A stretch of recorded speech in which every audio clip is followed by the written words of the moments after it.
My mic was muted. Hello, and welcome back to Kway Weekend. I am so incredibly thrilled to see all of you guys again for day two. Yesterday was quite the day indeed. We had so much fun. We announced two books yesterday. We had raffle winners yesterday. It truly was a blast, and I'm so glad that we got to share all of the amazing announcements and panels that we had yesterday with you all. Before we get started, I just want to take some time to do a couple of different things. And the first thing I want to do is to give you guys all the information regarding books this weekend. If you didn't know, we have a ton of amazing books, some that have not been announced and some that are announced that are up on our website, including variant covers that you truly cannot get at any other time. So make sure that you're going to concretecomics.com to go get yourself some books. We have an amazing site wide discount code that is 25% off all single issues. And if you join the Patreon for just $1, you get 50% off all of your concrete single issue books. We also have some amazing merch that just dropped for Kway Weekend, some exclusive merch there. So definitely take some time to get some amazing Kway Weekend jerseys that have dropped, as well as some other really cool merch there. Again, the Patreon is available to you where you can get some exclusive updates. And our Discord is absolutely popping this Kway Weekend. If you go ahead and join the Discord, you can participate in fan voting where we have a ton of stuff going on there. And I'll announce some of the current standings for the voting when we get started in our gap session. And then finally, I do just want to take some time to properly shout out our sponsors with, again, whom, if we didn't have them, this event truly just couldn't happen in the way that it is. So I do want to take some time to thank our sponsors. The very first sponsor I want to take the time to say thank you to is the amazing folks over at World at War Comics. They are so kind. Thank you, Thomas, for sharing your platform with us this weekend. So if you're not watching it on the Concrete Comics YouTube, you're probably watching it on World at War Comics, or you could be watching it on Facebook because we're streaming there today as well. Remember, World at War Comics has a comic book out called Kingsville that is available for purchase, issues 1 and 2 on their website, worldatwarcomics.com, and they have another issue, number 3, that's going to be live on Kickstarter coming up here very soon. So definitely make sure that you're taking time to support the folks over at World at War Comics. Like, genuinely, thank you so much, Thomas. I can't stress that enough.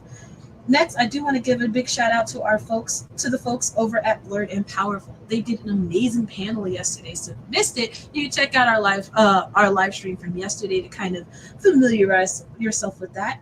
Remember that Blurred and Powerful has the only green book of Black-owned comic conventions across the country, so make sure to visit their socials to get connected to that. And you can catch Blurred and Powerful at Atlantic Comic Con in Norfolk, Virginia on August 17th and 18th.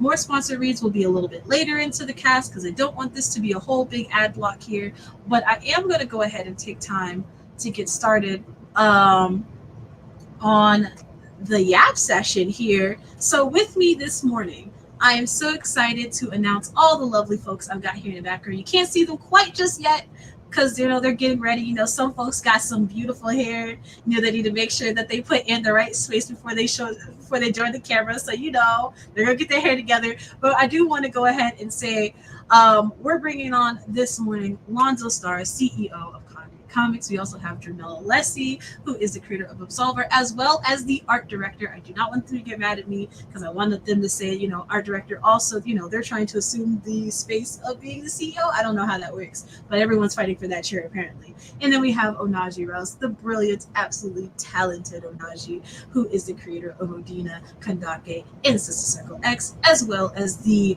amazing Drafted Origins, which you can watch on Tubi right now. And that was streaming in the Discord last night and will be streaming this evening. So without further ado, let me go ahead and bring these lovely folks on. 1, 2, and 3. How's it going, guys? Yo.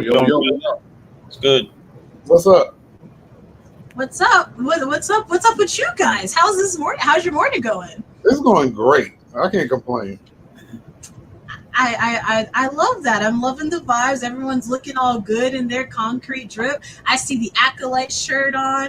I see, the OG concrete shirt. I see the Odina shirt. Oh snap! Everybody popping out with the concrete merch. Shout out to you guys. So we saw what Kway Weekend could do yesterday. What are you guys' feelings from yesterday? Kway was fire. Shout out to everybody who's been supporting. Sales have been coming through. They're loving the variant covers. Woke up this morning to a lot of shared posts on Black Comic Lords group. Shout out to Black Comic Lords group. People bragging about the variant covers that they received and they're getting. So now it's been dope. The conversation in Discord's been funny as hell. It's a very tight voting system as well too, man. I'm paying attention to the votes. Keep on voting, y'all. Absolutely. What about you, Anaji? How was your Kway Weekend yesterday? Kway Weekend was fine. It was great. I got to see some amazing things. Talk. Let me see. Discord. It's full of misogynists. I'm still gonna stand. Ooh. By, okay. Yeah, I'm standing on business for that. So Business.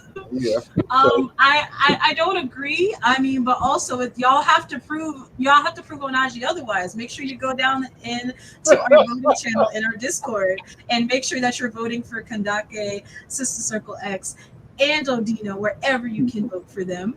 Prove me wrong. Prove me wrong, because right now it's dimming my my thoughts on the whole platform. So not the whole platform. I got one chance. Don't mess it up. Not one shot into your chest to blow. And what about you, Jermel? I know you didn't come on yesterday, but today is different. You're here with us all Kway Weekend today. How did you get a chance to tune in and see what everyone was yapping about yesterday? I haven't got the opportunity yet. I will definitely backtrack and pay attention to everything. From what I'm hearing from the guys, it was a great experience so far. So that sucks I wasn't a part of it, but I'm glad I'm here now. So let's rock. First off, you were a part of it. You were actually the first panel that showed yesterday, and you talked real heavy in that panel. You did. It was a good panel, though. It was a good panel. I was thoroughly impressed on how you kept it together. I mean, slightly kept it together. Okay, slightly. You know what, Anaji? You're looking good today, sir. You're looking real good today, sir. You know what I'm saying? I'm feeling it here. Jamel, I'm impressed because I've seen you. You too, Mr. Star. You too, Mr. Star. You too. You're looking alive. You're looking ready. We're here to. For sure. And Ty, you're looking beautiful as always, Ty. You know what I'm saying? Thank you. I do want to say, Jermel, that I do believe that I'm not saying this, because I don't want them to hear me, but you didn't hear this from me. But I do feel like you're deserved to take a couple of shots today. I don't know why anyone would say that, but I do feel like you could take a couple shots today. It would be well deserved. Thank you, Ty. I'll hold on to that one. I'm gonna hold on to that one. Gaslighting. Oh, I don't know what you speak of. Not gaslighting. So while we're actually on the topic of gaslighting, because y'all like to gaslight each other about these numbers, I tell you what, the voting channel is going absolutely crazy. All weekend it's been going crazy. Remember, guys, I just want to let you know, if you have not yet joined the Concrete Discord, it is open to you guys. It is in the description of the video wherever you're watching. There is a link there that you should be able to access it. If for whatever reason you're not watching any of those places, you can also join it in our IG. It's in our link tree. But in the Discord, we have the opportunity for you to vote for a couple of different categories. And it closes tomorrow Sunday at 3 p.m. I might extend it depending on what the numbers are looking like. But yeah, let's go ahead and see where everyone's at. So for the fan favorite Concrete book series, in the lead we have Acolyte. as of right now, but it is closely followed behind by Deja Vu and by Absolver. So you gotta watch your back. The favorite leading lady of Concrete as of right now is Luna, but followed behind by Odina.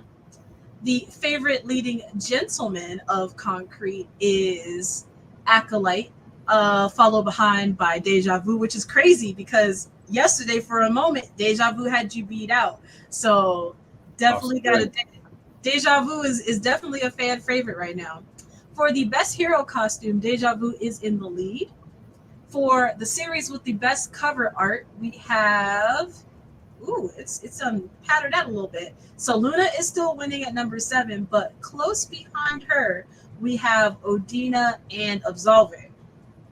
And then for the which character from the big three has the best cover? Right now, Absolver is in the lead, so congrats to you.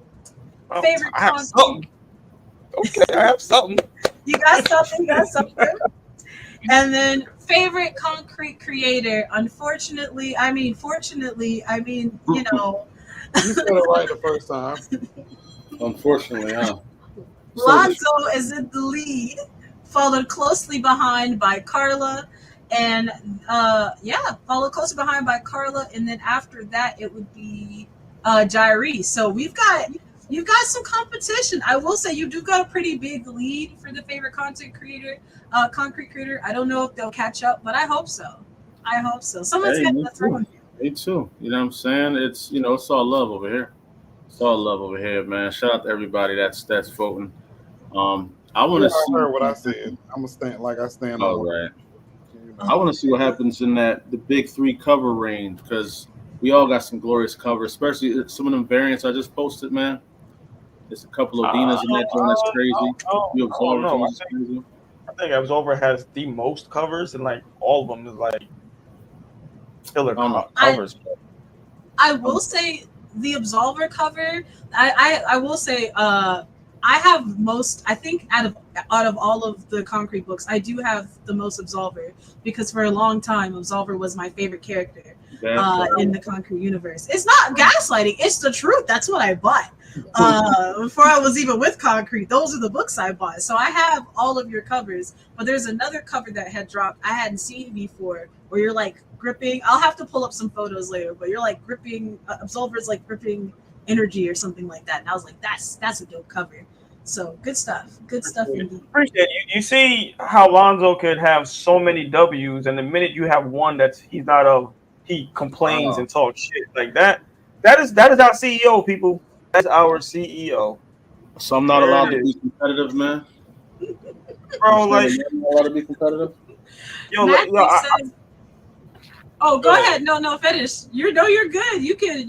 I know you got to get that Look out. at You that. can't Team let Kandaki. Team Kandaki for Team favorite late I'm lady. all for Kendaki. Team Kendaki for the favorite leading lady. You know what? I'm I'm for with Well, you. I'm I'm with with you. you, You know what I'm saying? for it. I, I know I, I, one I, choice.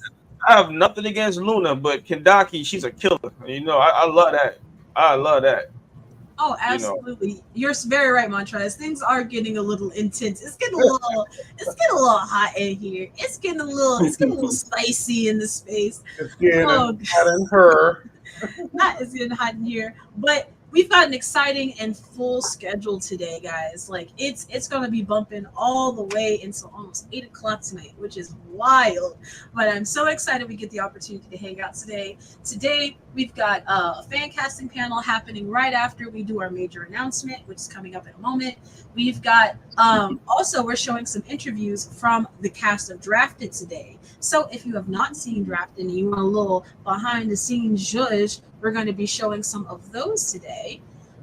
We also have a very interesting panel happening today called The Hottest, the Baddest, and the Realest, Our Favorite Indie Characters and Defining Indie Comics. That was led by the lovely and the amazing Jamel here. That little bit, about midway through, there's a little bit of a jump scare, so I hope you guys really enjoy that as much as I enjoyed it on production night.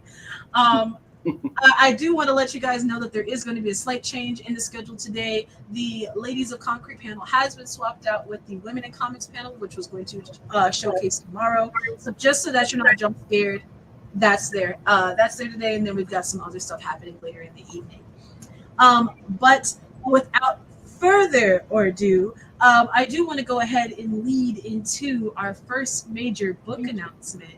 Lonzo, what's Hey, going on today? What's happening today? What are we we got a looking? lot of so we got some really cool announcements today. This first one is one of my favorites that's came into the universe. Love the creator. I love everything he got going on for himself, man. And he's to me one of my main reasons of why I love this character is because it gives Absolver a friend in violence. You know what I'm saying? Somebody who's just as reckless and devious, man. So let's check out this announcement. I can't wait for people to see it. I want to see what they think. Let's do it. All right. Well, we're gonna go ahead and go to a quick intermission before showing you, what the vibes are. So bear with us one moment, and we shall be right back. But of course, until then, just be sure to keep it concrete. Yes, yes. Yes, yes, indeed.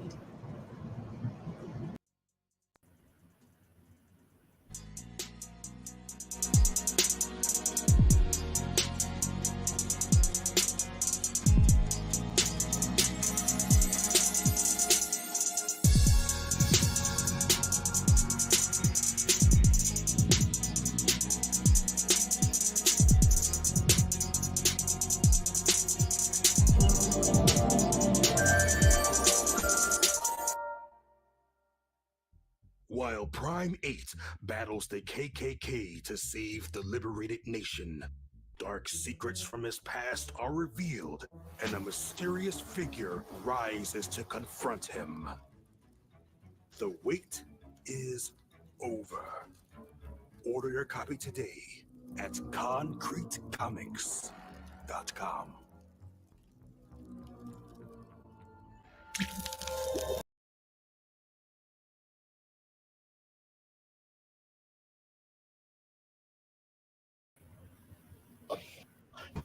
Okay, okay. Here we How go. was that? How are you guys feeling about that? I'm loving it. I'm definitely a fan of Primate. You know, I'm excited. I'm excited. The artwork was already captivating. You know, definitely excited for Primate. Oh yeah, it was. I honestly, Primate is another one of those books that I had worked on, and excuse me, I just there's something about a good like straight up shoot 'em up story that just does make me. It makes my heart. It just makes my heart feel very full. I don't know. I'm also a fan of gratuitous violence, so that could just be me. I don't know. But what are some of the other thoughts? Uh, Onaji, how are you feeling about the primate announcement? I mean, I'm really enjoying it. I mean, I still think about Ja Reed, commenting about yesterday how it appeals to some people's murderous hearts. So. Wow. Some See? people, There we go. I'll just whoa. I'm just yeah, saying, like, I'm just reinforcing what he said. So, He you did know, say that. He actually you say just texted me something that has to go up to HR as well. So I'm that. gonna be filing a HR. report. I'm gonna be filing a report on Jari for sure. well, Um, as someone who's involved in There's, HR, I approve. That's the there's reason. snitch here. Like, Now I'm a snitch now. After all the reports y'all put out on me. Okay. Look, says the lead Okay. report. Okay. Okay. Okay. All right. Listen, all I'm saying, Um, I'm very excited for Primate, man. I'm loving the pacing. Um, as he states, he is consequence, and everybody in that book comes to realize what that consequence is, and it's not pretty. So he's one of the most unpretty books in concrete, and I love it. You got to have the good violence. you for gotta now, have good Violence. vibes. for now, for now. Oh, All oh, right. Okay. oh. All It gets. I hear something. I mean, I you know think. what it is? When we first started, Absolver is supposed to be crazy violent, right? And then our CEO had me dumb it down tremendously. lies. And then all of a sudden, here comes Primate. And I'm like, wow, this is what we doing, sir? This is Explain what we what doing? dumbing down is. Explain a Oh, scene. Explain just a subtle scene that you may have wanted to put out there, man. Please. It doesn't matter. It doesn't matter. Please do. I was ready. I was ready to be on the level of Attack on Titans, if not worse. I was ready. Truth You be know? told, Jamel is right. We did kind of like tell him like, no, you need to relax, like calm it down, like because he was trying to go there from the jump. You got to build up to it. You got to prep folks for it. Understood. I do want to. I get it. First off, I do still think that Absolver is actually still incredibly violent. I don't know.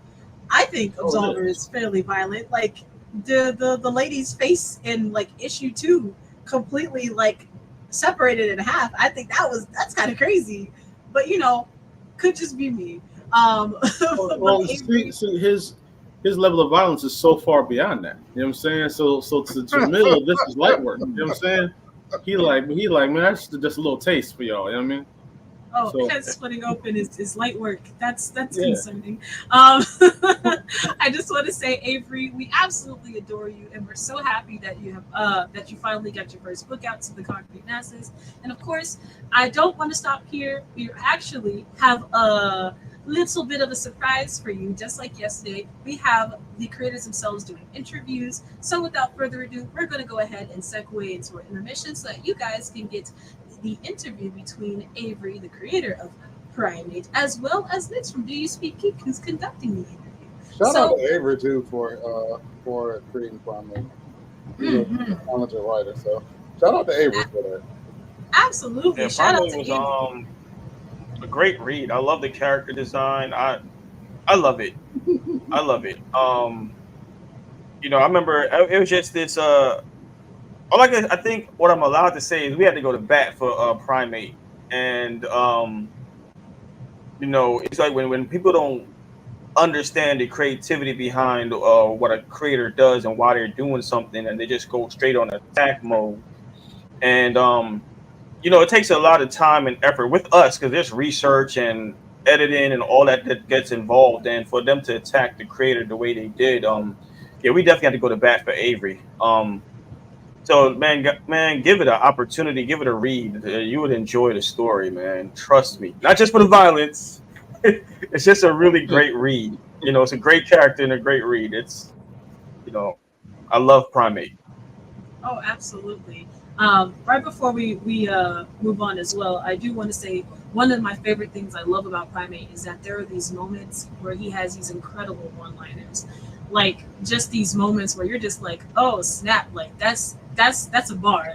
And I love the creativity of Avery for being able to develop such creative one-liners, to be able to take inspiration from others to create them as well. So without further ado, that's right. I don't want to leave this comment out. Kandake does have quite a bit of violence too. The boys aren't the only ones getting heavy out here. Kandake is she throwing hands, she's spilling blood too.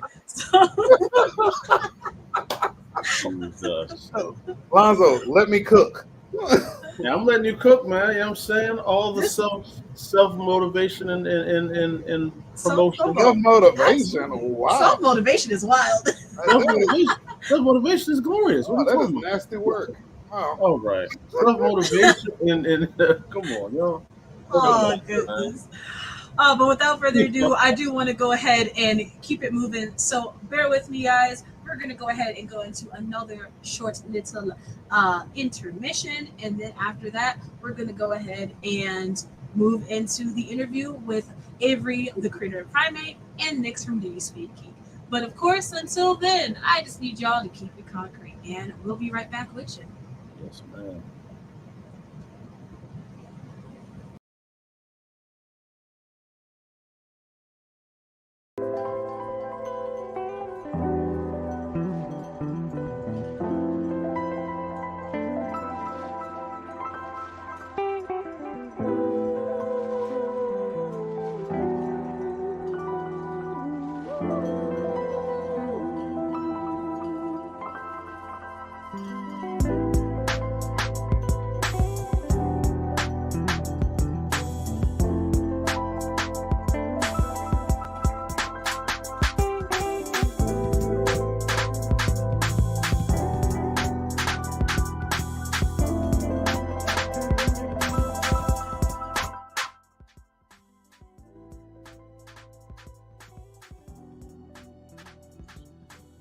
right, everyone. Welcome to Kway Weekend. This has been a great experience for me. I've been enjoying myself thus far. Shout out to Concrete Comics for giving me the opportunity. My name is Nix. I'm a part of DYSG Media. I am the host of the podcast, The Speak Geek, as well as many others under the media of DYSG. And today I have one of the creators at Concrete Comics, and his book Primate is definitely one of the best books this comic book geek has seen in quite a while. Ladies and gentlemen, this is writer Avery Hazelwood. How you doing, sir? What's up? Pretty good. How are you? Good, man. Um, I previewed your book, issue number 0, before getting started, and I was like, ooh, okay, I like this guy. Dark vigilante, all about the people. Definitely one of the ones I'm gonna be copping as soon as I get off this thing, because I gotta buy some digital issues from Concrete just to support the cause and support the writers and support the people for sure. So I'm definitely looking forward to getting more into Primate. Just to go ahead and get this interview kicked off here, we all got into comics one way or another. So what got you into comics, and what inspired you to become a storyteller and writer at for comics? Yeah. So I've always been into like stories and storytelling. And when I was younger, like we always just had superhero content. Like, my mom would always buy the toys and the action figures and the, movies Yeah. and all. So that's kind of how I got into it. I've always been a creative person. So, superheroes was kind of just, my outlet. And how I got into writing, again, I've always liked storytelling, and I thought that comics was like the best way to get my, message across, I guess, because I've always been a super wordy person. So, like writing short stories and things like that, I couldn't always do what everybody else did, like describe setting and stuff like that. So I thought, comics, like it's to the point. I've always been like more a visual person. So comics, it's very visual. I get to let, facial expressions tell the story kind of. So I really like that aspect of it. And yeah, just had to get my stories out there before I go to the grave. So yeah. Got you. Definitely don't want those dreams go to the grave, man. That's the graveyard is full of dreams, man. Full of dreams, and we definitely can't let that happen. Now you said your stories. We also know we know about Primate. Do you have other books and other stories that you've done as well too? I've got one, The Last Neanderthal, published by Heartline Comics. I've got some others in the workings. Hopefully we'll be able to see those soon. Yeah. Cool. Tell us about Last Neanderthal. What's that about?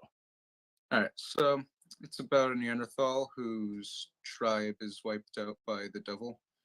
And then he goes, for revenge and everything like that. That's kind of the baseline. It's a lot deeper than that, but that's the overall high concept. Yeah. Okay, gotcha. Neanderthal's tribe wiped out by the devil. That's a crafty guy, that devil. Crafty guy. Now, Primate, of course, like I said, dark vigilante seeking justice for the meek. We know of many characters like this, but what separates Primate from the rest? So a lot of people have compared him to Punisher, which makes sense, but I think we see Primate's humanity a bit more often than we do Punisher. Like in the end of the mini issue, we see him comforting the victim. I think we just like his goal is to protect more than to punish. I think like his main goal is to protect the people over punishing, the bad guys. I think that's the main thing that sets him apart. Got you. Now, going deeper into the book, as a fan myself now of this comic, I have to ask this. I love the play on the character's name, Prime 8. We're using the number. Now, for those wondering like myself, is the 8 sequential? Are there other primes, perhaps? There are. You're gonna see. Issue 2, we unveil one of them. So, yeah, I can't wait to get into that whole thing. Yep. Yeah. I was hoping you said that. I was like, yeah, there's an 8 there. So I'm like, maybe there are others. Maybe okay, all right. So, in addition to Primate being separate from other dark vigilantes, what inspired you to create this character? I've always been into animals. I guess that kind of was one of more simpler inspirations. I thought of them when I was 13. So just my brain was kind of like a sponge. I was just taking in like real world things, and I think he kind of was born out of that. Um, yeah, and I just like gorillas. It's as simple as that. So, Yeah, yeah, big fan of gorillas now. yeah. Cool, cool, cool. Silverbacks necessarily, or just gorillas in general? Yeah, just gorillas. Just gorillas. Cool, cool. All right. So at Concrete Comics, what's it been like to create with Concrete Comics?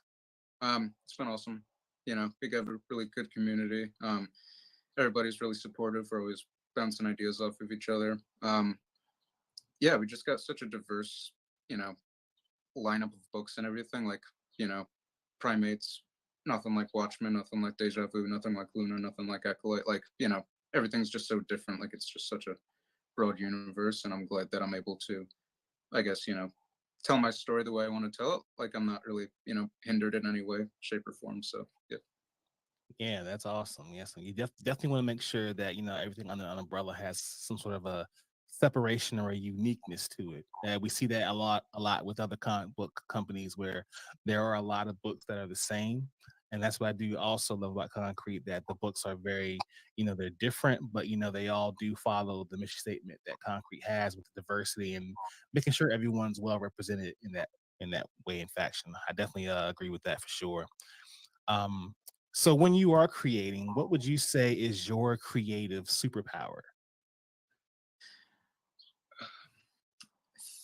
I think I think I can, when I'm writing, I like to think I could put my bias aside and be as objective as possible. I feel like some writers let their, own agendas and things like that creep in, and that might affect the book in some way, shape, or form. But I think I like to keep it, objective. I'm not going to take one side. I'm not going to, let my own bias, kind of influence the book in the way the characters act and things like that. So. Got you, got you. All right, that's a good thing. There, able to separate yourself, from the story. That's good. So in a juxtaposition of that, what would you say is your creative kryptonite, and what kind of ways are you able to overcome that? I think I'm too much a perfectionist sometimes. Like I'm constantly going back and editing scripts and things like that.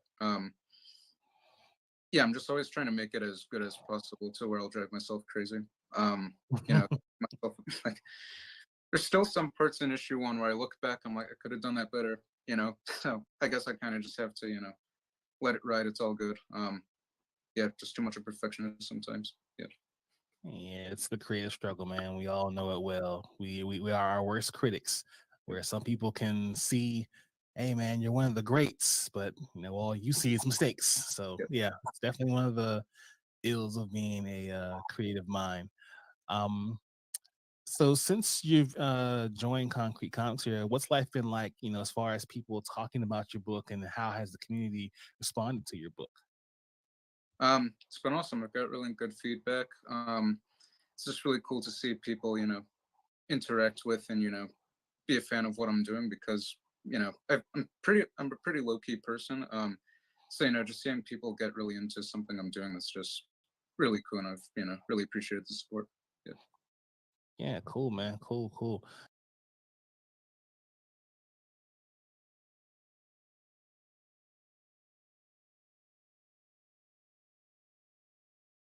Yeah, it's definitely good to see people, really latch on to something that you created, and to actually be able to have it held in your hands. Like, how did you feel when you first held your book in your, like, the first issue in your hands? Like, it's like, wow, I created this is my baby. Like, how'd you feel?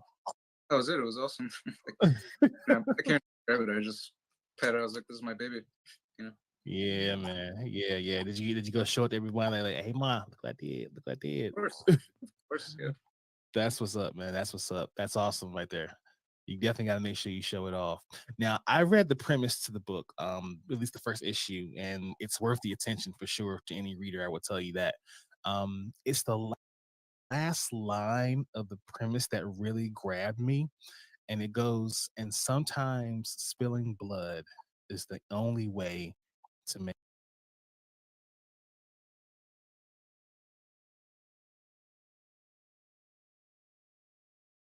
a point." Now, we know that often the line between life and art can be a blurry one. Was that line just for the pages or is it personal? I actually didn't come up with that line. I forget exactly who, but when we were promoting the first book, someone added that in. I saw the post. I was like, "Sounds cool." So I kind of you'll have to ask them. I don't know, but I thought it was a cool line. Yeah, because sometimes words aren't enough if someone isn't listening. So you gotta go the extra step, and if that's killing somebody, then I guess in a Yeah, fictional way. But yeah. sure, definitely for sure. Now, you mentioned before there's a myriad of books and also characters under the concrete banner. Who would you love to see your character Primate kind of work with or even go against? Um, love to see a Watchman crossover. Because I think we could get a cool, Punisher Daredevil type of dichotomy with that. Hmm. The other morals clash and everything like that. Yeah. Okay, all right. I'm looking for that book. So listen, concrete. Don't let me down because what he's talking about over here, I definitely need to get my hands on that for sure. Now, outside of the concrete characters, are there any other comic book characters that you would love to see Primate crossover with? Maybe Marvel, DC, Image, any of those guys? Yeah. Um, from Image, I would definitely love to see Spawn, just because he's kind of another just all action type of character. I think that would be awesome. And Batman, it's a generic answer, but we all love Batman, so you know.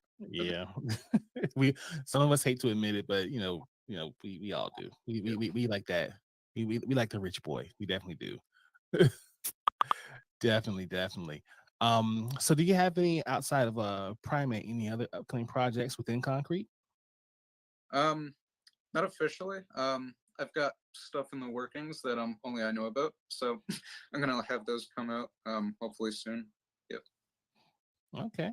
Any sort of tease that you can give us? Maybe something that we can kind of chew at for a little bit before we get up out of here. Um, the last Neanderthal might be coming to concrete, so keep an eye out for that. Yep. Maybe. Okay. All right, y'all heard it here first. Kway Weekend. We might be getting something there. That's what's up, man. That's what's up. Now, do you have any sort of like advice or little nuggets of wisdom or words that you've even been given or that you like to give the viewers before we get up out of here? Um, I'm gonna kind of paraphrase from Stan Lee. Um, if you have an idea and you think it's good, don't let some idiot talk you out of it. You know, just go. You know, full blown what you want to do. If it doesn't work, it doesn't work. But you got to give it a shot. Don't let somebody stop you from trying. Just always try. That's good, man. Stan's definitely one you definitely want to always quote because he knew what he was talking about. He gave us great books, great characters. It's been definitely one to quote for sure. Um, since you released Primate, do you think you have grown as a writer, or do you think maybe perhaps you're still in the same lane? Um, yeah, I think I've grown definitely. Just from the feedback I've been getting and my own creative process. Looking back at that issue one, I realize now, I could have done this better. I could have done that better, and I think I'm integrating that now into the next issue. So every issue is going to be better than the last. Yeah. So I think I've definitely grown. Got it. Now, as far as the writing process, do you think you write better when there's deadlines to meet, or when you just have the free range? Um, Because some people perform better under pressure. yeah. That's me to a degree. Yeah. But I think having that free range kind of benefits in a different way because I might just watch a show or I might read something and that'll kind of give me an idea like, oh, I could integrate that, or life experience or something like that. So having time to kind of let things happen, you could go back and edit like that. Yeah. Cool. Yeah, one of the things that I've always been told is that you want inspiration, do something you've never done before, or go somewhere you've never gone before, eat at a place you've never eaten before, or If you've driven down a street, drive down a street, like do something you've never done before, and you'd be surprised at how much inspiration you get, doing that thing. Yep. So, that'd be one thing that you can do for sure there. But man, Primate is definitely one of the dopest books I've seen in a while, man. I'm definitely looking forward to more issues of Primate in the future, whatever projects you have coming up in the future. Last thing in it all, that's a dope one too. Can't wait to see more about that. Are there any other upcoming projects that you have in the works outside of Concrete or perhaps? Not at the moment. Hopefully soon. I'm always writing. I'm always thinking.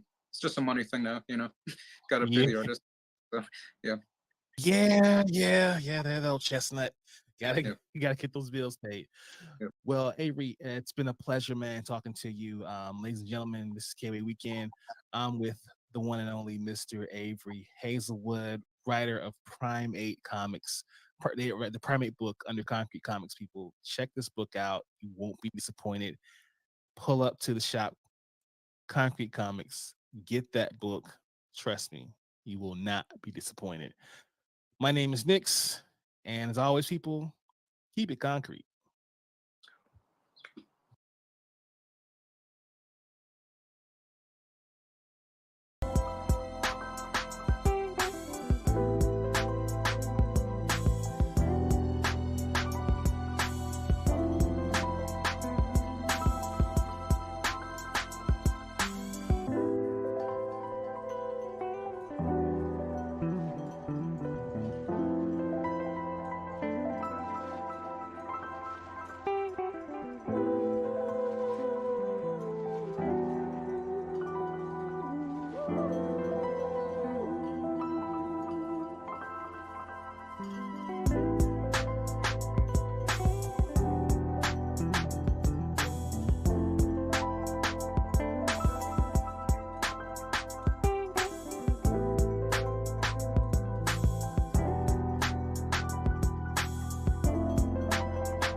Back. Hello.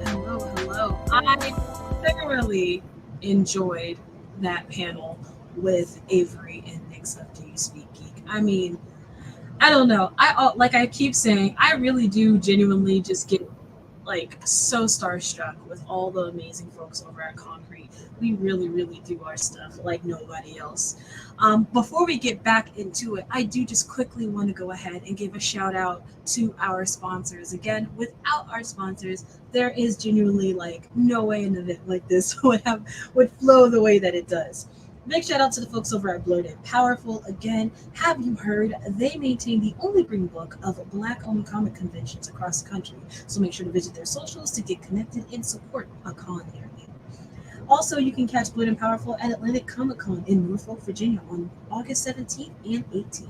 Make sure to check out Open Gig Studios. They have a picture coming out called Their Dilemma. In today's ever-changing dating landscape, can anyone truly claim to be a pure connection devoid of lies, secrets, and trust issues? Malika and Kyrie's love will be pushed to the brink as they face the ultimate test. Of course, as well, they also have they also have the Onaji Open Gate Studios also has a movie out called Drafted Origins. You can check that out on Tubi right now, or you can check it out in our Discord this evening, as it will be streamed again later on this evening. Also, check out our folks Ekbach, our East Coast Black Age of Comics Convention.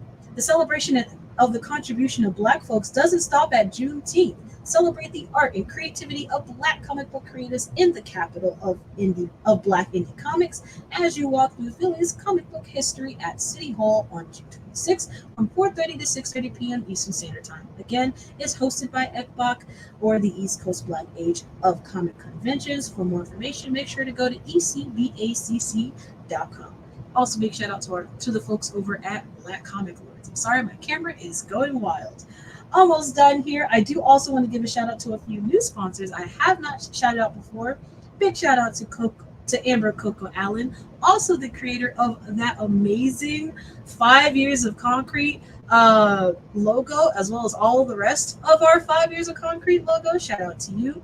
A multidisciplinary artist and entrepreneur, using her life as the blueprint and her creativity as a connector, she uses her art to empower and uplift. Amber believes that everyone has the power to chase their dreams and make them a reality. Through her brand, she offers a variety of products and services created to have you looking good, feeling good, and dreaming bigger.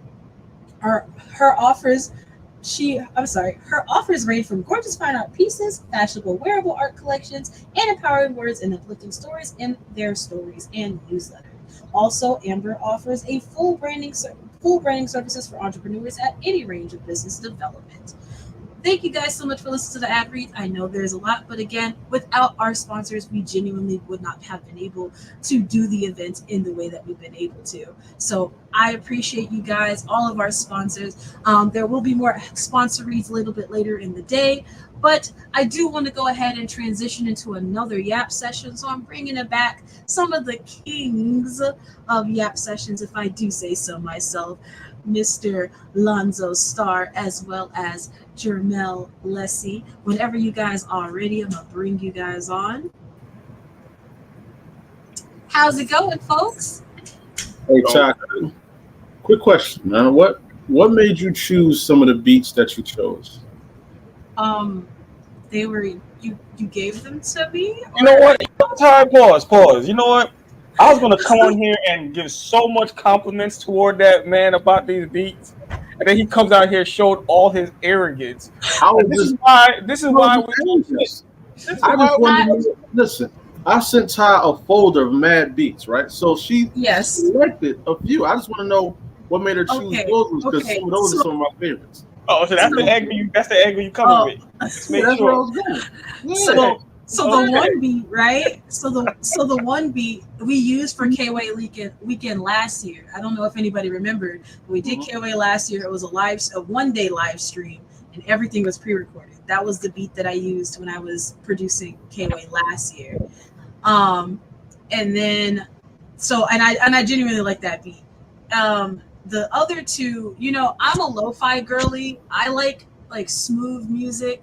I like a good R&B hip hop mix. I like a good something's got a vibe to it, and all the beats are kind of like mid-tempo, slow, so it kind of gives me like a chill vibe and everything. It's not too stressful, because some of the beats in there are very much they were about to spit some bars, and I wasn't prepared for that, so I need something to fit my vibe. So you're saying they're very mid, basically.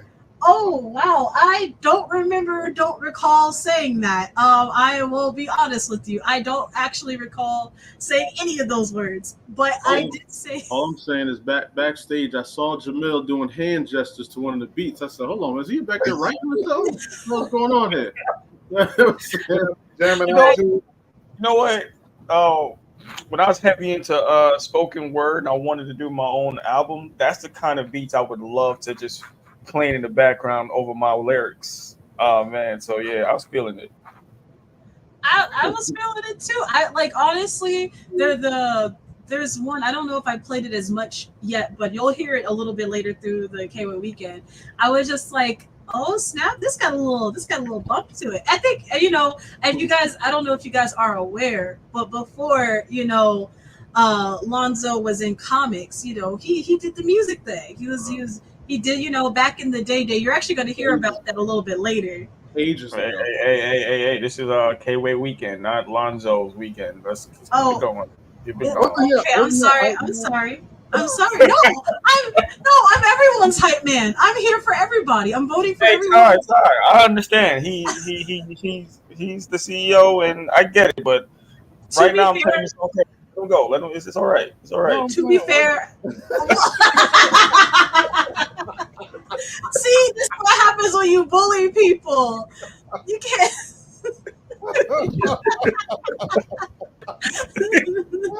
Y'all done bullied him out the chat. That's crazy. First of all, he's gonna pop back up because he. For the rest of the stream, I won't be showing my face. Look. Oh no, you can't do that. Hey, that's the best you've ever looked, bro. Oh goodness. See, you know what? You're right. You're right. I'm making Lonzo sound like he's way beyond his years. You know, that man's still very, very much young, still spry whippersnapper age. So, you know, I should calm down. I should calm down for real. I just want to know if it's okay if I come back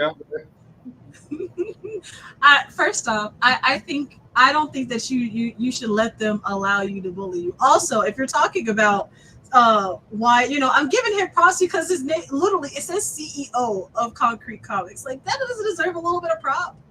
No, negative. Oh, okay. Okay, yeah, you know, fine, sure.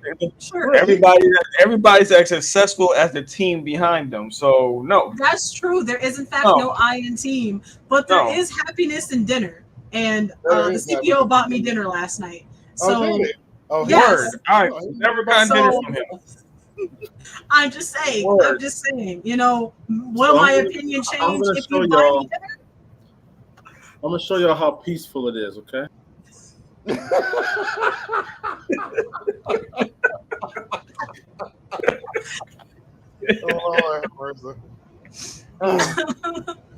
Hello, hi, Des.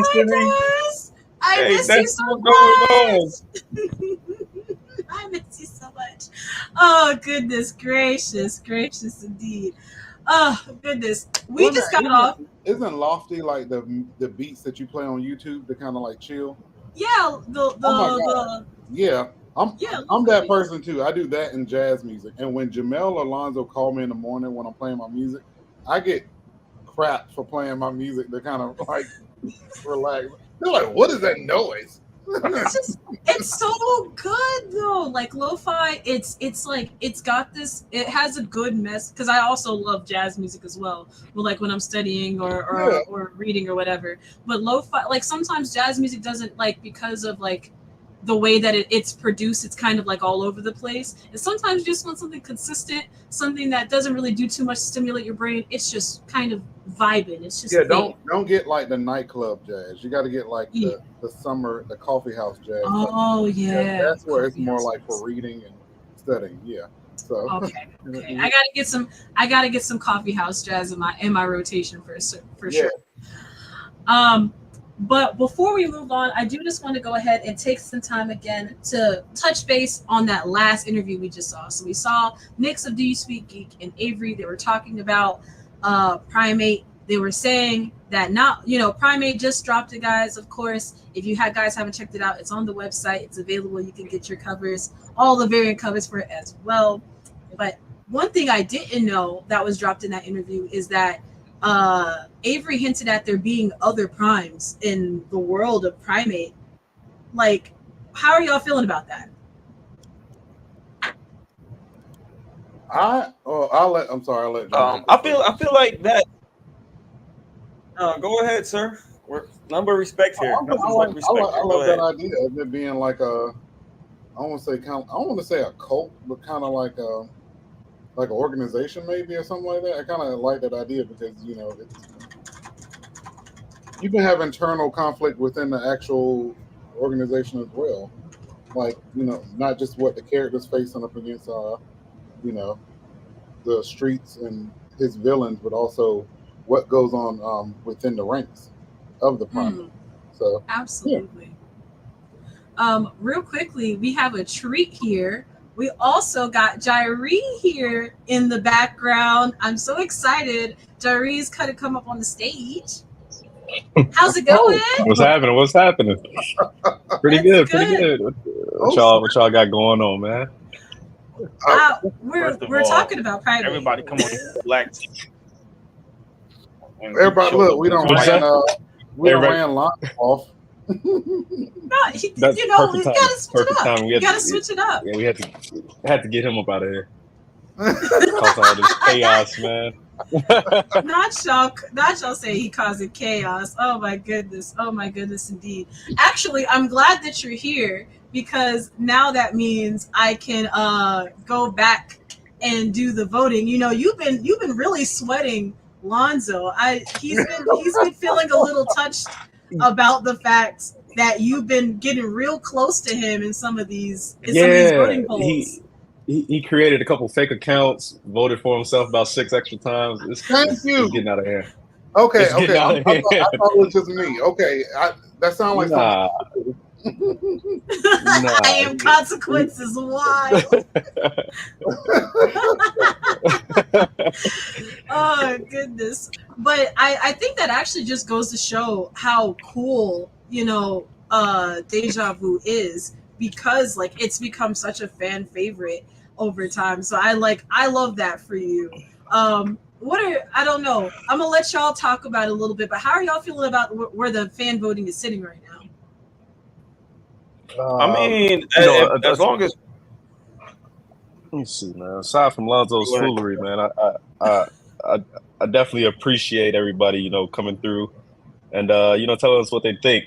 I think one of the things that jumps out to me is how spread out it is. I think that just kind of points to the the strength of the concrete universe. Oh yeah, everybody's got a little bit of love. I will go ahead and update the voting right now. So right now we have Acolyte still sitting at 6. Odina is at 4 for favorite concrete book series. So the cool thing is that right now Odina and Deja Vu are getting very close to Acolyte. So guys, definitely, keep voting. We can humble Lonzo. I promise you, it's gonna happen. The favorite leading lady is still Luna with Odina behind her. The favorite leading gentleman of Concrete is tied now. Beforehand it was not, but even after this morning, it's tied now with Acolyte and Deja Vu with same votes. The best hero costume is still Deja Vu. The series with the best cover art is right now still very much Luna, with Absolver not far behind. Absolver is still the favorite character from the big three with the best cover, and the favorite concrete creator is still Lonzo. But followed close behind, I would say, is Onaji. So Onaji, that's crazy, because that was over the time. People are voting for you. They're really liking you. Oh, not the face. It's happening, I promise. Oh, goodness. But while I have you guys all on here, I'm not sure if you guys noticed, we also have ciphers happening this week. So we opened up the opportunity for people to come and spit their best bars over 3 concrete music beats. So we're going to go ahead and queue up some of the ciphers. We're going to go on a quick little intermission. The ciphers are about 2 minutes long, and then afterwards we're going to give our thoughts on how we felt about the ciphers. Is that all right with y'all? Sure. Oh yeah. All right, so we will be right back, y'all. Bear with us. We're gonna go to a quick intermission, and then we shall be right back.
and Jordan, same color as Vaporeon. Soul is never thirsty, living water's what I'm pouring on. Temporary lease, planet Earth is just a foreign home. Third heaven passport, this is what I'm touring on.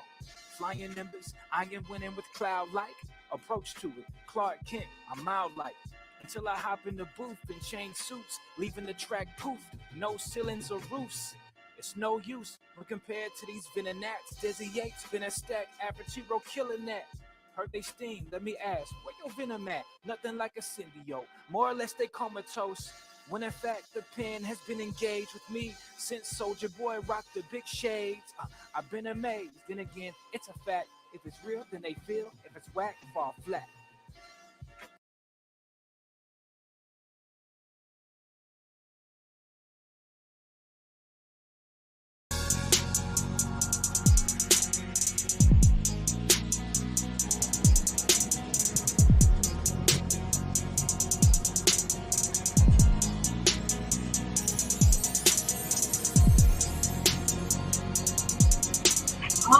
All right. So, how did everyone feel about that little cipher we had? How did we feel about it? It was nice. It was smooth. It was I flowing thought on that. so. Yeah, Yeah, I thought he did a good job. I was definitely It was feeling the dope. Rey Mysterio mask. Oh yeah, I actually really enjoyed the mask. What about you, Jerry? We got not one but two Pokemon references. Yeah, I was locked in on it. Oh, yeah, the Pokemon references are pretty dope. I'm not gonna hold you. I do want to go ahead and talk about. We did another cipher yesterday. The gentleman's name was Tangent. Did anyone actually see it? Because that's going to run again today as well. Because he had a pretty cool reference as well to Avatar: The Last Airbender. So I thought that was interesting. Oh yeah, Um, Cyphers are actually doing their thing. So good job. Shout out to the people who submitted. Yeah, shout out to you guys. I also want to talk about a couple of the other contests that we have open. We've extended some of our contests to give more opportunities for people to join. If you didn't know, we have the concrete submission contest that is available for folks to join. If you have a completed comic book that you have been wanting to get to a wider audience, or you've been looking for a publishing home for it, we are accepting we're accepting books just for single issues right now. So all you have to do is go to our sign-up sheet that's available in the link in our bio on our Instagram under Kway Contest. We also have a cosplay contest. You don't have to sign up for anything. You just simply cosplay something that's from Marvel, DC, or Concrete Comics that's not NSFW, and make sure to tag us in the Concrete Cosplay Contest 24. And then as well, we have our Concrete Kway fan art contest for the opportunity to be on the cover of our fan book that is coming out at some point soon. All you have to do is sign up and submit your fan art there. And then lastly, I almost forgot, we have our super fan contest as well. All you have to do is create a post showing and representing all of your concrete stuff, representing your love for concrete. Follow us and tag us, and you're entered automatically. With that being said, I want to take some time to really love on Onaji. Onaji's been feeling a little some type of way, because everyone's voting, but we're not voting enough for Odina. We're not voting enough for Kandake. We're not voting enough for Sister Circle X, and that is a crying shame. That's a crying shame. You know what it is? It must be something in the color scheme because people, they go to the blue characters and then they just dismiss the other characters and like red and gray and purple and black. I'm not saying it's a colors thing, but oh no, it is definitely a colors thing. Continue, because red, yellow, I guess blue just very popular color. And I admit, blue is a nice color, but I'm going to create a blue character. That's what I'm going to do. I'm going to create a blue character. So, bro, you already probably have a blue character. You like the workhorse of Concrete Comics in all your titles. That's a compliment since we're talking about you, by the way.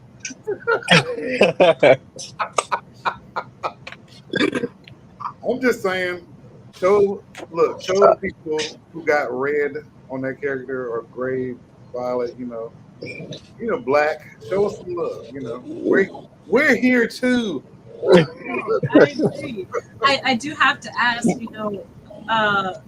Jari, as someone who has a blue character, how does that make you feel? You know, it's a little bit, it's a little haterish, but you know, I'm just gonna Well, keep it moving. it wasn't directed I, towards you, John. I know, yeah, right. I knew where it was coming from, so I'm okay with it.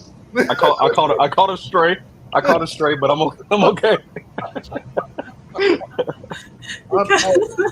But I gotta say, look, even in my absence, I encourage chaos. Oh God! But yeah, like even Deja Vu's design and stuff, that like I gotta give him his credit. Like that, it's dope. So yeah, Mhm. but And I'm my, excited. but my character is dope But too. You know, I took time designing my shit. Okay, yes, sir. And Onaje, I don't think we ever actually spoke about it, but you know, definitely congratulations on drafted. thank you. I got a chance to watch that a few weeks back. I'm just impressed with you know the quality, the passion, everything behind it, the meta references. For those who haven't seen it, definitely check that out. It just feels good to see a family member be able to get their dreams out like that. So shout out to you for that. Absolutely, thank you, brother. And I know you also produce your web series as well, which Yeah. so yeah. So Jari is a screenwriter as well, and actor. So he's actually just as talented as well. So. Oh, that's so amazing. You gotta slide me the link, Jari. You gotta slide me that link. Oh yeah. We gotta Oh see yeah. that together. Yeah. We gotta see I'll that shoot it together. out to you. Oh yeah. It was amazing to me when I rewatched it recently. It's 8 years old, 8 or 9 years old. So to see what we were able to do back then really has me encouraged for future projects. I'm about to say Knowing yeah. what we know now. We gotta link up, dude, because I gotta Oh get yeah. or something. So Oh yeah. Most definitely. Oh, absolutely. I love the screenwriter up in here too. Absolutely. Speaking of kind of like looking back in retrospective, I think the cool part here is that all of you now you guys have Onaji, you're on book. I don't even know anymore. I'm trying to keep up with everyone's books. I'm so far behind. I feel like I'm not a true fan. I'm not even a true fan. It's okay. Y'all can clown me. But you're on book 5. Absolver's getting new books. Diary, you're getting new books. How does it feel being here now with your most recent book comparable to when y'all started with your issue number ones? You know, I anybody? think for Um, I think for me, I'm a lot. I feel more settled. Like in the craft now. My book my book 4 is in production right now. So taking the lessons learned from book 1. Ty, you and I worked on that together from an editing standpoint. Learning a bit more about the pacing for a comic book versus a screenplay. Um, so starting to understand that, but just getting the love and attention from the fans and everything. That's what really makes you feel good and feel like you know what you're doing, and pushes you to do better the next time around. So each time I just want to keep getting better and better. Issue 3 is by far my favorite, but issue 2 is my favorite. Issue 1 is my favorite. So issue 4 is even better than issue 3. So I know a lot of people haven't gotten their hands on issue 3 just yet, but it did hit the website officially yesterday. So that's out there now. So really just about getting better each and every time. Absolutely, absolutely. And Jermel, how are you feeling?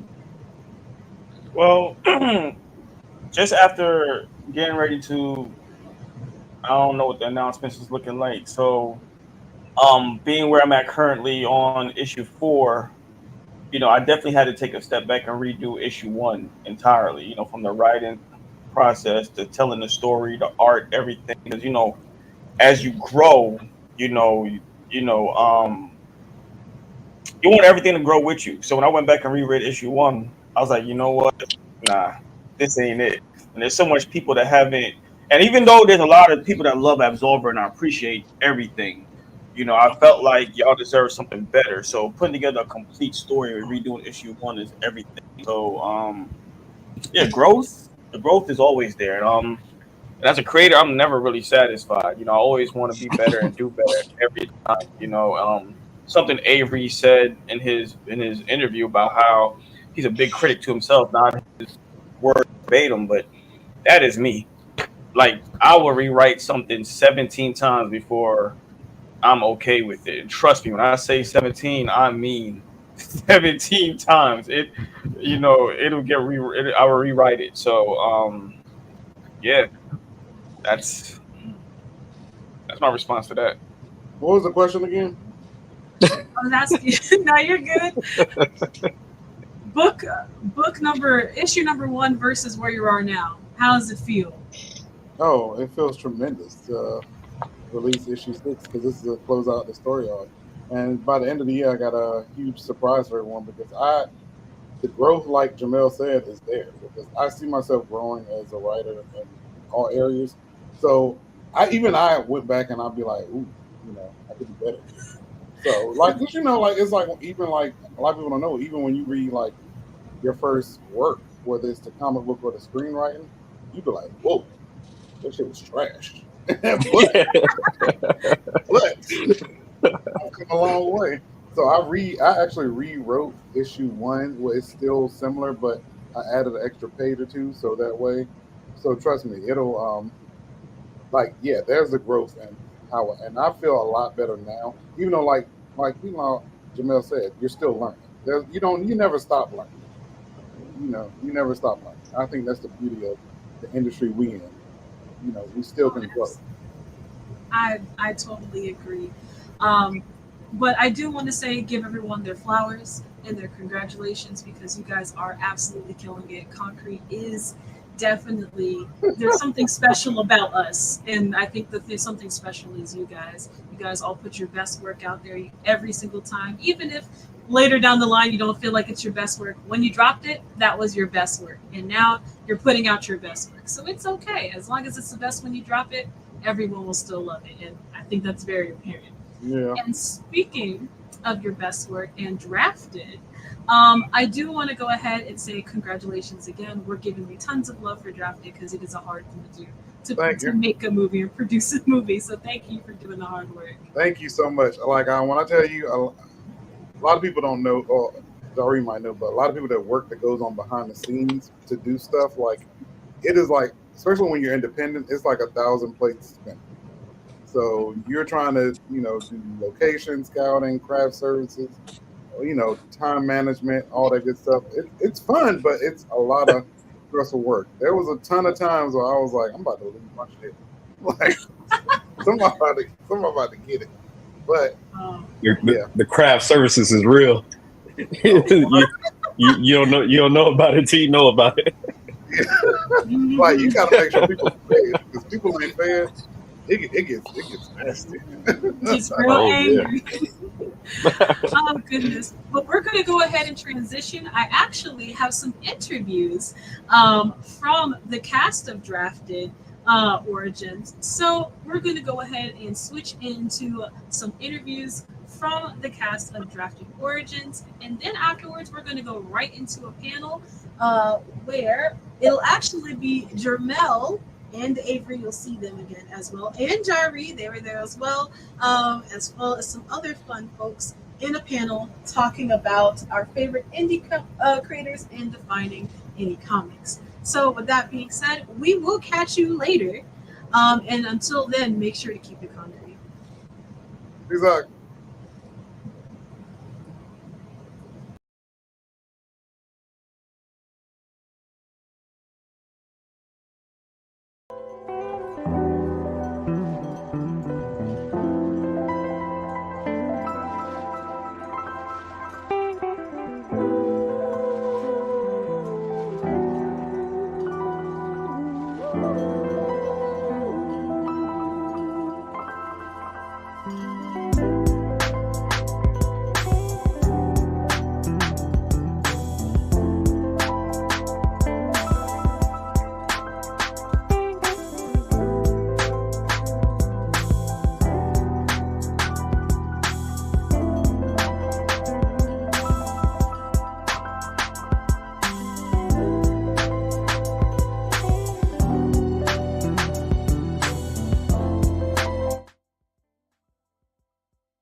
Brother, man, what's going on with it? How are you? I'm fantastic, man. Man, you're an amazing actor, brother. I appreciate that. Thank you so much for Truly. being part of this. Thank you for having me.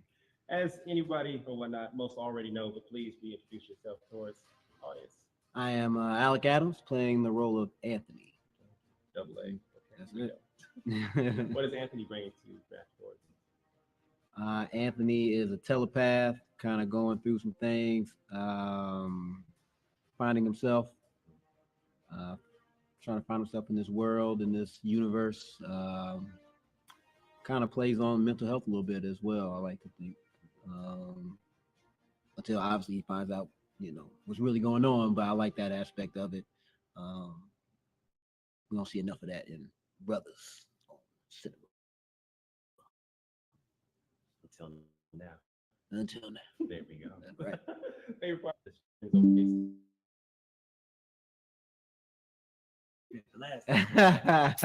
pillow. All right, I ain't get it today either. It's all good though. I'm gonna let it slide. All good. Man, it's just everybody from the cast to production. It just feels like a family, man. Everybody's very welcoming. I know, like you said, I gave people a hard time, but because we are a family, we have that environment, so it's fun that way. So I enjoy everything about it. Nice. Now, see, I never asked this question, but I didn't even know, how did you even hear about Drafted Origins the first time? Yeah. When it went out? So shout out to, if she sees this, man, she just will be like, Chantal Maurice. Shout out to her, man. She's been very, very instrumental in my acting career. But she just simply sent me an email. Was like, hey, you want to audition for this role I heard about? I believe through Kim. Mm-hmm. And I was like, yeah, sure. And I had to jump on it because it's really easy to get typecast in this industry. And being able to step outside the box and do something I've never done before to showcase that, man, I had to jump on it. Bro, you definitely show your acting range. I appreciate it. I always give you props. And I got to shout out Jared, man. Jared, that's a bad boy, man. Yeah, I love working with him and other actors like him. They bring the best out of me. So, favorite part of the day? Favorite part of the day? Probably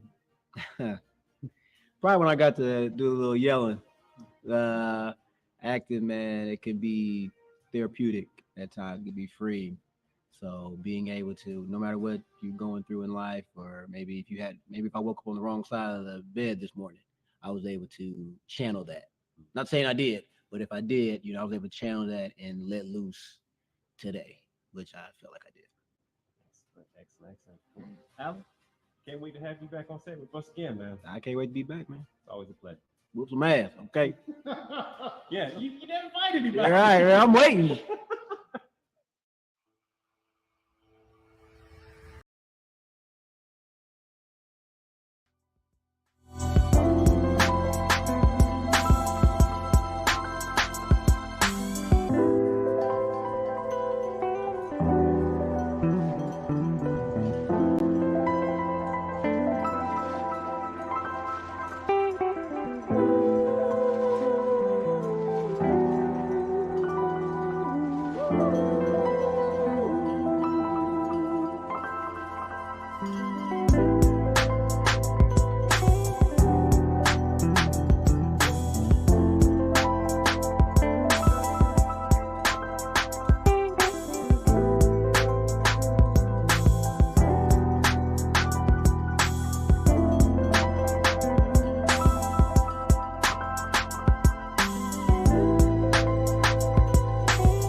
It's Jamil Lessie. I am the writer and creator of Absolver.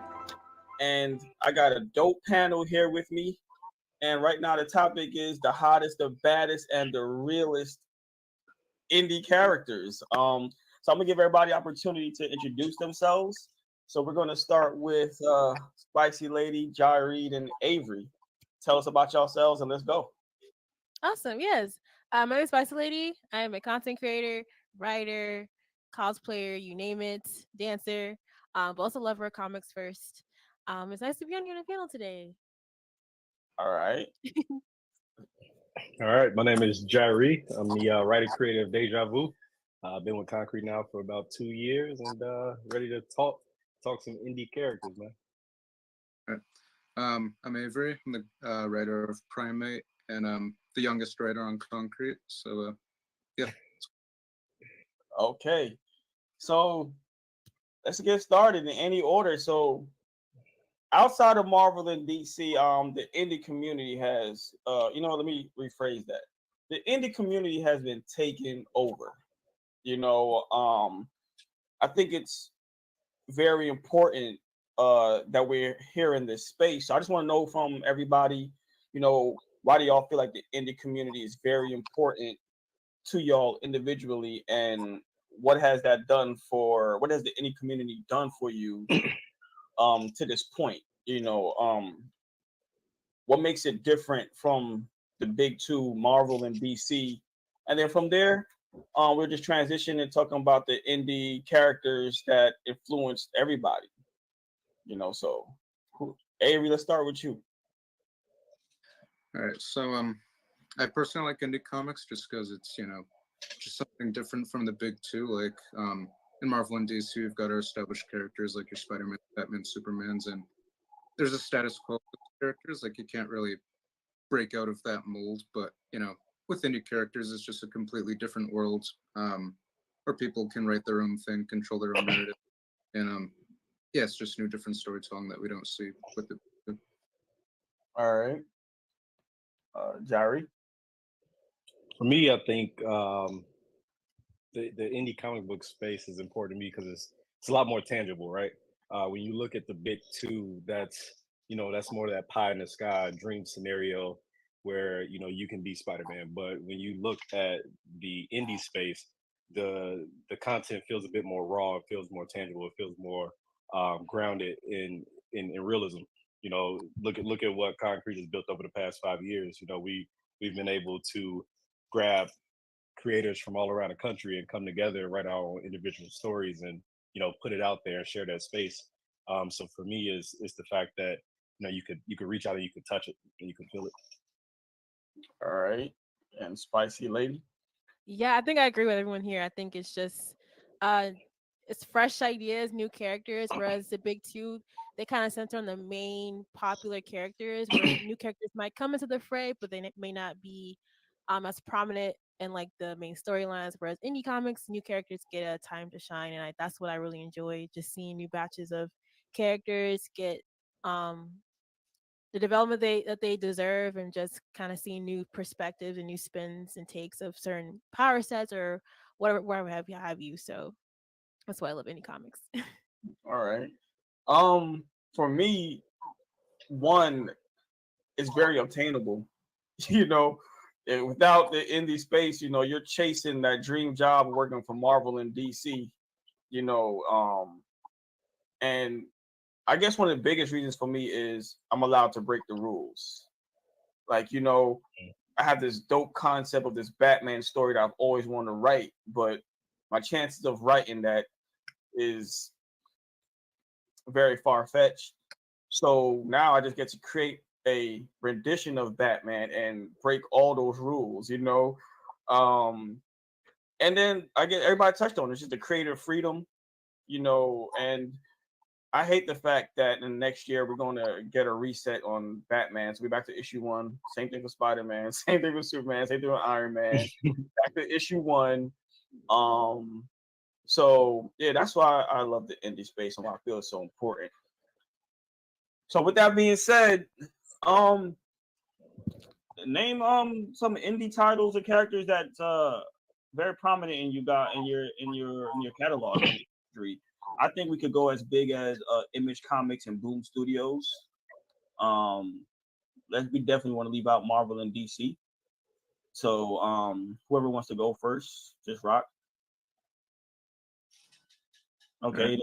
Yeah. Go ahead. Hey, were you good? Go ahead. Okay. So yeah, I got it. Okay, so all right. So Hellboy from Dark Horse, he's like been my favorite character for a while. Out in all comics. Just because for me personally and for a lot of people, like he's kind of relatable. He's destined for basically to be the harbinger of the apocalypse, but he's trying to kill, basically he's just a normal guy demon, but he's got different sides pulling him in. On one hand, the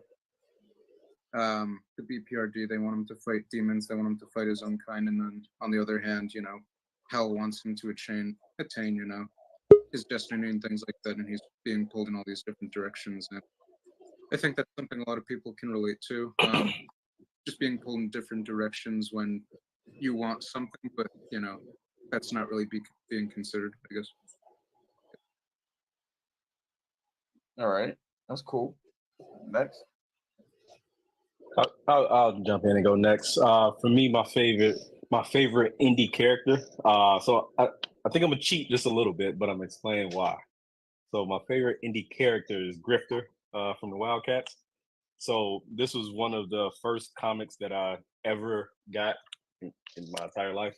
I know that they eventually got over to DC. I was just looking it up. I think it looks like it was around 1999, 2000.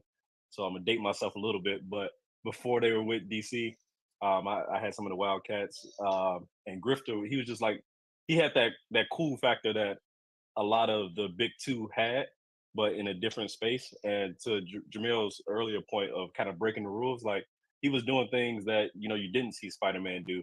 He would do things that Batman couldn't do. Right? To me, he was kind of like the original Red Hood in some aspects in how he maneuvered. Even with his design, I think he had one of the dopest character designs at the time. It was one of the first characters I ever learned how to draw. So for me, Grifter was like that guy outside of the big two. All right. Yeah, Grifter did look cool as shit. I ain't gonna I love Grifter's design. Spicy.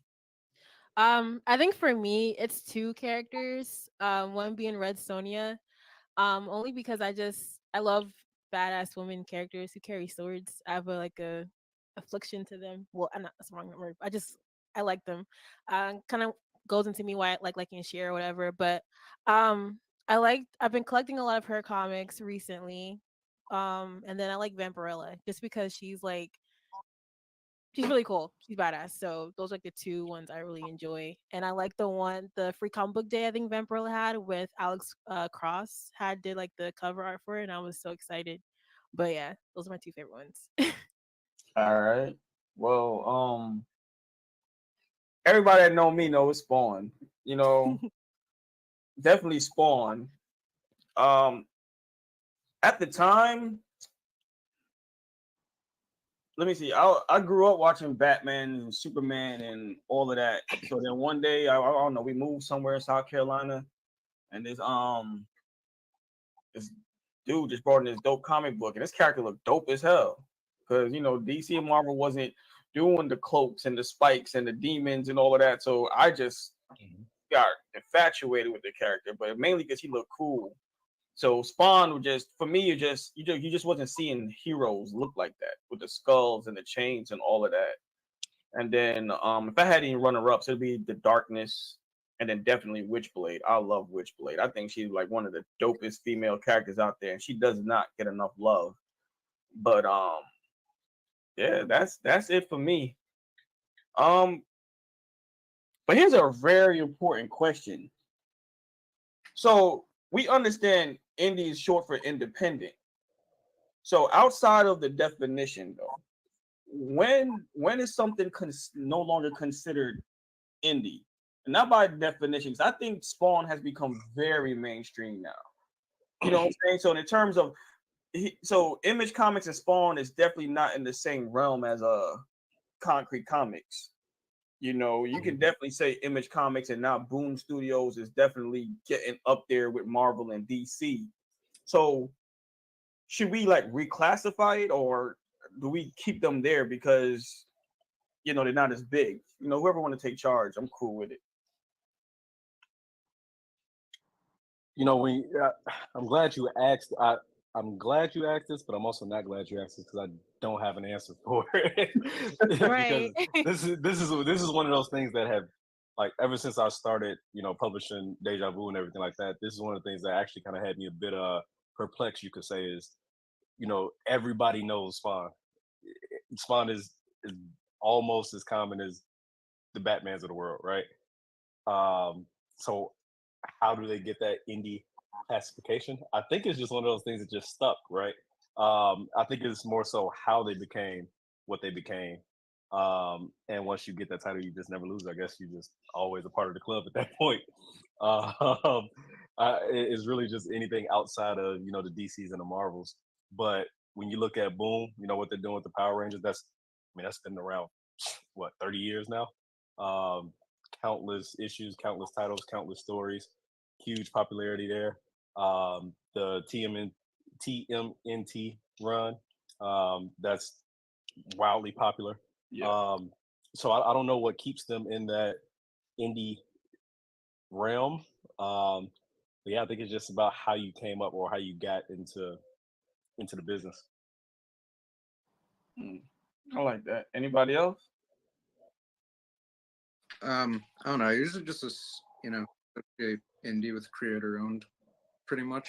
Like if you're able to, maintain the rights to the characters and write the character how you want without, an editor telling you to change this and change that. That's basically, what I associate indie with. So. What about you, Spicy? No, yeah, I agree.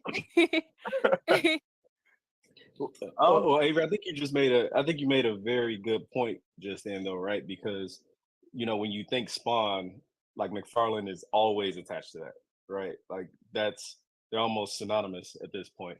But when you look at Spider-Man, he's had several different writers. Daredevil has had several different writers, and you just think of their run. But when you think of Spawn, you think of McFarlane.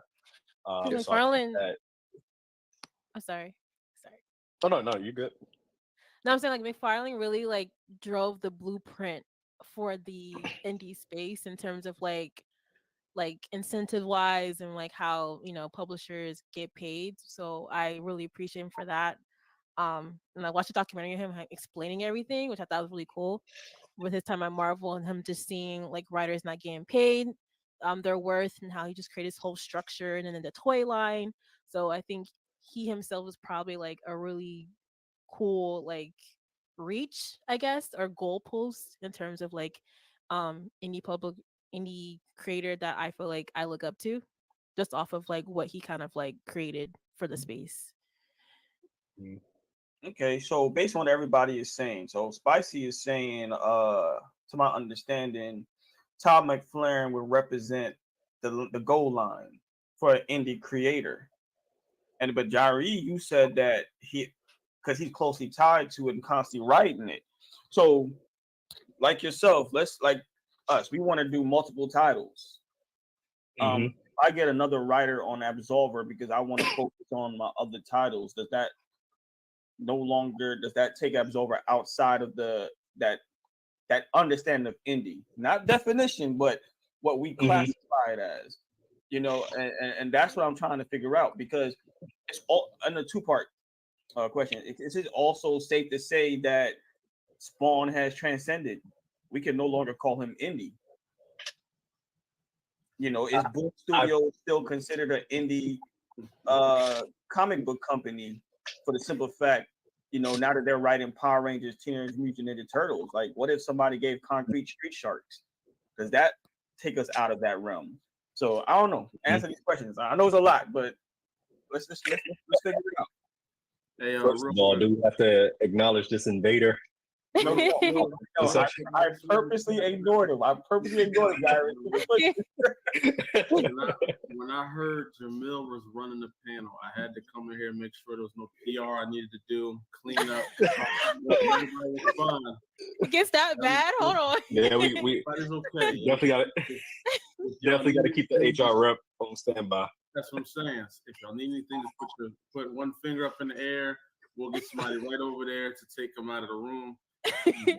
Notice everything was smooth and clean till he showed up. That's all I gotta say. He came in real worried. I was like, okay, what's going on? I was so worried, man. I knew Avery was in here. I was worried for Avery. I said, "Oh no, not Avery, man. Come on, man. You can't go up there." So you know what I'm saying. But no, but I heard your conversation though, man. It's been pretty interesting, man. I'm liking some of y'all takes on this. So all right, so let's jump back into the scenario where Mr. Leslie is no longer writing Absolver. Does that take him out of the indie creator space? I personally, I say no. I say no for the immediate future. But if Concrete gets to where we all imagine that it will be, I think that may bump you out at some point. 5-10 years from now, if you're so far removed from it where you're no longer synonymous with the character, if that makes sense. I feel like none of us are indie creators right now, because what necessarily is an indie creator, right? Marvel is independently producing their books. DC is independently producing their books, and they just hire writers to write them, but they're all independently produced within their company. We do the same exact thing. You know what I'm saying? So I feel like that term indie creator, indie comic is like to maintain the line bordering, oh no, these guys are mainstream. Anything beneath that line is an indie guy. They're not deemed on the same level as we are. But then my question is, what's the line? Because in this community, we still consider Todd McFarlane and Spawn indie. And we're not even talking about in the sense of indie, short for independent, because anybody can be independent. It's just that Marvel and DC is at a level. So when is it okay to say you are Marvel and DC's level? Is it a financial situation? Is it a love and respect situation? Like if we got to the point, when Concrete gets to the point that we are known and loved like Marvel and DC, does that take us out of the classification of what we call indie? I don't think so, because you look at Black Saiyans, look at Ripperverse, those dudes made millions of dollars and they still indie. And so it's like, I don't know who created the indie term, but to me it's just it's like to make sure we never ever cross that line and be considered amongst those. So Spicy and Avery, what y'all thinking? Oh, y'all ain't gonna be quiet on this one. Yeah.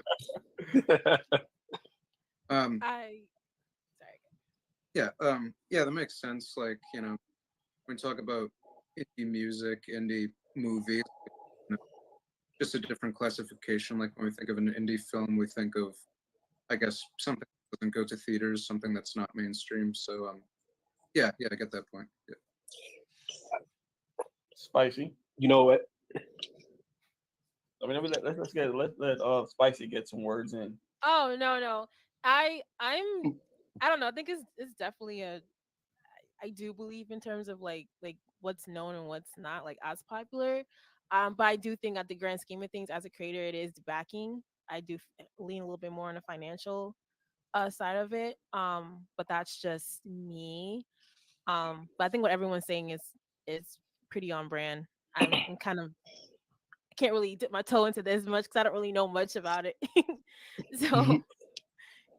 But no, I agree with exactly what you just said. I think there's a financial component to it, and kind of to what Lonzo was saying, it's almost like a toll gate, right? That you got to cross in order to crack into that mainstream. Because when Avery mentioned the film world, something that I'm a little bit more familiar with, you can make a high quality product, but if you don't have a certain financial backing or budget, they'll classify it as an indie because you didn't spend, $100 million on it. But the quality is still there. But people also look at it at a different lens when it's like, hey, this is a $800,000 budget film. They go into it with a different lens, like, oh, this is an indie film versus an $800 million film, where it's like, oh, this is a big mainstream production. So I do think there's a financial component of it that really nobody like wants to quite speak about, because a lot of times that plays directly into it. You know, you can get classified by, you know, your net worth sometimes, and that's just what it is. You guys don't think timing, I'm trying to word it properly, timing plays a part? Like, for instance, it's fair to say when we all were born, we came to this world with Marvel and DC in existence. So to us, they're a big deal. To somebody else that grew up when they just started, they're like, huh, just Marvel and DC. So maybe, what, 2 decades from now, you see a couple of concrete comic books on the shelves. To 2 decades from now, we're a big deal. With us, we just trying to crack whatever that line DC and Marvel, that bar they set. So you don't think that plays a part? One. And two, back to the movie thing. What's that that scary movie where those kids got lost in the woods? Blair Witch. Blair Witch. I'm pretty sure that had a very low budget. Very low budget. So I don't think the budget necessarily classifies it. You know. Well, go ahead. Well, I was gonna say, I don't think, you know, that was, you know, definitely a long time ago now, but I don't think Blair Witch was out there as a mainstream movie. It went through like the film festival circuit, and it was more of what did they pitch it as? Found footage film. That's what they were calling it. And that was like this little, like, cool little niche thing, and then it took off. So I think it was one of those things where it was just a massive hit, and that's what created the buzz around it. So to your point, right? Like, now timing, right? So now, you know, people hear Blair Witch and it's almost like a cult classic, right? Like, it's cemented in most people's brains of a certain age, where it's like, I remember where I was when I saw that, right? So now it definitely feels like a big project, but at the time, I don't think it was framed up as, hey, I got this massive mainstream hit that I'm about to drop summer of what was it, like 98, 99, whatever it was. Yeah, I feel like it's perception too. Like, tapping into what you were saying, Jamil, about, you know, we grew up, this thing was already in existence. Like how we look at Toys R Us or whatever like that, or KB Toys, right? And now, you know, they just look at Walmart. They're like, what the hell is KB Toys? You know what I'm saying? What is that? But, you know, we grew up with like Kitty City and stuff like that. So perception definitely plays a part. But I really, I don't know, something in my spirit just feels like it was a line created to make sure they can continue being the dominant ones, and that no one ever peeks over that hill and be like, yo, we're just like them. Because people look at like Boom Studios and all those other guys. Do y'all consider them independents as well? You know what I mean? Well, that's easy. So I believe, like I said, I believe you can no longer, I believe by definition, Spawn is very much independent, but based on success and length of success, and, you know, he's very much mainstream. I believe it just boils down to that. You know, you can go up to 10 people and say, do you know Spawn? Whether they're read it or not, yeah, I heard of him. I feel like when it comes to that, okay, that's considered mainstream. And we're getting to that point where you can walk up to 10 people, hey, do you know who Primate is? Who? Primate, bro. Yo, check out this book, concretecomics.com. So I believe, based on this conversation, I think it just boils down to how well known you are. You can be independent by definition, for sure, and by the money or however you handle it. But if you could walk in a room and majority of that room know who you are, then I believe you've crossed over. So I believe that's the answer we was looking for. Personally, if I'm wrong, I'm wrong. But I believe it's popularity, I guess. So one thing that one of the old heads in the community said to me, he said, once we went to Diamond, we were no longer indie because we have a major distribution now, and we can get directly into the big markets, just like a music artist with a record deal. You know, now they're in major settings. They can go to certain places. Like we can apply for professional tables now because of our status. So technically, we're indie on popularity, but on status wise, we could be considered just like you consider anybody else. Okay, so if you use Tech Nine was a big independent artist, very popular. Right. You know, made lots of money, and everybody know who Tech Nine is. Um, so based on what you said, and what I'm saying is, once you reach a level of popularity and people knowing you, you're no longer mainstream. Yeah, yeah. No, it's a very. You know what? I'm curious to think what, because I don't know too much about the anime and manga world. So Spicy, if you know a little bit about that world, right? So when it Yeah. comes to the indie titles there, and in the mainstream titles, is there? It feels like it's more based on the creator who created this, because they could just be just a name that's popular and y'all will just jump to it, read it, buy everything that they got. Versus, I don't really hear too many people talking about the publishers too often. I just hear like this book, that book. You know what I mean? Like, how does that world navigate? It depends. I know like Shonen Jump, and then there's like other publications that can that have manga, but like I love for Shonen Jump specifically, you see a lot of new titles get thrown under the rug within their first like few months. Like I Mm. know there was this rule where it's like, I think where it's like, if a series on Shonen Jump doesn't do well within its first like 8 chapters, something like that, some along those lines, then they kind of don't really push it further than that. So I think it's a little bit more high stakes Mm. because it's like they kind of want to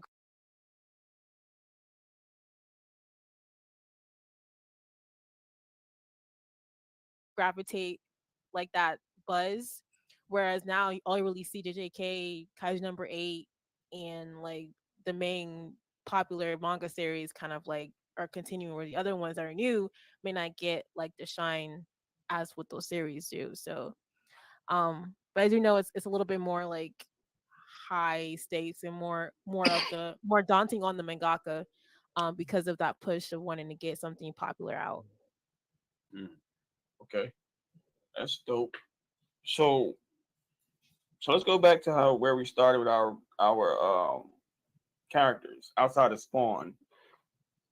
So Avery, why would you still consider Hellboy, based on the conversation indie and not mainstream? Because he's had 3 attempts at movies, and everybody knows Hellboy, but you still called him out. So why would you consider him still independent? Yeah. Thinking back to what I was saying, just I think because Mike Mignola, he's been the Hellboy guy mostly. Like he's the one who's been writing it. He's been behind every project. He's been involved in every movie. Um, yeah, I guess that's it. Okay, I hear that. And so, Spicy, what about Red Sonja? Why would you still consider that? Because she had quite a few movies. I went with 1 or 2. But they were like straight to like DVD. I don't think they were that good. But I I just don't think too many people know about her. I feel like people a little bit more about Vampirella more so than Red Sonja. But I just, in my opinion, I just don't know. I don't think people know much about her. But I do enjoy her stories. I do enjoy like the rawness of her character from what I've like gotten from her in the comics that I've had.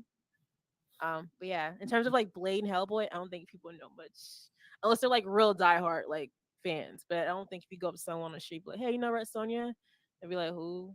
Like, oh, she has like a sword. But I believe Hellboy and Red Sonja have a decent amount of fans, though. Even if you just call them cult, and Vampirella, cult. Yeah. So, would they still not be considered? They cross that line of mainstream. I don't think you don't got to be as popular as the popular kid. You can still be well known. Like, hey yo, you know what's dope? when you think about The Boys and Umbrella Academy and stuff like that, those are comic books as well. No one really knows, like, Hmm. you know what I mean? But they're basically mainstream now because of their popularity. You know what I mean? Everybody knows The Boys. Everybody knows Invincible. Invincible, Walking Dead. You know what I mean? Stories like that. They're like mainstream in a whole nother medium. You know what I'm saying? So it's like I don't know. It's mind boggling, man. It sounds like popularity is the answer. Then Yeah. Well, yeah.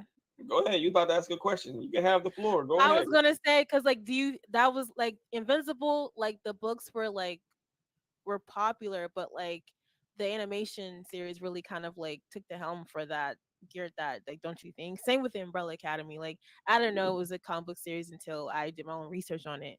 So like, do Yeah, you think that certain media kind of like are more easily accessible to people and fans in terms of that, and outside of the comic book space?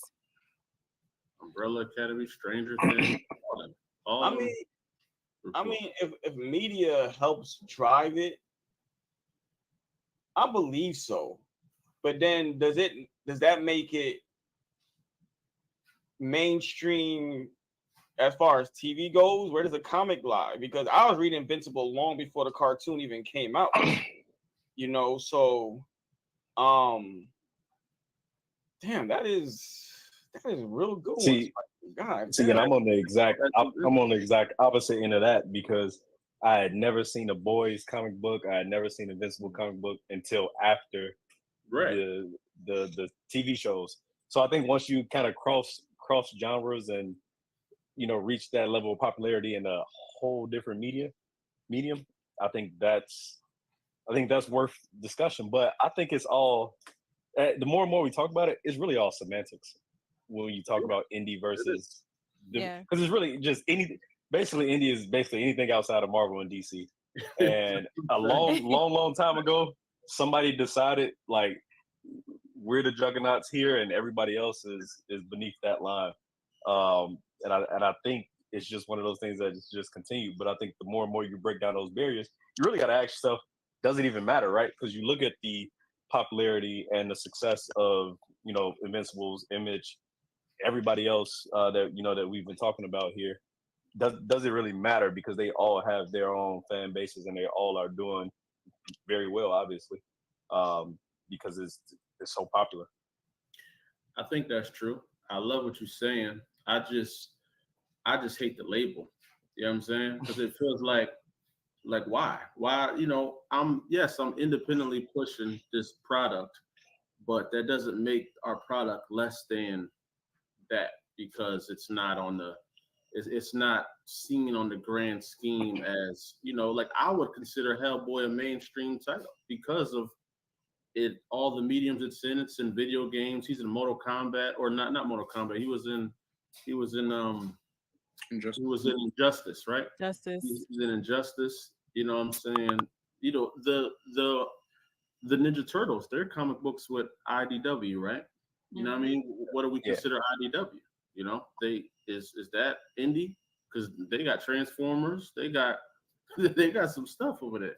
But But but I think it's unfair to. I don't think it's right that we call IDW and stuff like again. It's easy to classify Marvel and DC. Image Comics is literally made up of independent creators and stories. So now it's a matter of transcending. IDW can very much well be mainstream. It's just not as popular as Marvel and DC or well known. You ask somebody, oh, you read IDW comic books? Who? They make Transformers, they make blase Sonic. blase. Yeah, all of that. Sonic. They do? They did Sonic? I thought it was Boom. Oh, The new Sonic series, I think they do too. see, I didn't even know that. So, because there's levels to everything. yeah, So that's what I'm saying. So I think it's a matter of who crosses over because Primate and Deja Vu can very much well cross over and act like an Absolver is still trying to get there. We don't have a TV show. We don't have, Primate and Deja Vu get the cartoons and the movies and stuff, and then Absolver and Acolyte still out here trying to pitch. Like, bro, what's up? Still out here starving, man. You feel me? So I think it's a matter of when you transcend and at what level you on, because you can be high class but lower level. You know, I got a million, but you got 350 million sitting in your bank account. You know, I'm still a billionaire, but I ain't got 300 of it. So and that makes a lot of sense, because there's a tier within indie comics. There's tiers in here. There's the guys just coming in, and then and I'll use Jari and Avery as an example. With y'all being a part of Concrete, automatically puts y'all above a lot of newer guys that's coming out, because y'all are attached to something bigger than just an indie creator by himself. You know what I mean? So I think a little bit of perception lies in there as well. I just think I'm gonna end with this. We close out. I just feel Marvel and DC gets that because they've been around since like the 1700s and shit. So you got to go back like how many generations before they ever existed. But I think there's a lot of mainstream. I think Dark Horse, Top Cow, IDW, Boom Studios, Dynamite possibly at one point. I do believe they're all mainstream, but it's a fact of longevity, how long they've been around, and the titles they carry. It's safe to say that Image is made up of independent characters and stories. So, Walking Dead transcended, Invincible transcended, Spawn transcended, but not Image Comics. You know, and I think Concrete is kind of built in the Image Comics sense. Well, foundationally, but we do have a joint universe. But there's still room for Primate to transcend, and the rest of us still trying. So, yeah, I think that's it. Spicy, Avery, I need y'all to end on something because the world need to hear y'all. Go ahead. What do you want me to say?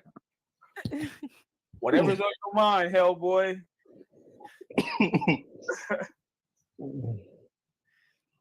I'm gonna just talk about Primate.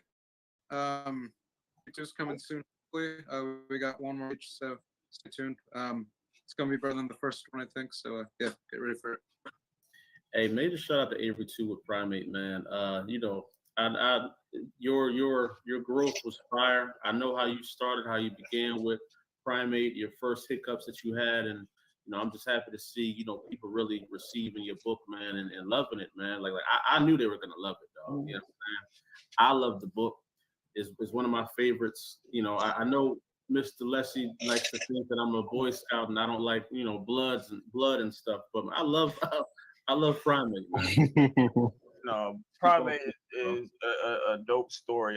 There's a funny story. I think it's safe to talk about it now, man.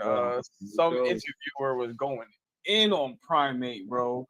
So when we went on his show, his live in that comment section, and we tore him up. We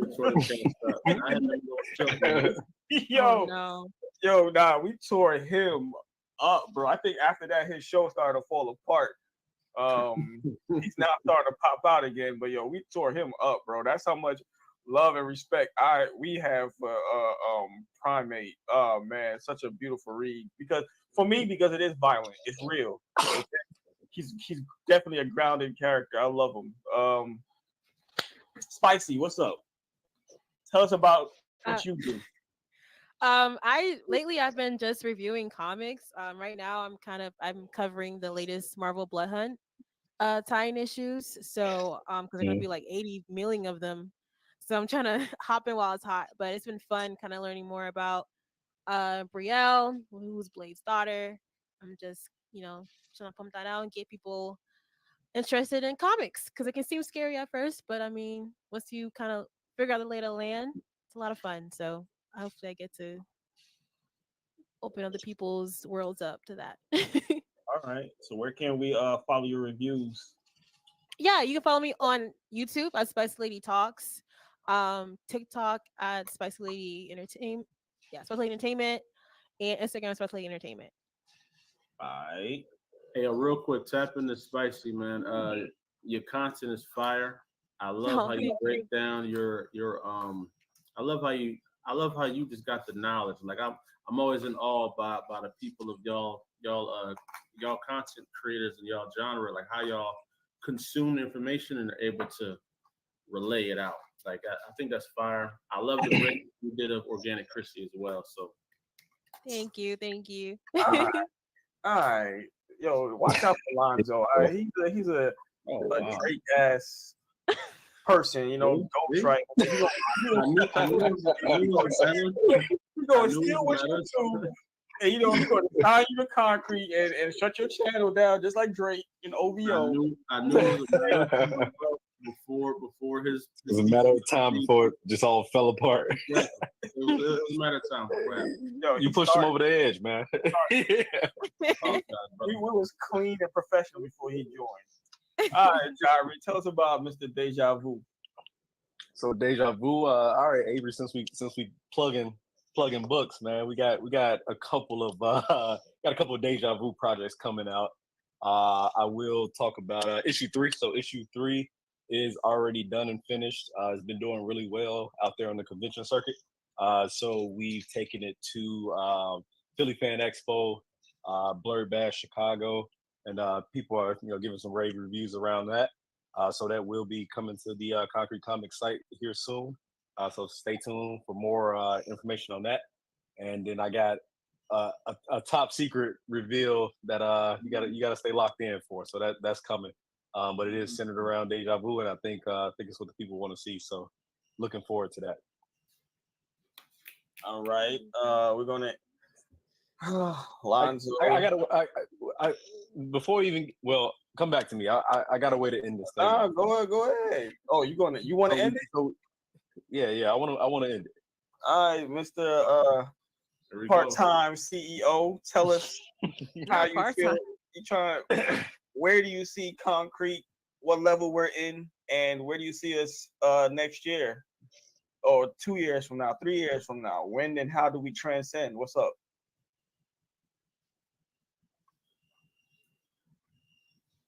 Mr. CEO, fake CEO? I thought you were talking to Jari, bro. No, I was definitely talking to you. Oh, my bad, bro. I didn't know what's going on. I was like, hold on. I apologize. As you know, man, I just came here to make sure everybody in here was safe, bro. I really didn't come in here for me at all. It was really about them, man. I want to make sure Avery wasn't corrupted. Spicy felt okay and safe. Jari wasn't checking out either. So I'm glad to see that they're all doing good and that your PTSD didn't kick in on this stream. And we're good, man. Concrete Comics to the world, man. I see us really leveling up and taking on. I think the con circuit is going to be something we really show who we are at, man. And I'm excited for what's to come after this 5 years, because now we got another 5 years to blow this 5 years out the water. So I'm ready to get to it. All right, so well, there you go. Right. There you have it. So Go ahead. Here's what I want to end on. I want to stir the pot before we all get out of here. I need everybody to tell me who's their favorite Concrete Comics character, and you can't choose your own. Oh, Avery, Primate. who you got? I got Primate for sure. Gotta give it to Absolver, you know. Appreciate All it. right. Let's go. Spicy, who you got? You got pick of the litter since you don't have a character with us. Who you got? I do like Odina. I know everyone chooses that character a lot, but I do like her. She's like my second choice between Organic Chrissy. I'm a fitness girl, so I just love fitness characters. Mm-hmm. Good choice. Lonzo, who you got? It's my question. I gotta answer last. It's on me. Damn. You said that's not my own, right? Yes. Bro, just the other day you said it was Absolver, dog. Stop capping. Let's roll. Never. I would down if I said that. I don't know. I think you know what? I'm gonna say Base Force. Fuck it. I like base force a lot. Okay. Okay. No, so mine is definitely Odina. That was the first character that I gravitated towards. Love the growth and development of that character. And I know Anaji got issue 5 out right now, and some big things coming. So shout out to Anaji, man. Shout out to Anaji, man. He got 2. No one in here tell him that he got 2 votes though, right? No one Why? say nothing about this, okay? Don't say nothing about this, all right? He's already in the clouds. Don't do this, all right? But man, this was a dope panel, everybody. Thanks for being a part. And let's enjoy this Kway weekend. You know? Yes, sir. Yeah, support the Patreon. ComicsComics.com.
I can see these people mad, so I need a two. Only got the one, so I grab for my number 2. Fellas in their little mumble raps like they need their shoes. Try to keep a little class like I'm in the school. Blasting them in the view, splash like I'm in the pool. Asking out what this fiasco have been a cool. Take you for a ride, tag if you with me too. That's a little Marvel versus Capcom number 2. And I love my life like it's loose. Jews will always be loose, and I loosen up them illusions of losing. Usually leaving the lunar, turn me to loop. And scooping the 30 in his 30s, at 30, you still confusing. Burden with this amusement, you heard me from the muses. No burgundy, but my room is my versioning as a student. Burden you with a fuse of hyperbole and acoustics. You versions are just accused, cause I'm burden beautiful music. Serving up the absurdity, always extracurricular. Haters say they heard of me, but always that's the particulars. Starting while you frontin', I'm always next to ridiculous. Need a lot of space, so I'm always extra vehicular. Homicide, you punish me for my crimes. Just trying to find a flaw, so you rummage into my rhymes. It's funny when I realize all these dummies can do is lie. How I always deliver, I'm running into my prime. 100% of the time, I'm making a go run. On the third strike, I'm waiting to go chun. Thought about the economy, making the go fun. Hard raising that cake like we baking a whole ton. Don't believe what you say with your own tongue. Just forming up all the lying and making the vote shine. All my haters be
And we are back. Hi, hello, hello, hi.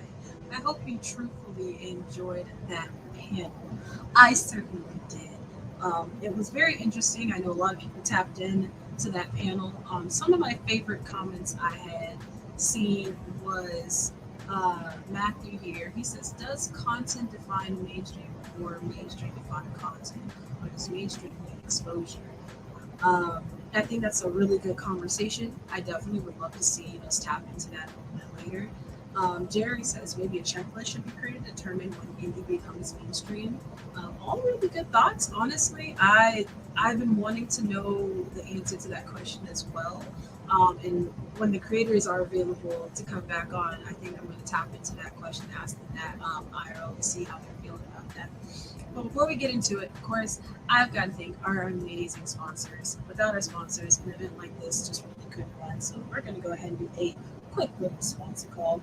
Shout out to our friends over at Midnight Comics. Man, Midnight Comics, as you saw, Lloyd has been all up in here. He's done some amazing work with us, as well as Tasha. You'll see her a little bit later in Kway Weekend. But Midnight Comics publishes titles that showcase diversity by crafting stories featuring marginalized characters of color from different backgrounds. Be sure to check out all of Midnight's titles, such as Tales from Midnight and The Unbeloved. I also want to give a shout out to our sponsor, Legend Comics LLC, who make their return to Kickstarter with 2 new comic books available, considering their anthology series, Fantasy of Flight. Issues 3 and 4 will include the long-awaited Stormglider battles, the 5 Part 2. They also will be debuting the Legend of Comics' first superheroine, Lady Universe, and in her origin story, Lady Universe Emergence. Make sure to follow them on Instagram at Legend Comics Universe, Spectacular Stormglider, and First Lady Universe for all updates on the launch for their Kickstarter. You definitely will not want to miss that. And finally, shout out to our friends over at Nerds and Hip Hops, who also have a comic called General Joshua, the story of a flawed man with little faith driven by vengeance. Ironically, his higher calling is similar to that of his biblical counterpart, only instead of leading his people to the promised land, the modern-day Joshua must learn to lead a rebel militia and civilians left behind by a holy rapture to stand against the forces of the newly appointed leader. Also, they have a Nerdcore Freestyle Friday, July 7th at 5 p.m. PST over on Instagram. And thank you guys so much for sitting through our ad reads again. I know there's quite a lot of them, but we also have a lot of sponsors because they love us, and it is because of them that we have this amazing weekend all the way through. But I'm going to stop that for a moment and bring on some of our creators that we have on standby here. We've got Alonzo, and we also have Jamel. Are y'all ready to come up on stage? Let me know, man. Yo. Stage.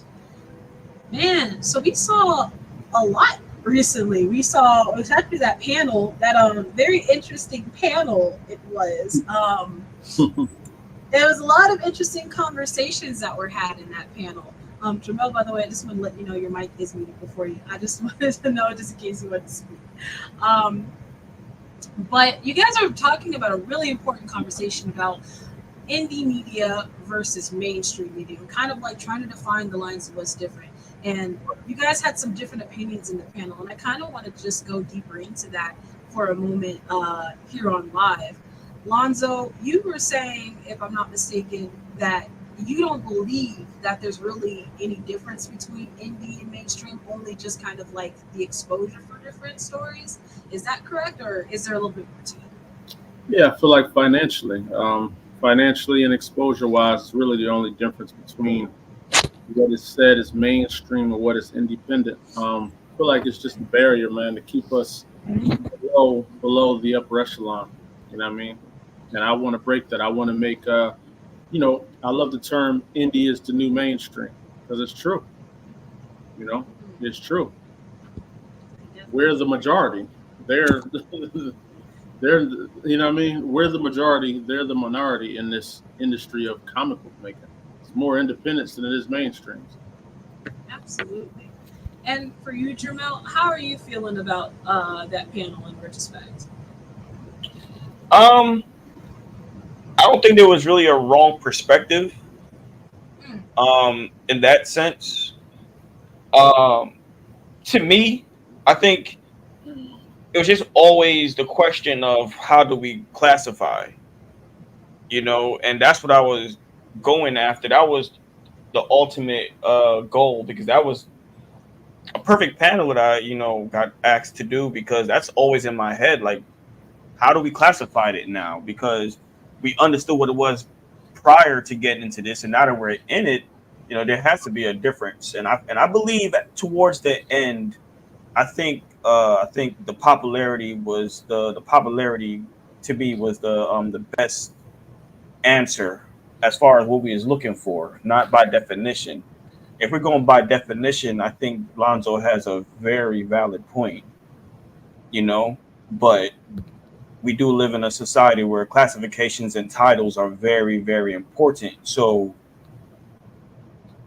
that's what it was. So the panel was pretty good, if that answers your question. Yeah, no, it definitely does. And I think it's like it's a very important conversation to have because I've kind of gotten to the point where because I was going to ask, like, is classification important? Because I think in the case of some of those creators and those properties that Lonzo had mentioned, like Umbrella Academy, like Invincible, like these technically are quote unquote indie properties, but I would say someone like a Robert Kirkman isn't truly indie. Like, I guess he's independent in the sense that he has the control, as some of the commenters were mentioning. But Robert Kirkman's been around for a while. He has an award-winning show, The Walking Dead, after his property. So for me, I guess the thought process is the classification important at all? Does it matter if there's indie? I think that for most people, there's definitely a separation there. There's Marvel and DC on one hand, and then there's everybody else on the other. But truthfully, especially like if you're going into your local comic shop, like that line is even becoming blurry itself because you'll see, Marvel and DC, they'll have their own walls typically in most stores, but now independent, Image takes up 50% of the indie wall. Boom takes up the other, takes up a smooth 25% by itself. And those walls are steadily expanding with just as many titles as Marvel and DC. So I think it's an important conversation to have as indie creators to also to boost up our community and give them the confidence to say we're not small creators by any means. We have the power more than we've ever had, and there's a lot of eyes on everything that we're doing. So amazing panel, Jermel, that you hosted, and also fantastic conversation all around. It was very solid watching it all. Thank you. Good, Um, Mr. Leslie. Thank you, sir. Really appreciate that. Why are you slow clapping? But you know what? I just I think the titles and the classifications are important Mm, because an artist, I'm speaking for myself, an artist like myself, I want the goal would be to become quote unquote mainstream because I want a lot of people to read my books, partake in my art, uh, hear the messages I'm trying to show and teach and preach. Right. So if the line is whatever the level is of Marvel and DC, if they consider high rank, given I'm not just throwing it out there, if IDW is considered low tier in that classification, I definitely would like to reach that line of IDW. And even then, from a financial standpoint, because we do reach that line, and now somebody says, "Hey, we're trying to bring back Street Sharks or Biker Mice. We want Concrete to do it." Yo, that's financial. That's a financial gain to help us do more stories and do more great things. So, in the sense of artistic reach and financial gains, and again, financial gains so you can do more. Yeah, definitely, those classification titles are very important. But let's say Ty, you get a job, but you're a writer, and Marvel's like, listen, we'll support you, but you got to do this for yourself first, and they just let you put the Marvel branded on your book. That's all you get from them. You're independently doing it yourself, but you have Marvel's backing. So what would you call yourself then? Yeah, no, you're actually getting into some very like interesting territory, because I think back even like to the time of Milestone, their initial agreement before they had gotten, actually physically absorbed by DC was just the distribution and publisher for Milestone. Everything Milestone did, all their art, all the funding was in-house. Everything they did was in-house before they got absorbed in the early aughts. So I think it's really interesting, because at the time it really was DC was just a label that they had put on their books. And then even for something like an Image and Boom don't really make too many of their own, like they have an in-house writing team that makes their own stories. They grab a lot of stories from other creators and then publish them under that label. So what does that make them? What does that make those creators then? Is Mirka Andolfo a creator under a label, or is she just Mirka Andolfo, the writer and creator who publishes books? So definitely a good conversation right there. You always bring up some amazing points, truly. Sure. I love that panel. I would love to see Mr. Leslie do a lot more. You know what I'm saying? A lot more panels, and let the world hear his elaborate way of thinking. You know what I mean? Elaborate way of thinking is a unique thing to say, for sure. We just have to agree. We just have to agree that I cannot be thrown back into the doghouse under any circumstances. Oh, goodness. Unfortunately, that is where you stay, bro. You know what I'm saying? That is where you exist at, man. You know what I'm saying? Not existing in the doghouse. Oh, snap. We've been blessed by the beautiful Onaji with his beautiful mane. I'm gonna talk about your hair every time before I add you to the line, because your hair is so glorious. All right. I'm about to go put my locks back in. This is Oh, that's what Lonzo had to do. Lonzo had the little shortcut, and then he was like, "Oh no, I gotta go reattach the mane. I gotta lock it. I gotta lock in." I needed to. Free Jamel. What's going on? Why are we talking about Free Jamel? What happened? I don't know. They realized that he lives in a very large cage. That we let him out sometimes. Sometimes we let him out. You know what I mean? I can't stand for this Jamel slander. Y'all, he literally just like killed a panel. Y'all just doing all this Jamel slander. Listen, man. Jamel loves to be that pit bull that's like locked away until it's time to fight. He enjoys that. Jamel, I enjoyed the panel. I don't know why Lonzo's under the impression that Avery is scared of you. Right. Like, what? What's happening? That's what I'm saying. I think Lonzo does a lot of projecting. Lonzo does a lot of projecting. That's no. That's what I'm saying. Jamel, if you're in danger, blink really hard. Blink twice. Like, we will save you. We will save you. Don't you do it, Don't you do it, nigga. Okay, right downstairs, man. You go right back downstairs, man. What's your question? Tosh just brought up something. Indie versus small, like mainstream indie versus small mainstream. Yeah. Right. So are we talking about like the Image and Dynamite and them versus like us?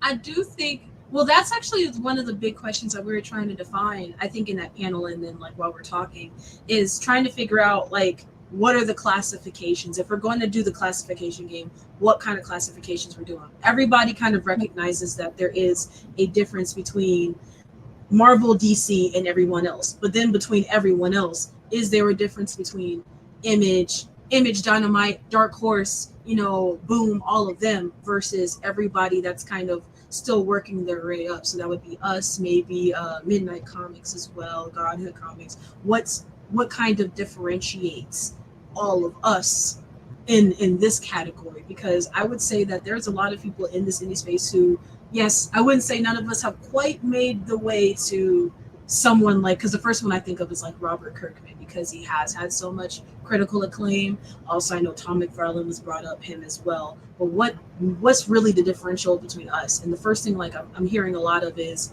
financial backing, exposure. Yeah, But I yeah, think like brick and mortar also plays a part too because they're like they have buildings like offices and stuff like so. Whereas in most of us, we are fortunate to work, but we're working out of home because we right. can't afford um, space rentals or well, I'm speaking from some of us, or leasing out buildings and all that type of stuff because it's more of a structured type you know income. So Uh, you know what? I agree to disagree. who cares? Nobody asked you. Here you Mm. go. Oh well, But I'm just saying, right? If we're looking at timing or time period, if like let's go back to COVID. Before COVID, we was literally about to be on the cusp of really going to every con, then chasing the normal dream of all right, now we got to get an office space and stuff like that. But COVID has showed us and a ton of companies like, yo, you really don't need all of that shit. We can literally all get the business done working from home. You know, there. Yeah, I think there's some validity in in having a completely remote team, because that's what Yeah, Concrete is. It is, we're a completely remote team. We work from our respective states, and I think there's honestly, I think that it's a flexibility thing as well. If yeah, you can get a creator who's not in, like, not even just like, oh, across the 50 states in the territories, but like if you can get a creator who's outside of that, if you've got a creator in Nigeria or a creator in Germany, it's a lot easier to manage them and manage them as a team if you have a remote basis versus trying to bring everybody into an office somewhere in a singular location. Because then I think like about like all of us have our own different lives, like we all do different things. Like, Onaji, you kind of you're firmly planted in Atlanta, which shout out to Atlanta, and then everyone else is firmly planted in their comfortability. Do you want to leave your setup where you're at to go move to an office or to visit an office frequently in another location that could be miles, thousands of miles away from where you're at? no, So that that is that is true because I remember growing up. One of my dreams was to work with Todd McFarlane, and he used to put out the job posting thing on the comics and behind the Wizard magazines. But I would have to live in Arizona at the time. If I'm right, I could be wrong, but I believe it was Arizona, and that used to always be in the back of my head. Like, do I want to go to Arizona? Who do I know in Arizona? Now, now, if that was my goal, hey Ty, I could work for you and everything straight, email, Gmail, Google Meets, whatever, So you can pull up Tasha's comment uh again. for her original yeah, I gotcha. Yeah. I think that's a great talking point because I really want to do this panel that panel again, especially with Matthew. But now we just have now it's a matter of understanding. Are we just calling Marvel and DC mainstream just because they're the most popular? Is it a money thing? And I think that's what it always boils back down to. You know? I I feel like for me, the biggest thing about Marvel and DC is not even just like their financial backing and their money backing. It's just how much of the social zeitgeist they take up, how yeah, much brain space they take up. If you were to say, uh, prior to my understanding of the indie world, about 6-7 years ago, if you said name a comic book character, the first one I'm going to name are the ones that I'm very familiar with. And the first one I'm pretty familiar with are going to be Marvel and DC characters, because a lot of us have, I mean, all of us have grown up on that. They've literally been around, as Jamel said in the panel, since literally the 1700s. Not that long, but they've literally been around. It feels like since the Dark Ages. Like they've kind of just always been around. They've exceeded the time of the generations. Like they've been around since some of our great grandparents have been around. Granted, that was like the 40s and 50s, but still, they've they've literally been around the whole time. So I feel like the reason why we consistently are like, oh, it's Marvel and DC versus everybody else is not just because they've got money. I don't think money at this point, money doesn't really mean a lot because anybody can have money because that's how someone like a Robert Kirkman can get his stuff and get his things animated. Does he have the same pool? Not by any means, but that's why we can say, oh yeah, now my favorite comic book character is Invincible. You can say that now, whereas you couldn't say that 30 years ago. Yeah. But yeah, it's just how much social space they take up. There's still going to be a guy at the gym who's wearing, But the also super. think of it like this: they're controlled by two powerful entities as well. So, and Oh yeah, Warner Brothers and Disney. So, of course, they're going to try to block and do I mean, I hate to say it like that, but they're going to, like you said, occupy spaces to take up where other people probably fall short. Whereas in Robert Kirkman and the creator, I can't say his last name, Eric something, who created the board. Yeah, they have more of an inch on them because they're backed by Amazon. Whereas indie creators, it's kind of backed by more to head. So, right. so let's just say Netflix came through and said, "Hey, we want to back Concrete Comics," right? Yeah. Nothing changes except the fact that they're giving us money to do what we do, and we continue to do the same thing. And of course, we add Netflix to it. Well, where would that take us? Granted, nothing changes in how we produce, what we write, how we write. Nothing changes with that. Does that automatically take us out of the it does. space? Because Okay. here's the thing, because you're thinking that it's going to be roses and petals because we're signing Netflix. Not at all. They're going to have their executives, their people, the people who they want to appoint behind those scenes. It's not going to be, oh, you guys get to do what you want.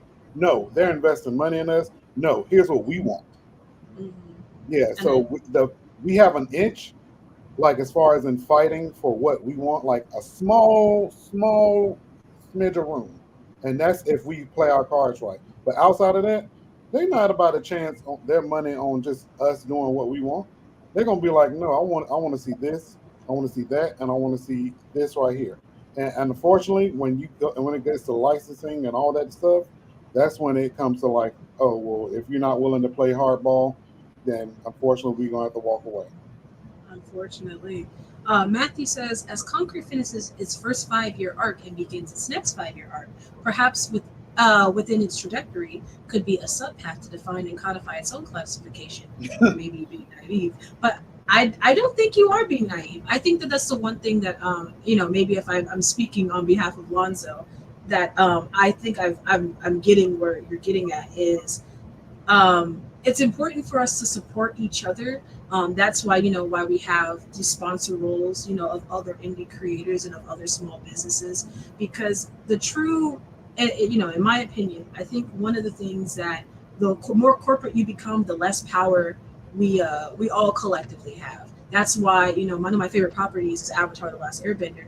That's why Brian Konietzko and Mike they left their project for their Airbenders series, the live action, because they had creative differences. And they went and made what? They made Avatar Studios, where they could make and produce their own things that they wanted to produce. And I think that's probably the pathway that Concrete will continue to take. Is it's important for us to build and make our own platforms, our own studios.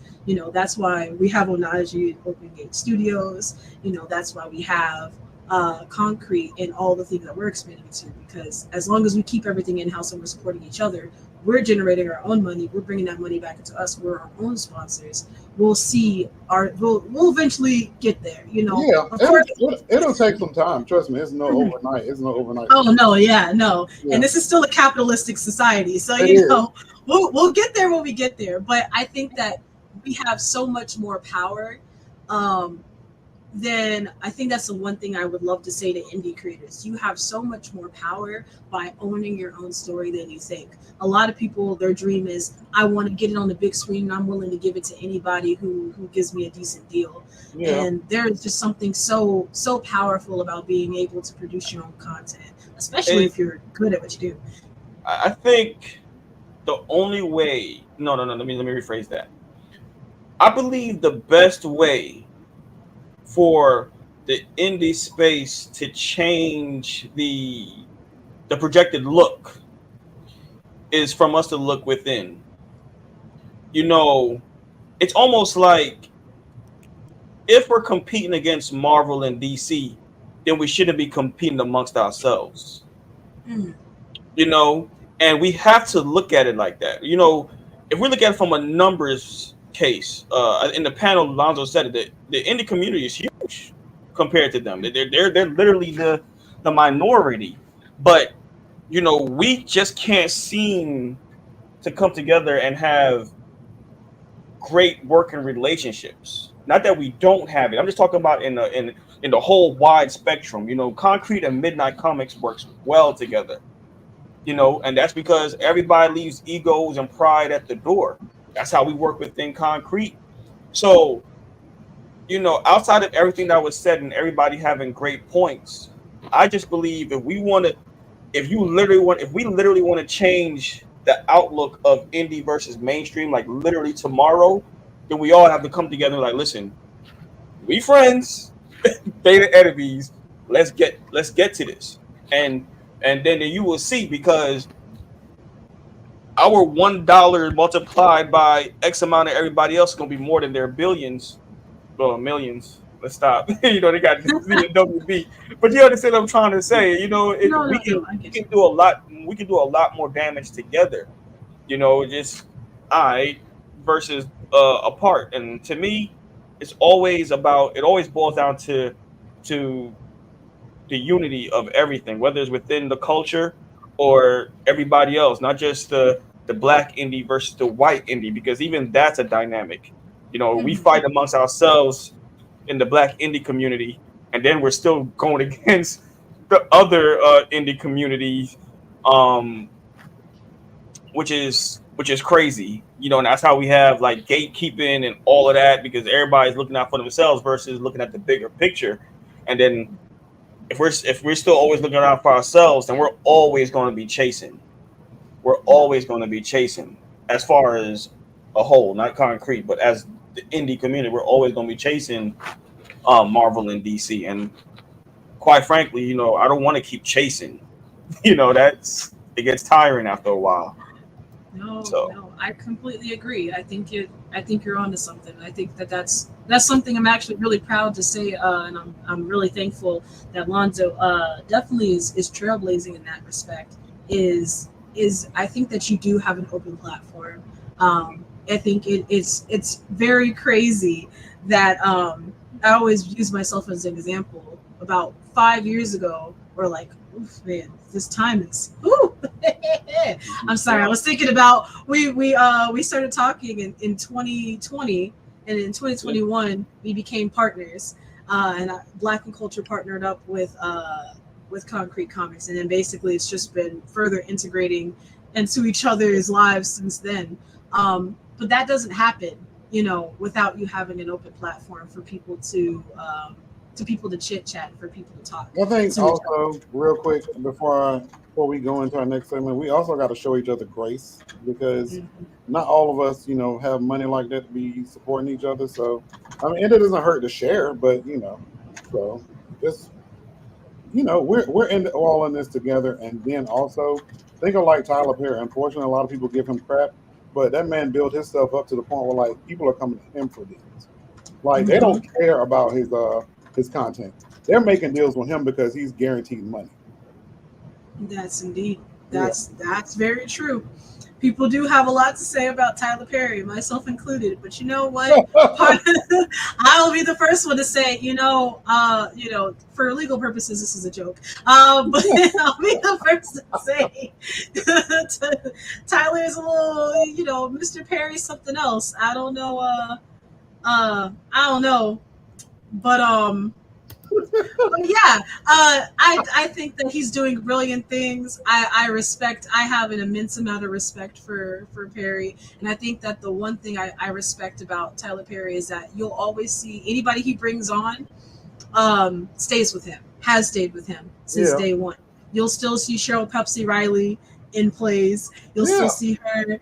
You know, that one light skinned man that's in all of his plays, that one dark skinned guy that's in all of his plays. I don't remember their names, but it's that one light skinned man, that one light skinned man with all the muscles, and that one dark Tyler skinned guy with Perry all the has muscles. more remixes than Puff Daddy, bro. Like he just the same. He just regurgitates the same shit. I'll say it. Yeah, I'm Is it? just. It's That's all fine. it is. You can say it, but guess what? Yeah, right. Does he have a That's what formula? we're saying. I Like, mean, Right. listen, Does he has I a don't. guaranteed audience. I'm not knocking the hustle. I'm not knocking the way he got there. And I'm not taking away what he's done. But I just feel, and I say it in almost every interview I have a chance to say, when you are part of a certain community and when you reach a certain level in life, then change the message to uplift your community. You know what I'm saying? We can't keep having these same conversations. I'm not saying run away from it. All right, cool. You was 10 for 10 with that type of story. Now be at least 7 for 4 or 3, or whatever the numbers is with this story. You know what I'm saying?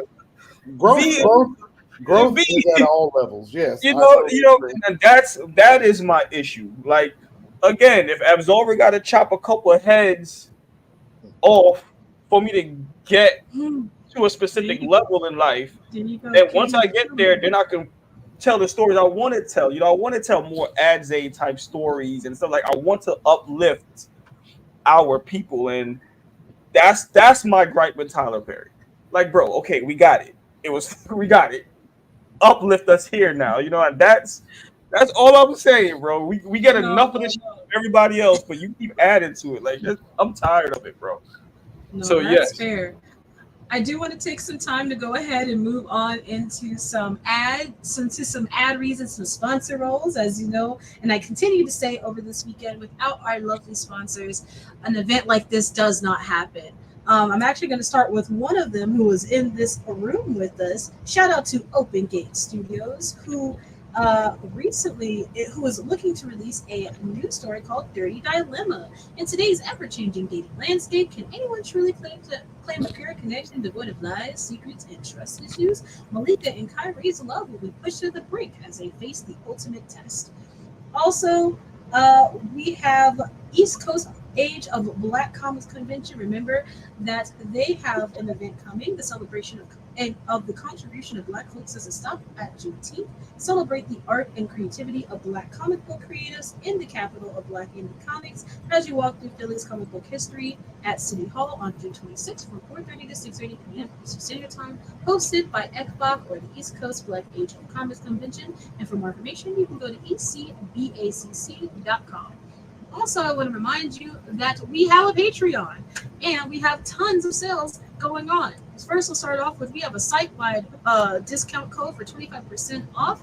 That's if you put Kway at checkout. And if you join our Patreon, we have a $1 tier that you can join. And just for $1, you get a 50% off discount to use on single issues on the Concrete website.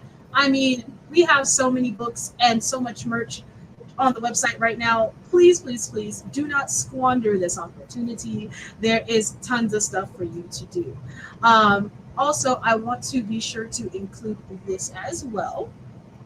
We have a Discord. If you want the access Discord, it is in the description of wherever you're watching this video, on YouTube, on Facebook, and on the World at War Comics YouTube as well.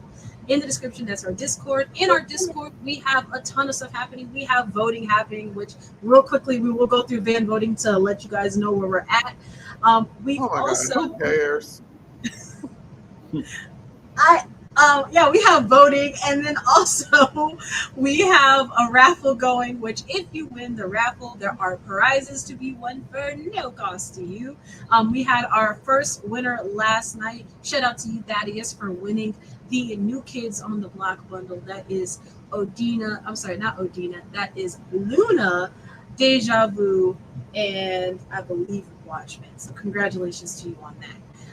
And lastly, let's go ahead and get into the fan voting. I know that don't worry, I promise you, fan voting.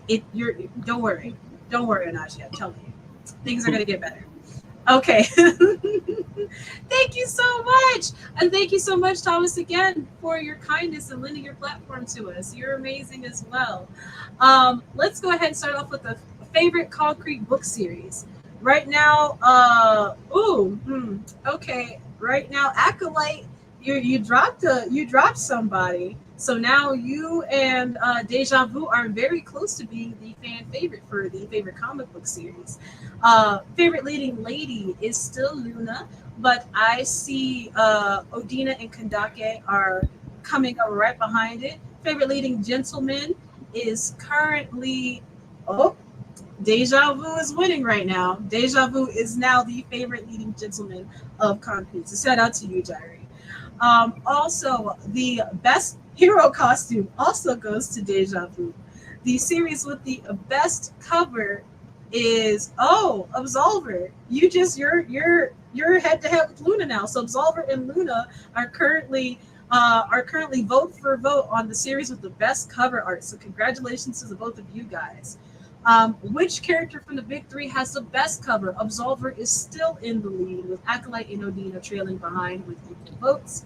And the favorite creator of Concrete Comics is still currently Lonzo, but we have Onaji closely behind him and Diary behind that. So we're doing. I'm loving the healthy competition we're having here. And if you guys want to vote, be sure to hop into our Discord and join the voting channel where you guys can cast your votes for all of your fan favorites. Help Onaji out.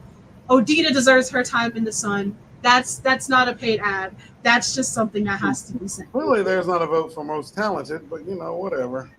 Not most talented, because you're all equally talented. No, we ain't. Okay. I'm gonna stay out of that one. That would not be fair competition. Whatever. That would not be a fair competition. What's not a fair competition? You don't think that we're all equally talented here? Come on.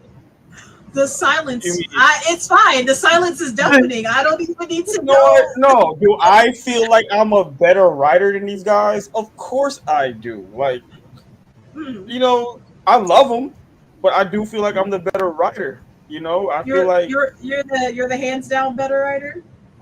Yes. Okay, you know what? Let's ask the question. Let's rile the pot. Lonzo, who do you think is the best writer in Concrete besides yourself? Wow, we really doing this. Yes, we're doing this. This is Kway Weekend. There's no better time to ask these pressing questions. I think it's unfair for me to answer, but I'll say when it comes to the different genres, there's people that are better than others in that. Fair. I think when it comes to lore and building, Jamil probably got that. When it comes to like being able to create a glorious conversation between the characters, I feel like that's Anaji's strength. When it comes to being well-rounded, I think Jari is one of the best at well-rounded. He kind of does a good gist of both. He's still getting a lot better, but right now he's at a better place than a lot of us were when we first started. But he also got some Master Jedis to look up to as well. So, when it comes to probably the most well-rounded, it'll probably be Daniel, for real. Oh my God! Can we wrap this up? Damn! How can we wrap this up? We ask questions. He trying to get love to everybody. But bro, get out of here, dude. Jamil's the best. I'm the best, man. You know what I'm the best. We're so glazed. That's crazy. Of all time. We will have this conversation offline so we can get some real every time I try to be civil and give love, they bring me back down to the pits of hell. and then I gotta go all out. First of all, sir, you are Hades. You are the king of hell. So why are you trying to act brand new in front of people? Oh goodness. Okay, Oh snap! We are joined by the amazing J.E. Tyler, who's sitting in the back. Let me go ahead and add him to the stage as well. He had to get in. He had to get in some of this conversation. I apologize for bringing you into this chaos, man. No, all good, all good. I'm driving, but I'm here. Yeah. So I have to ask because I was about to ruin it. I was gonna say my favorite writer, hands down, is J.E. Tyler. I think hands down, respectfully, he's got y'all beat. Followed closely by Carla. I think Carla, and then followed by Chris. I think that those are probably like some of our best writers. Now, I think that they each have different strengths, but some of my favorite works I have enjoyed have been from those three creators. Hey, yo, Ty, you was doing such an amazing job to this point. Thank you, Jamel. Like, she had me on her corner up until then. Look, I'm in your corner. Thank you very much. We don't even know who you are, J.E. I'm like, wow. Like, this guy bought his way into concrete, and now he's getting all this love. Not He started an industry plan. Oh my! Oh, he's a plant. Yeah, he looked like a Kevin Hart. So he bought his way in. Sheesh. Not an industry plan. Y'all are wild. Y'all are wild. Oh, what's good, Jay? What you say?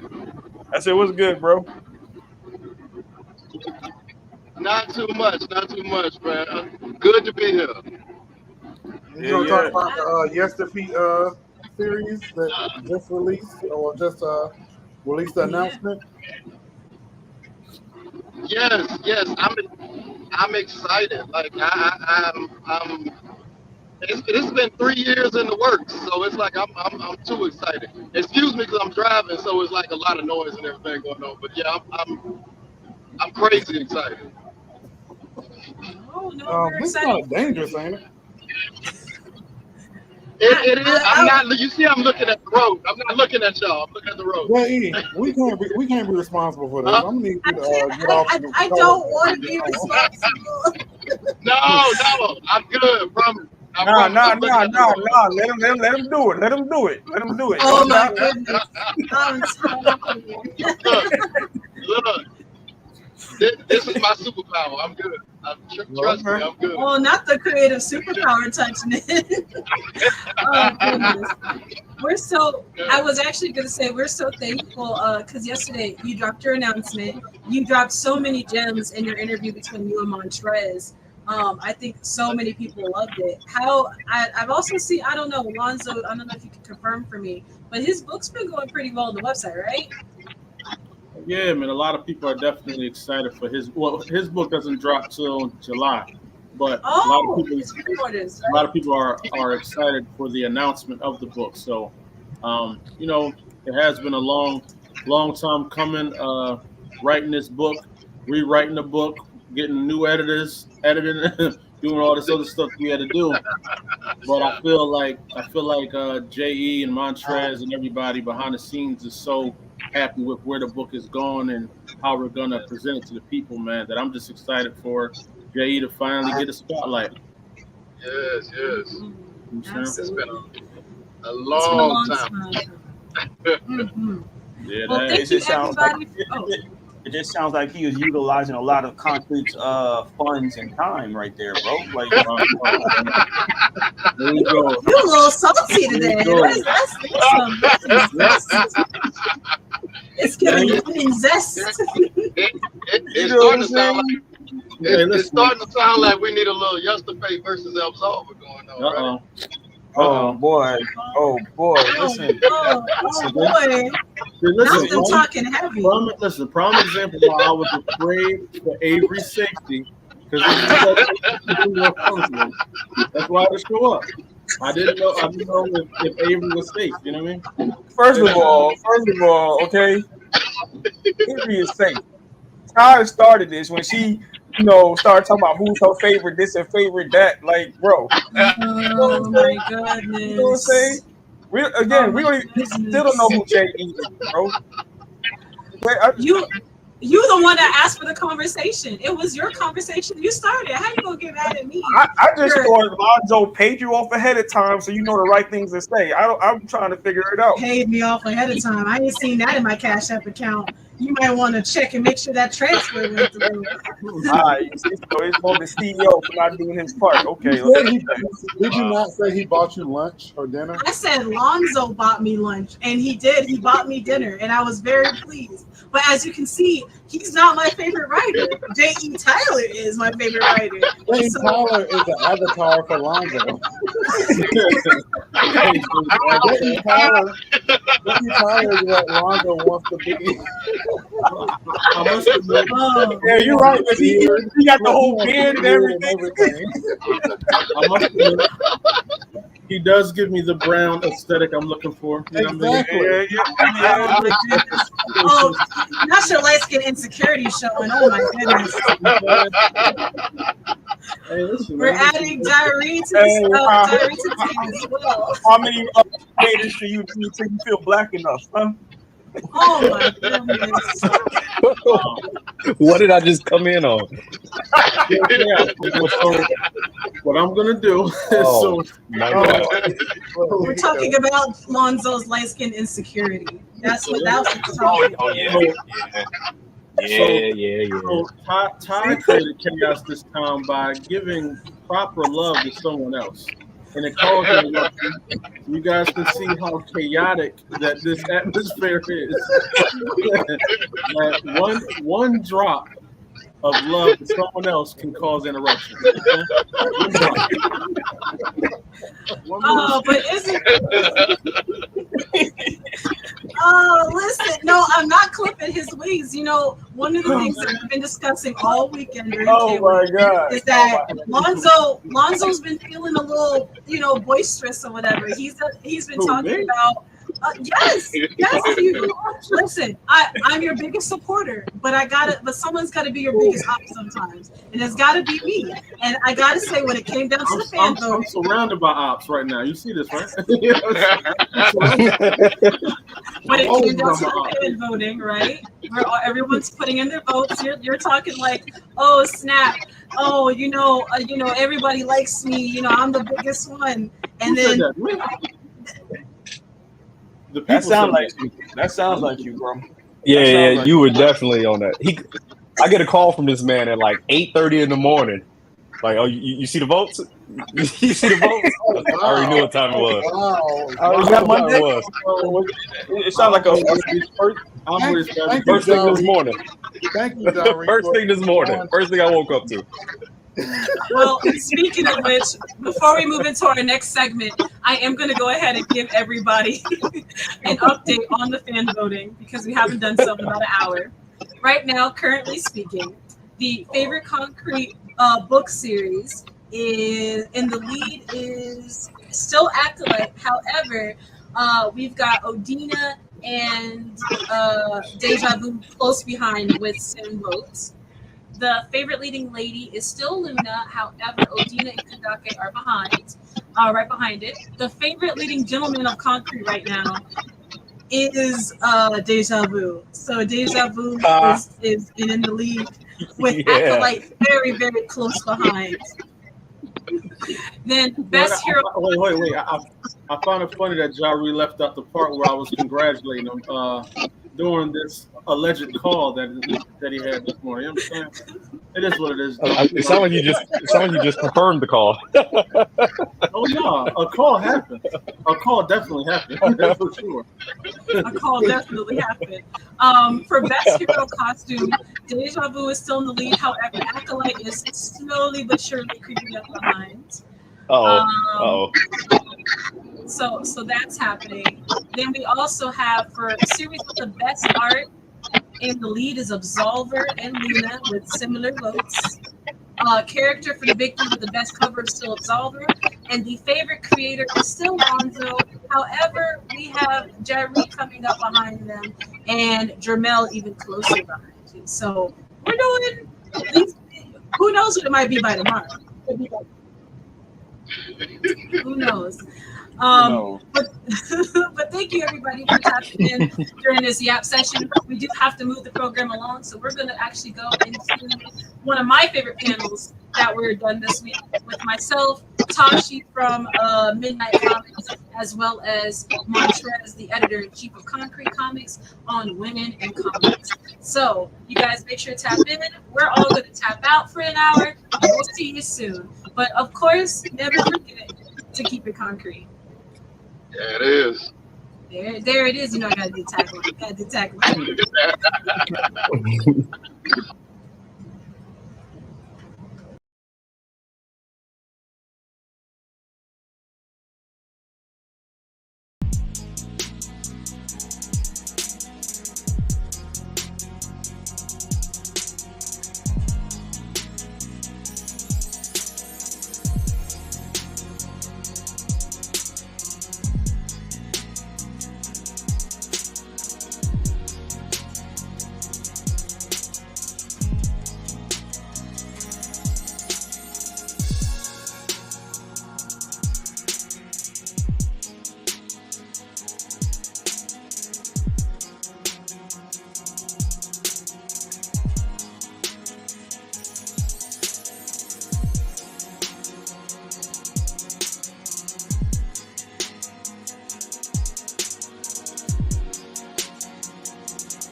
To yet another amazing panel, phenomenal panel. Today we're talking about women in comics, and with me I have some of the most amazing women in comics. I've got Tashi Jones from Midnight Comics. Don't worry about her husband saying being there. That's not important. He's not important. And then we've got Montrez, an author in her own right, as well as the editor-in-chief of Concrete Comics. And then, of course, myself, Ty Black and Culture. How are you ladies doing today? Hey, good. Happy to be here. Good day. Excited. It's so fun getting the opportunity to hang out with you lovely ladies because as you know, concrete, we love concrete.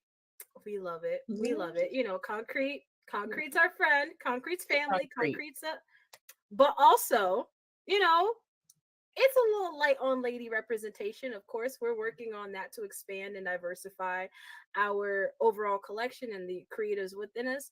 But not to say anything negative about concrete, it actually is just a reflection of just comics in general. As you notice, while there's a lot of women who do work in comics in various different facets, be it comic book artists, comic book writers, comic book editors, and other aspects who are just letterers or people who just work in the comic book industry, oftentimes while they do exist and they have been working in the industry for many many years, oftentimes they don't get a ton of recognition, and I think a lot of that has to do with overall visibility. Maybe people just don't know a lot of women working in comics, or just recognition of their peers hyping them up. So in this panel, we're going to talk about women in comics. We're going to talk about some of our struggles. We're going to talk about some of our triumphs, and as well as we're going to take a moment to shout out some of the amazing women that work in comic books. So without further ado, we're going to get started. I do not have any pre-prepared questions because I'm going on a little off cuff today, but let's get into it.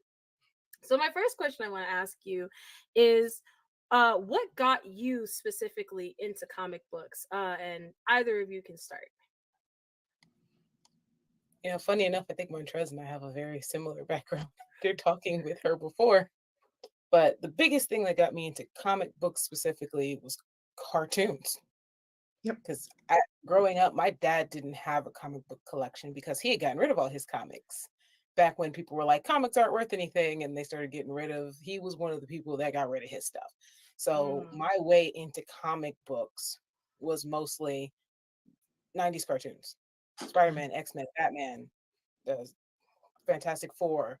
I actually technically started with Super Friends, like all of that stuff. That was my way in. And then I got heavy into sci-fi because my grandfather was a Trekkie and he was really heavy into Star Trek. And from there, I got into Star Wars.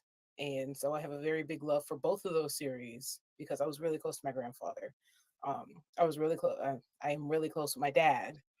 And so all of that stuff is, we used to watch all that stuff together. And then as I got older, I got more curious about these characters, specifically the X-Men, because at this point, I think everyone knows I'm a huge X-Men fan. And so I started picking up comic books when I was able to go to shops and bookstores and all that stuff. And then I just really, really got into comics from there. And then that was all she wrote, especially because I love reading in general. So. And for you, Montrez, how did you get into comics? So again, like Tosh was saying, it's very similar.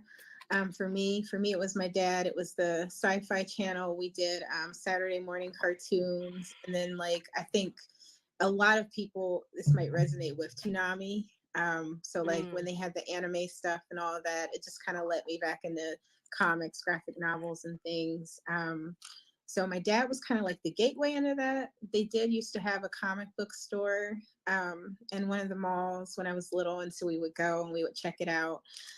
We didn't read a lot of it, but we always talked about it. X-Men was huge. X-Men was actually an inspiration too for how I got started into indie publishing myself, just looking at their stories and seeing how even just as a genre medium, how comic books weren't taken seriously for so long. That really helped to inspire a lot of what I did personally. But I think the thing that I really want to give a shout out to was that for a minute, I stopped kind of looking at comics, and, you know, we didn't have a whole bunch of cartoons kind of like we're starting to do now with the reemergence of a lot of shows and the nostalgia behind it. And so my reintroduction to comics was actually through Concrete Comics. I had seen Fantastic Frankie, and she was giving her review on Luna, and I saw the artwork. I heard her like talk about it, pump it up. I'm like, man, I got to check this out. And then like from Luna, that just totally opened a whole new gateway, and now I'm here. And so yeah, Concrete Comics kind of reintroduced me to something that has already kind of been part of my love for comics, and just, you know, the characters and the things that they represent. So yeah. Absolutely. Yeah, I think that's such an interesting story, how you guys were a fan of different IPs and then that led you in to sequential art.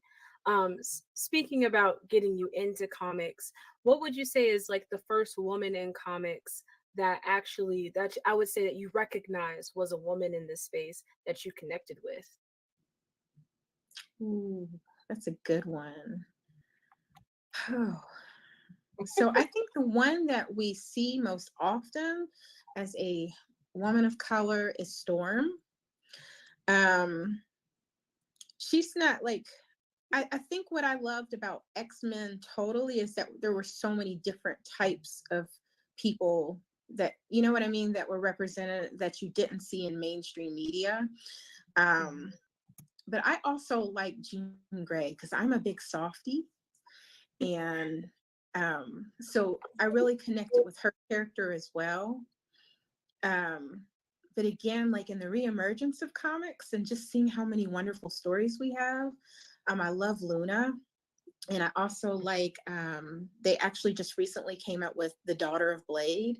And I really, that's one of those stories where if that had come out when I was a teen, when I was a kid, that would be my whole personality. So, Yes. so yeah, we didn't see a lot front and center for us. So Storm was always big. I love her regalness. I loved kind of like what she stood for. That was one of the few I feel like they respected in comics and tried to showcase, because a lot of other ones didn't get that limelight, that I'm now just kind of discovering. And I'm like, wow, if I had known about these stories back then, so yeah. Yeah, absolutely. I think on the writer side of things, growing up, Joy Hummel was one because she was the only woman at all that I knew that was writing a comic book, period. I didn't even know of any Black women writing comics growing up. Yeah. Seeing her write Wonder Woman was like, oh, that's so cool. Now that I'm older, there's a lot more. And seeing Stephanie do her thing is always really cool. And honestly, seeing all the women in this indie space now is awesome. Yes. On the character side, of course, growing up, Storm was the big one. It was like, oh, snap. I love her immediately, immediately. Because I'm such a big X-Men fan, Mystique was another one for me at the time. We all know that Mystique changes over time, but when we were growing up, Mystique was a she, her. And so I always thought her powers were so cool.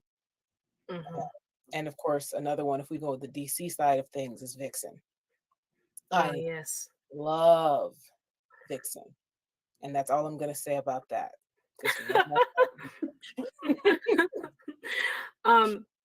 I think it's actually really interesting, Tashi, how you went into different women in the different sectors, that you were able to see women in the writer's room and then the different women across the AAA.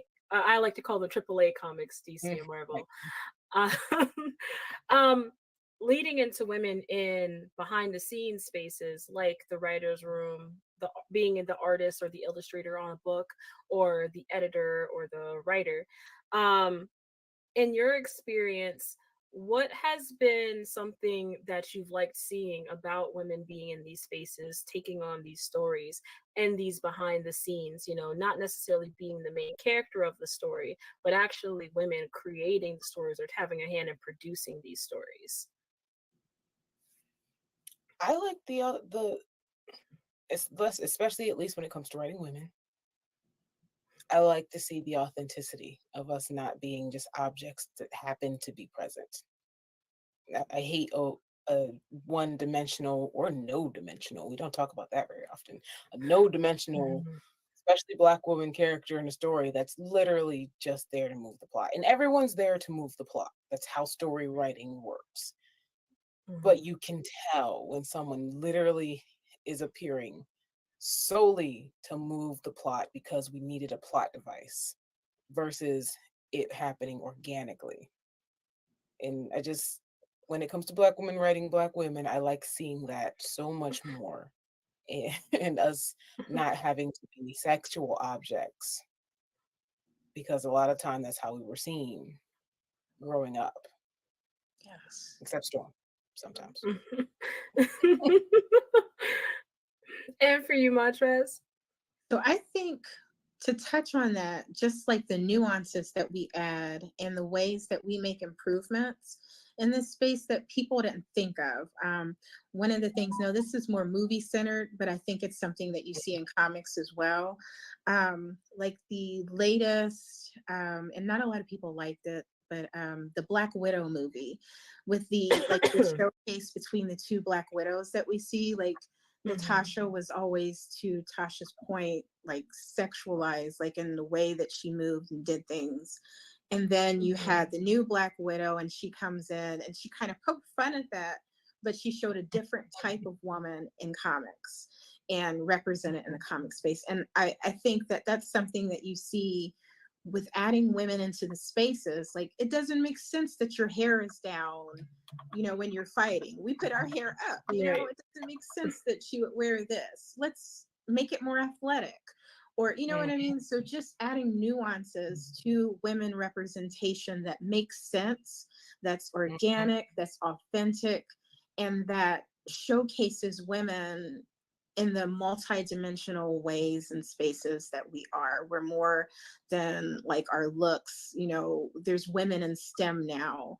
There's women, you know, who are able to do all these amazing things and tell all these amazing stories that we previously, you know, they were told, but they just didn't have that level of nuance and that degree of awareness that we do, even when we're writing like our counterparts. You know what I mean? We have that level where we can shape characters in such a different way and in a unique perspective. I totally agree. And to your point, there are a few stories I have been reading over the last couple of years, specifically from Mirka Andolfo. She's one of my favorite writers right now, and Luana Vesicchio.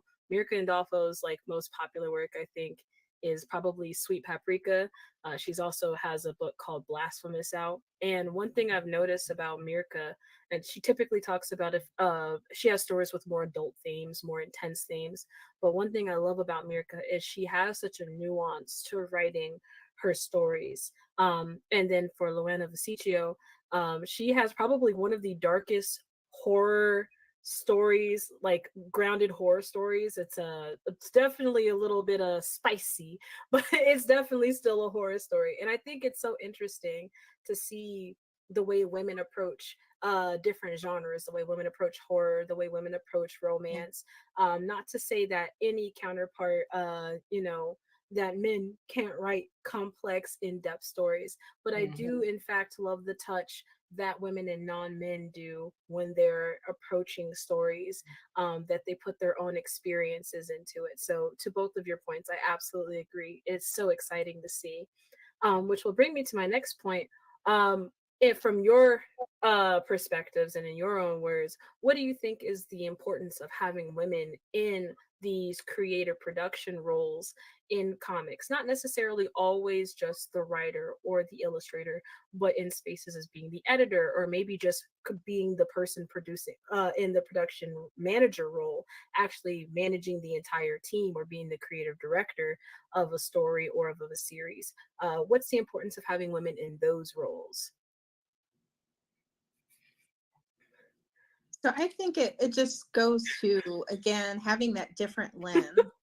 You know, everybody has their own unique kind of perspective, their own like unique take on things, and we all have our own unique skills. And so when you open that up, not just to, you know, men, but to others, it just strengthens your team. You know, it strengthens. So whether you are the writer, whether you are the artist, you know, we look at design differently, we look at color differently.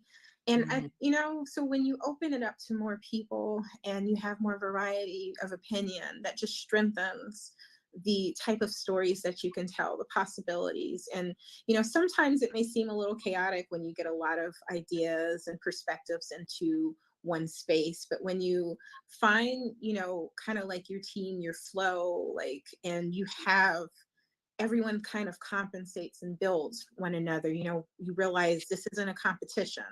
We're all like this, you know, it's one family, one unit, one sound. And when you put all those things together, you can make masterpieces. I think sometimes in the creative space, when we don't include all voices, you're doing yourself a disservice, because there's something that you may be lacking, you're not able to see, you've got tunnel vision. But like, again, having, you know, women in spaces can again add that nuance to all those different areas and just expand like your possibilities for what you can do and achieve. Tashi, your opinions as well. You look like you had something real strong to say earlier. I'm tired of having this argument. Have a Black woman character in your story. Get a Black woman to help you. Okay, she doesn't have to write the story per se. It's your story, but you gotta talk to somebody at the very, very least. a lot of times just men writing women in general is very cringy. Very cringy. But definitely, like, we're talking about like editors and artists and stuff like that, but even going outside of that, just input. Ask a friend, ask a sister, ask a cousin, ask the random lady that has pigeons on the corner or something. Like, I'm tired of this being such a pulling teeth thing with certain people where they really get get an attitude or get defensive about it. Because I think I said this before, it's just like the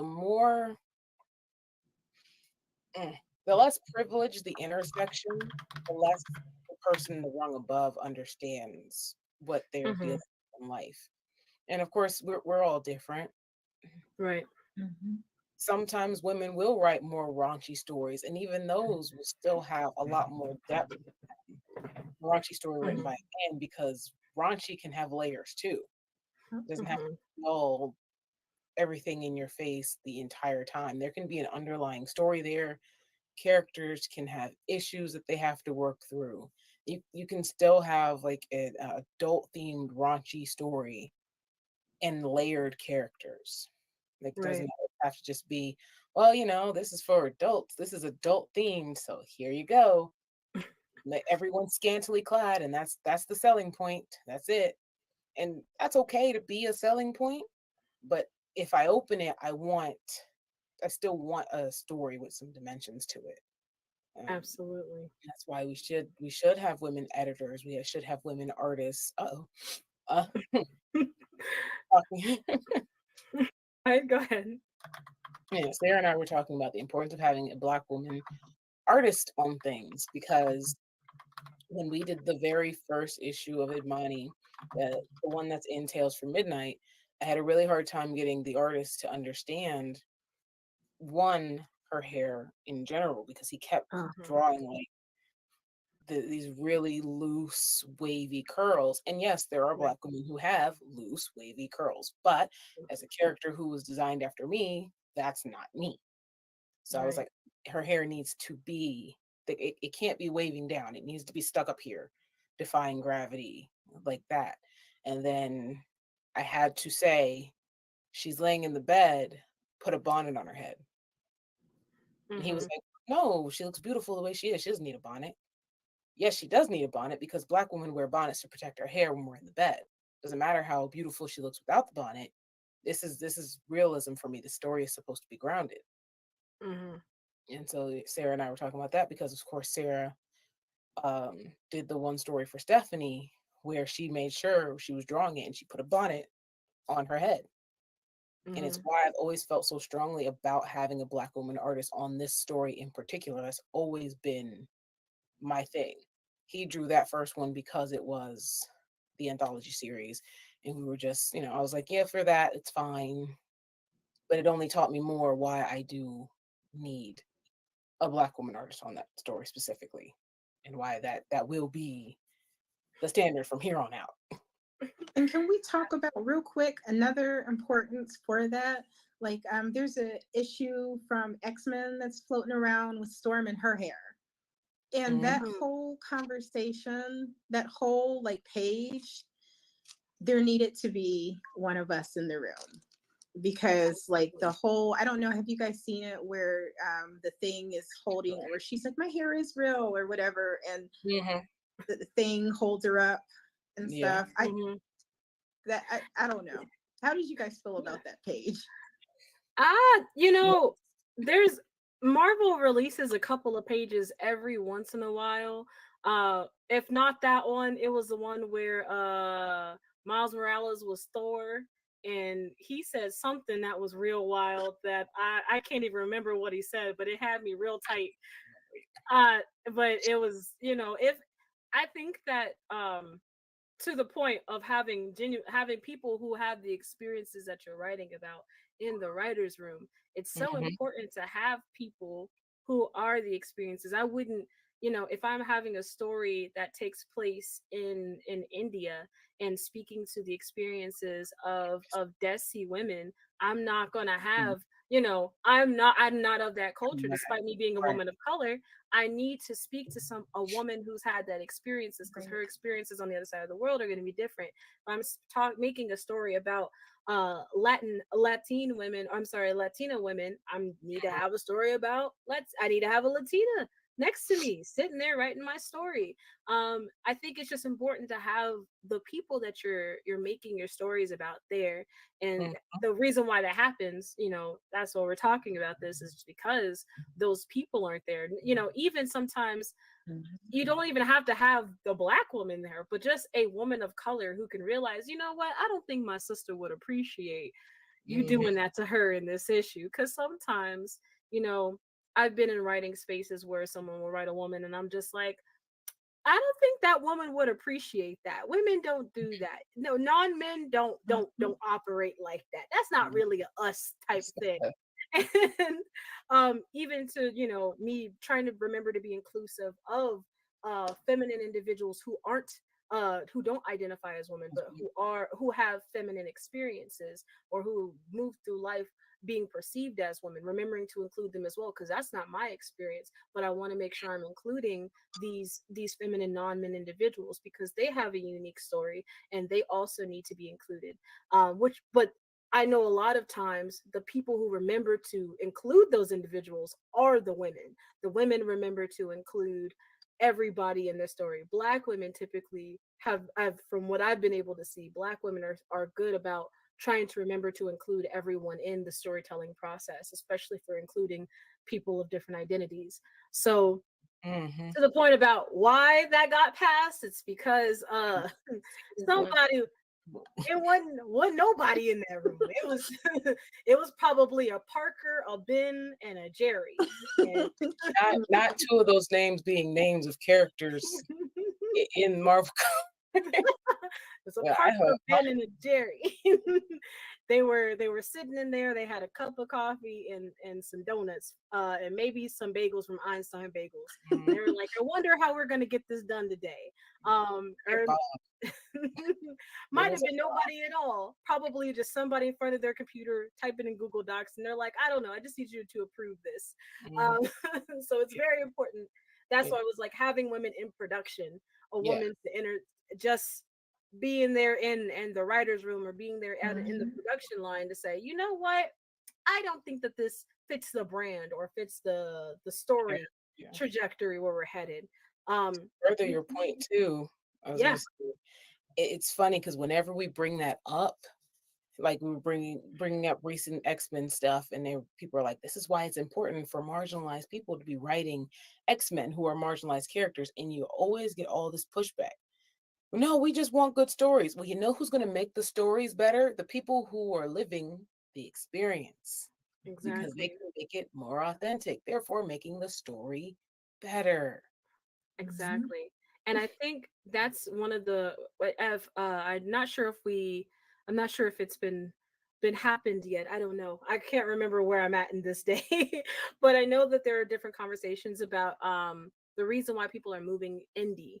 And a big reason why people end up moving indie is because there's just more diversity in stories. Not even necessarily like super indie, like some random group of people who are self-publishing, but just like moving to Boom or Image or Dark Horse, supporting those indie publishers, just because they have such a wealth of stories that aren't the same 5-6 characters being recycled and repushed. Not saying that we don't love our AAA comic characters, but I think diversity is something that the industry is, at least the mainstream industry, is something that's they're kind of lacking.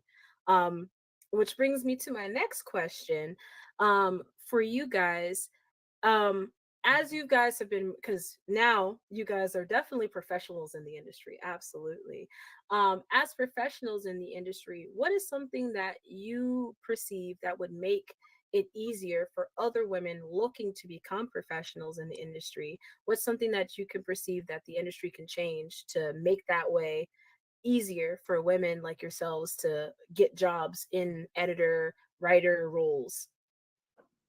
I think it starts with fostering, in our education and in our homes. I think growing up for me, you had to learn that your voice was valuable and that what you had to say was valuable. Mainstream media pushes that our voices, our experiences aren't valuable. And if they are, they only want so many of them, and so I think starting it with our own families, with our own children, and in the spaces where we're at and paying it forward. You know what I mean? So like letting people know, letting other Black girls, Black women know you are valuable, instilling that in our children, in our communities, in our families, so that when they get to these spaces, they don't accept no for an answer. I think it starts with that inner level of confidence first. Because when you realize the value of your voice, when you realize the value of what you have to give, nobody can really stop you. I don't care what the gatekeepers are, you create your own doors, your own avenues, and then you pay it forward to other people who need that space and that voice just as much. So I think it starts, with us. And then, when we get to areas like where we're at, making sure that we feed back into the ground that's watered us so it can help produce more. Because I don't know about you, but I didn't get to where I am by myself. There were people who believed in me, people who said, hey, check this out. So I think it starts with a level of self, a level of being aware of those, kind of like what it took, because people can believe in you all day and give you the opportunity, and you can still get in that space and fumble it because you don't believe in yourself, because of the narratives and the things that are pushed that say you aren't enough, or that there's a scarcity instead of there's more than enough space. And so I think it starts with us. We have to realize our own voice and our own value so we can give people and be brave enough to produce the material that's going to inspire more women, more girls like us who want to do the thing that we are doing. So it starts with the people who are in these spaces to be brave enough to keep doing it, no matter the pushback, no matter Tosh who's telling you, we don't need your opinion, even though we're writing stories like you. I don't care. We're going to push, what we know is right, what we know is true. And we're going to give our best and do our best so the people who look like us, who are looking to be empowered, can. Because I don't know about you, but when we were growing up, we didn't have people who looked a lot like us. We've got more stories like that now. Yes. And so we need to keep flooding the market with our stories in all of the facets so people can see more representation and be encouraged in their own spaces. And, we need to support one another in those spaces. Absolutely. And so even if it's a flop, maybe cover our people a little bit, and then, just encourage one another to get better instead of, I feel like there's always this criticism amongst us, and it's good to critique, but I feel like the love is missing behind the critique. Like when somebody trips and falls, we bash on them while they're down. No, let's cover one another, let's build one another, and let's get better so we can all win. And because we need all the voices at our best possible quality, and we have to work together. So it starts with us realizing the value that we have in what we produce. And then we water the ground that we're connected to so everybody can blossom and grow where they need to. And we got to support one another, because if people keep saying, well, no one's supporting, so it's not, or you know what I mean? You're feeding that narrative. So supporting one another, realizing that we're not competition. There's no scarcity. Usually when it comes to art, you can't consume too much. If I like what you have, I want at least 50 other things like that. I want it, keep it coming.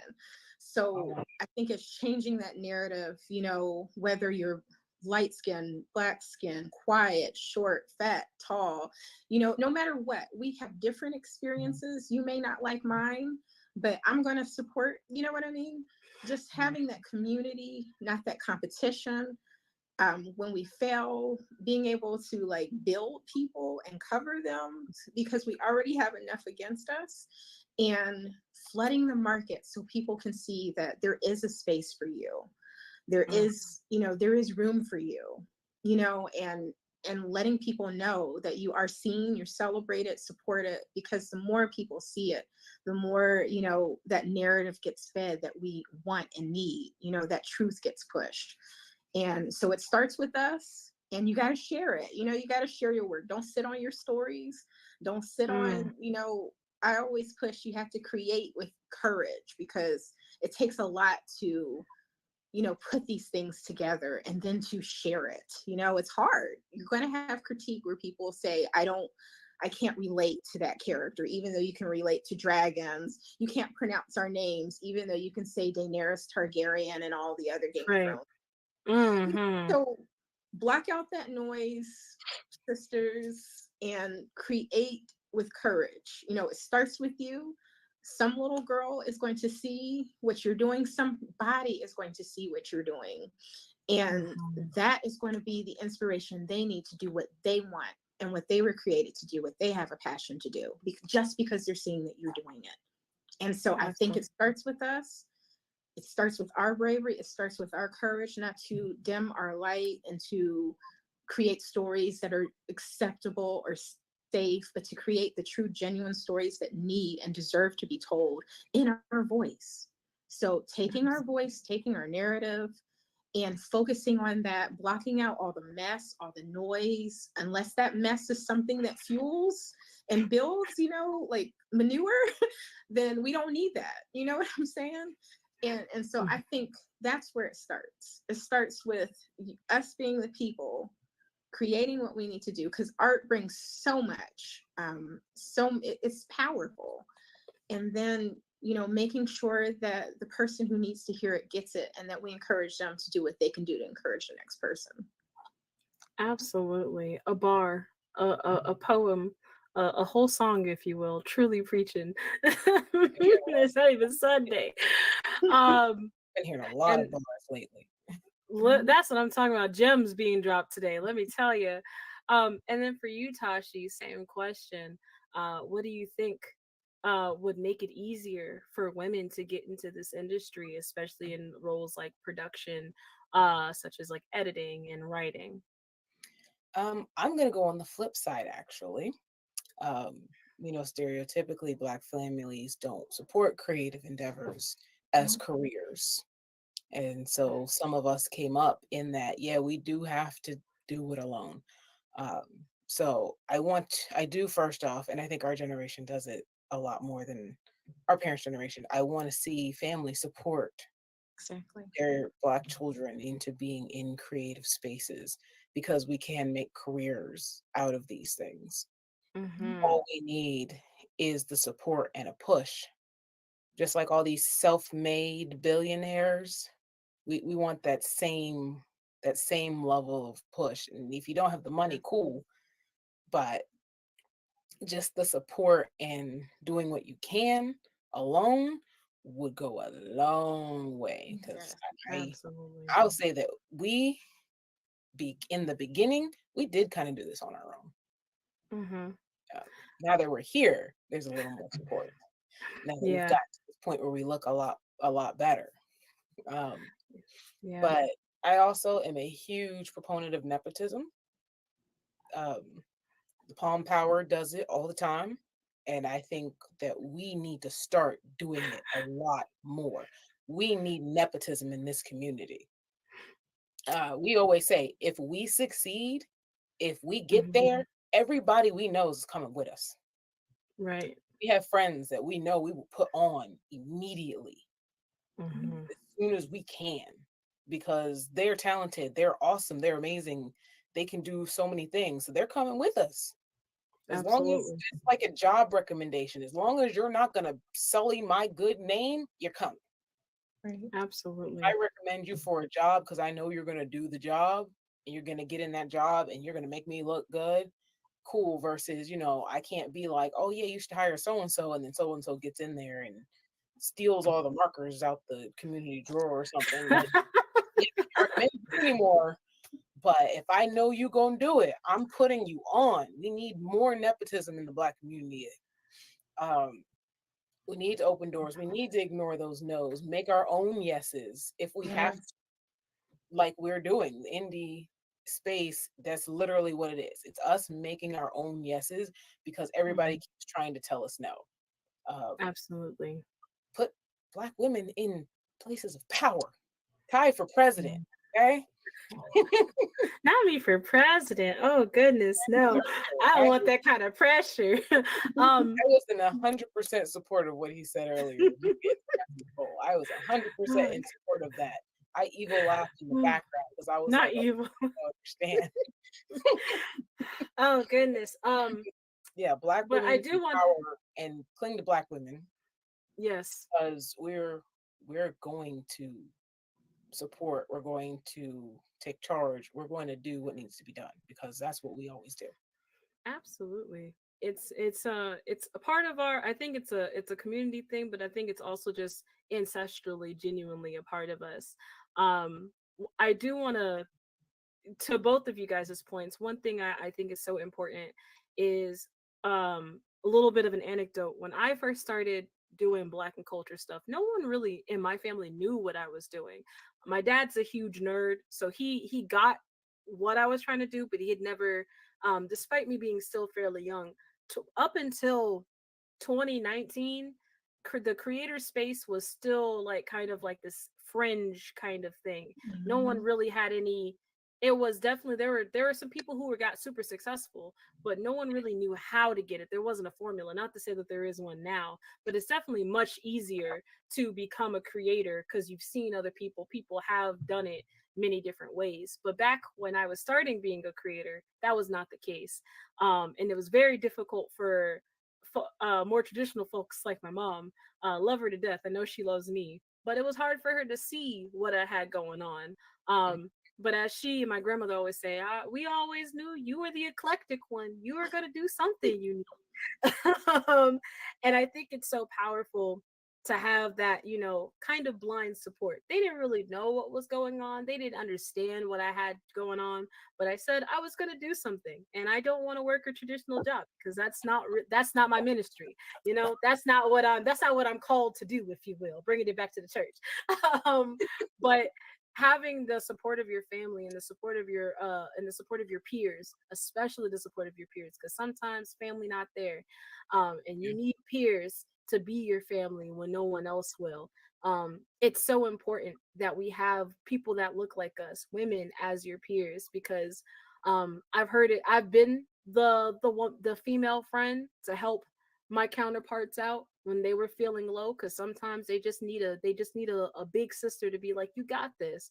And I've also had big sisters be on my side to say, okay sis, now you got to stop playing around, you better get in there, you better make that video. Because sometimes you need that community. And I think especially within sequential art, the indie scene is unlike it's ever been before. It's unlike it has ever been in the past. It's in such a unique era, because this indie space is also a creator space. It doubles as a creator space, where if you're 9 times out of 10, the person making a comic book isn't just a comic book creator. They're also got 2 and 3 other creative facets, but they chose comics as one of the things they wanted to do. So it's so important to have those multifaceted women in those spaces to give you their insight, but also, to just sew into you, because sometimes women are just giving like that. They just like to give and be like, I was thinking about you today. Here's something for you. So definitely more women in that regard. I have 2 more questions for you, lovely ladies, today. In your opinion, what would you say would be some insights? What would be some of your advice? It's not necessarily something that you've heard, but something that you've learned in your time doing this work. What would be some advice that you would provide that maybe someone hasn't heard yet? Okay, so you've probably heard it because we say it all the time. But number one, just do it. Like Nike. Just do it. Like, Lloyd says it all the time. Everybody hears it, but it's this thing where we're just like, well, it's not that easy. But it is. It's not easy, but it is. It's easy to just do it. The process may be difficult, but you can say you did it at the very Mhm. least. And of course, the other thing, if you watch my podcast, you've heard me say that a small spark can create a big flame.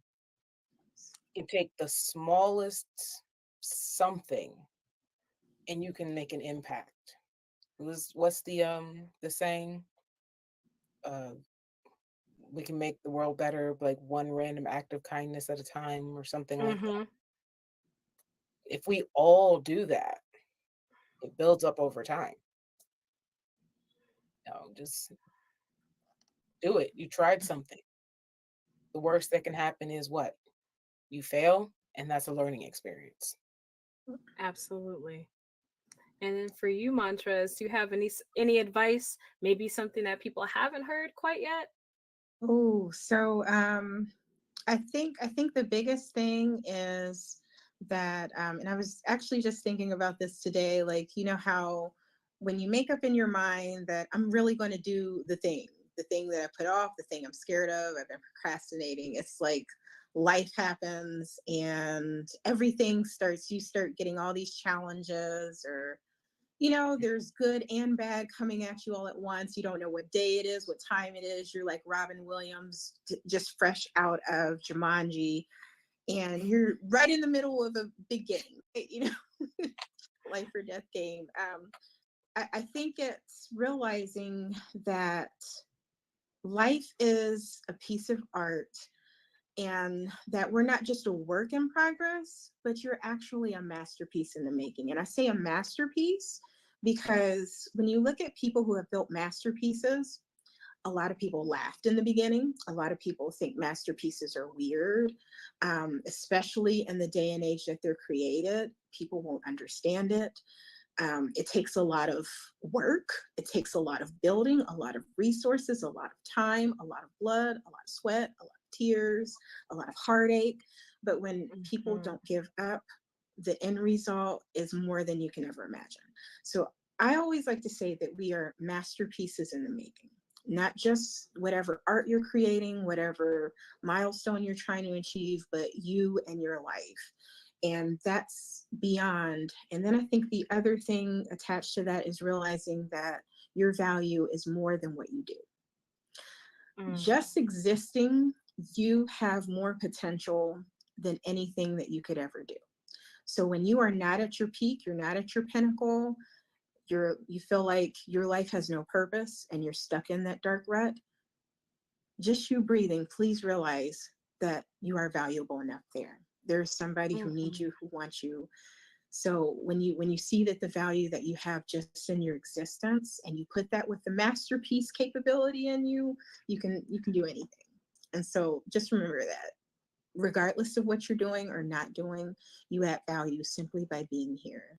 There's somebody who's happy that you exist, somebody whose life you haven't touched yet, somebody who's happy that hasn't even told you how important you are. You add value by just existing. And then remember that you're also that masterpiece. It looks like chaos, it may look like a mess, but just keep putting those pieces together one day at a time and you'll get there. Absolutely. One day at a time, indeed.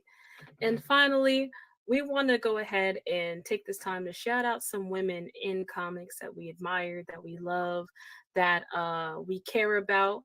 Maybe some women that you haven't heard of. So we'll start with Tashi. Go ahead and throw out those names rapid fire. Who's some women in comics that you like, that you love? That's what fell. Luna, the foil cover fell. Ooh. Shout out to our girl Carla. Yeah, let's say, of course, off we got Concrete Comics, we got Carla Medrano over here, and I'm gonna rapid fire through everything you see behind me and a couple other. We got Lena of Lena Saint over here. We got Gehenna Imperium from Ruling Hand Comics, Stormglider from Legends Comics. We got Kiana Paris, Kenya, I forget what it is. Yeah, Kenya Paris. Also Craze Kai would be the username. I got Origins from AZA Comics, really good story. Of course, I got Stephanie Williams over here. All right. Got Black Star from Charlene Jones. I've got the Protectors of Wakanda over here from Karama, also known as the Blurred Girl. Firebird over here from Kente Comics. Got the Where I'm Coming From finally, um, from Miss Barbara Brandon Croft herself. I got some books from. I got a digital from Jamie McAfee. You can find her JM Storyteller on her social media handle. And of course, I want to shout out Regina Sawyer of Lock It Down Productions, who is also the founder of Women in Comics, the NYC Collective International. They do really big things for women in comics in general. And of course, Sarah Macklin. These two amazing ladies right here. I'm trying to make sure I don't forget anybody who I've actually had on the show, because that would be awful.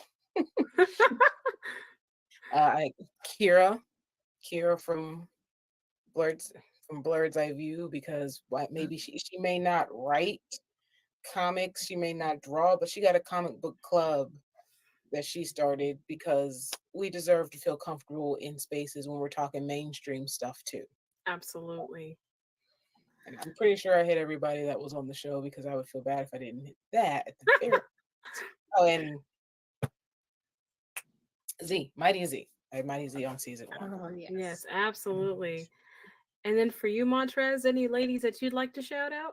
So first of all, shout out to you two ladies, and to your show. If this is just a plug for that, if you didn't hit everybody, everyone just go ahead and subscribe and just get onto that, because you're going to discover so many amazing creative minds. Melanin Minds. Yes, get into it. Both of them have been on. Yes, check out our episodes. Make sure you hit the thumbs up. But I also, again, Carla, she is out there making moves on Rep and Concrete, and really getting into that. I also like to give a shout out to people who spread awareness, like you were saying, Mighty Z. Also, fantastic Frankie. She is the self-proclaimed fanboy fighter, and she is putting in the work.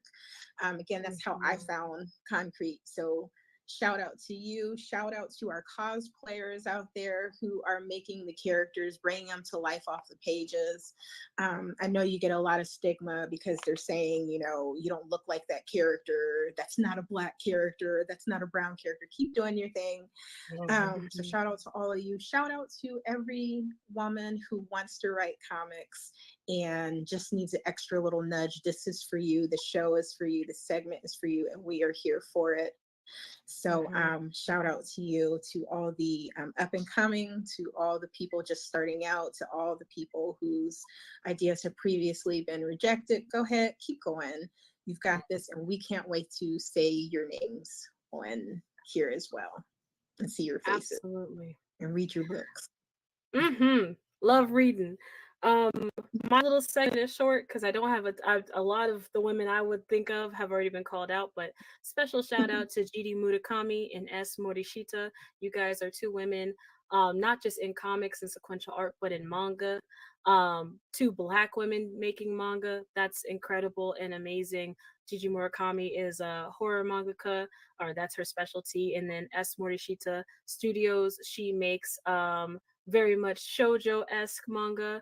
I think they're fantastic, and they're definitely killing the game. And of course, special thanks to Tashi and Montrez. You guys are amazing. Carla of Concrete. And also just the Concrete platform for empowering women. I know earlier I said there weren't a lot here, but we do have a lot of female characters. Onaji making both Kandake and Odina. Zuriel just got dropped by Lonzo, and then of course Carla with Luna. And I'm sure, Organic Chrissy as well. Can't forget Organic Chrissy. And there are so many more women that are on their way that are to come. So many more women ready to come into space. My final, real quick. Yeah, of course. Go ahead. Say at the beginning. First off, thank you for saying Gigi, because she was on my list, and then by the time I got through, my brain was like, outside of Lock It Down Productions, because that's literally the point of Lock It Down Productions. I truly believe that Concrete has the most women still involved in the comics out of everybody. We're probably second, but there's only two of us. Energy out anyway, 50%. But like not just with the characters, but also with the amount of Black women that are involved in Concrete Comics in some way. I don't think I see almost any other indie comics publisher that's not a woman-owned publisher with this many women involved in some way. Yes. Absolutely. Oh, shout out to Dope Girls Comics. I just thought about y'all. Y'all popped in my head. That's Lena. That's Lena. I could not think of the username. Lena Saint. That was literally popped in my head. But absolutely, Concrete definitely has so many women working in the background, women that you've never seen. I am one of them. I'm a background lady. I work in the background. Yep. Same Also, here. Montrez. Dude, She's a background lady. Yeah, so you want? Can I just interject this and say, like, if you're looking, yeah, of course, is going to be, for you, that's going to respect and cultivate and like love your opinion and feed into it. This is where it's at, because like I started, I have editorial experience and everything, but to start as a reader and then to be in this space and in this position, and everybody, I can attest this, like they work with you, they respect you, they respect your opinion, and it's really like a family, like that community, like we were talking earlier. And so this is what I mean. We're in these spaces, and so ladies, if you've got books, we do have the submissions opening up, so go ahead and submit. Yeah. Also, shout out to email all of us, please. Yes. Also, if you haven't already, I'm not sure if it's closed yet. I do believe by the time this will stream, it'll be closed. But hopefully, all of you had time to join our submission contest. Yes. Where you can join in. There are more details. Even if you didn't have the opportunity to join, definitely take a look at it. This will not be the only submission contest we will have, but definitely go to the Kway Weekend link. Check out all the contests we have available. Of course, by the time this streams, it will be closed, but it's okay. You can still take a look, because like I said, this is not the only time we will be doing this. So you can take a look at what is to come in the future. And yeah, don't want to go over time because we have so much more happening this Kway Weekend. But my last thoughts to all of you watching Kway Weekend: support women in comics, support women of color in comics, support Black women in comics. And if you're a woman looking to get in comics, there is space for you. And if you don't think there's space, let one of us know, and we'll definitely make some room for you. Before we sign off, I just want to give the lovely ladies an opportunity to sign themselves off. So, Tashi, Montrez, do you have anything else you want to say before we go?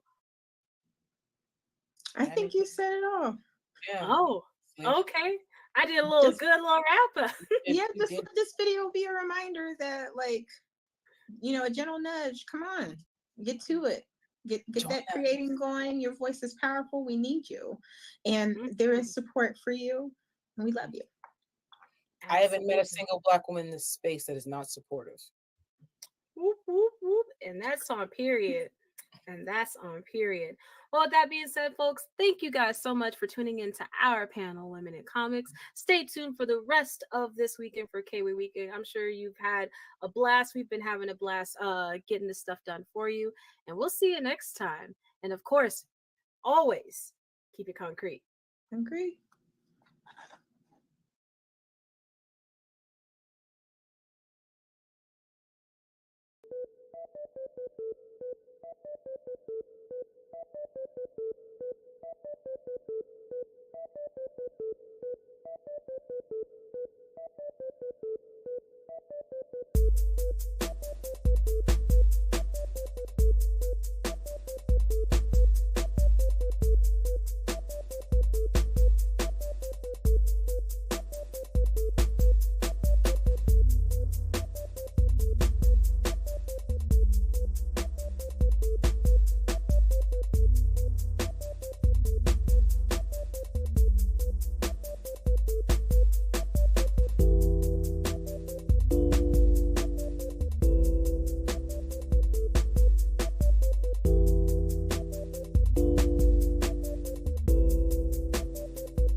you doing? Hey, man. Tired, but great.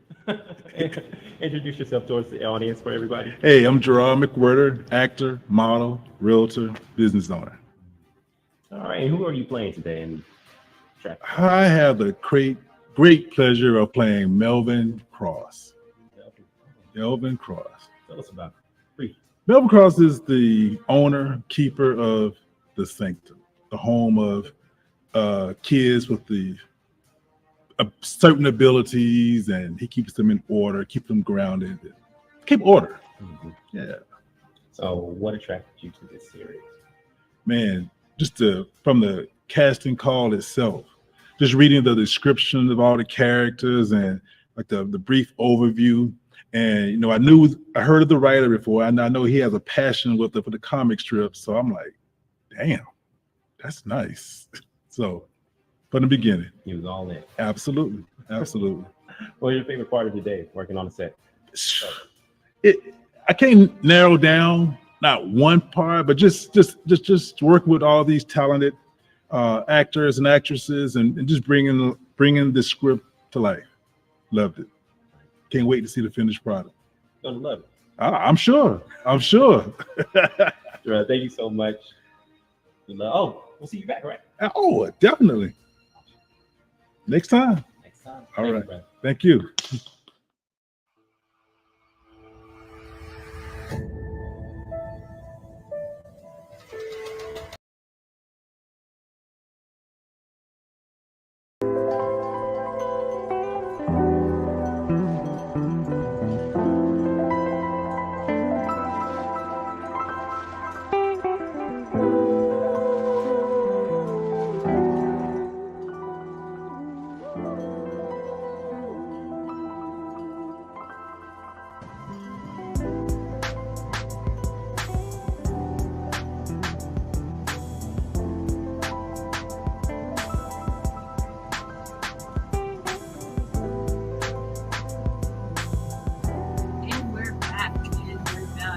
I hope you guys enjoyed that panel between myself, Montrez, and the amazing Tashi from Midnight Comics.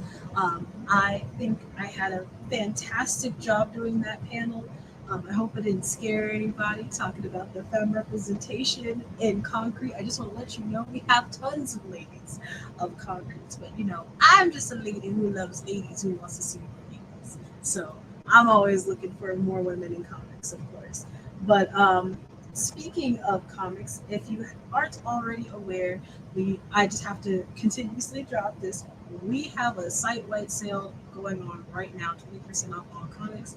If you put KWay at checkout, and also if you want a little bit more of a discount, just for $1 on the Patreon, you join the Patreon tier for $1, you get a 50% off discount on all single issue books for KWay Weekend. So definitely take advantage of this amazing opportunity. Just join the Patreon in general. On the Patreon, you get exclusive updates, details about upcoming events, and just a whole bunch of other exclusive content that you're just not going to get anywhere else. Also, I have to remind you to join our Discord. Yo, we pop up so hard in the Discord. Literally, we've been going crazy all KWay Weekend in Discord.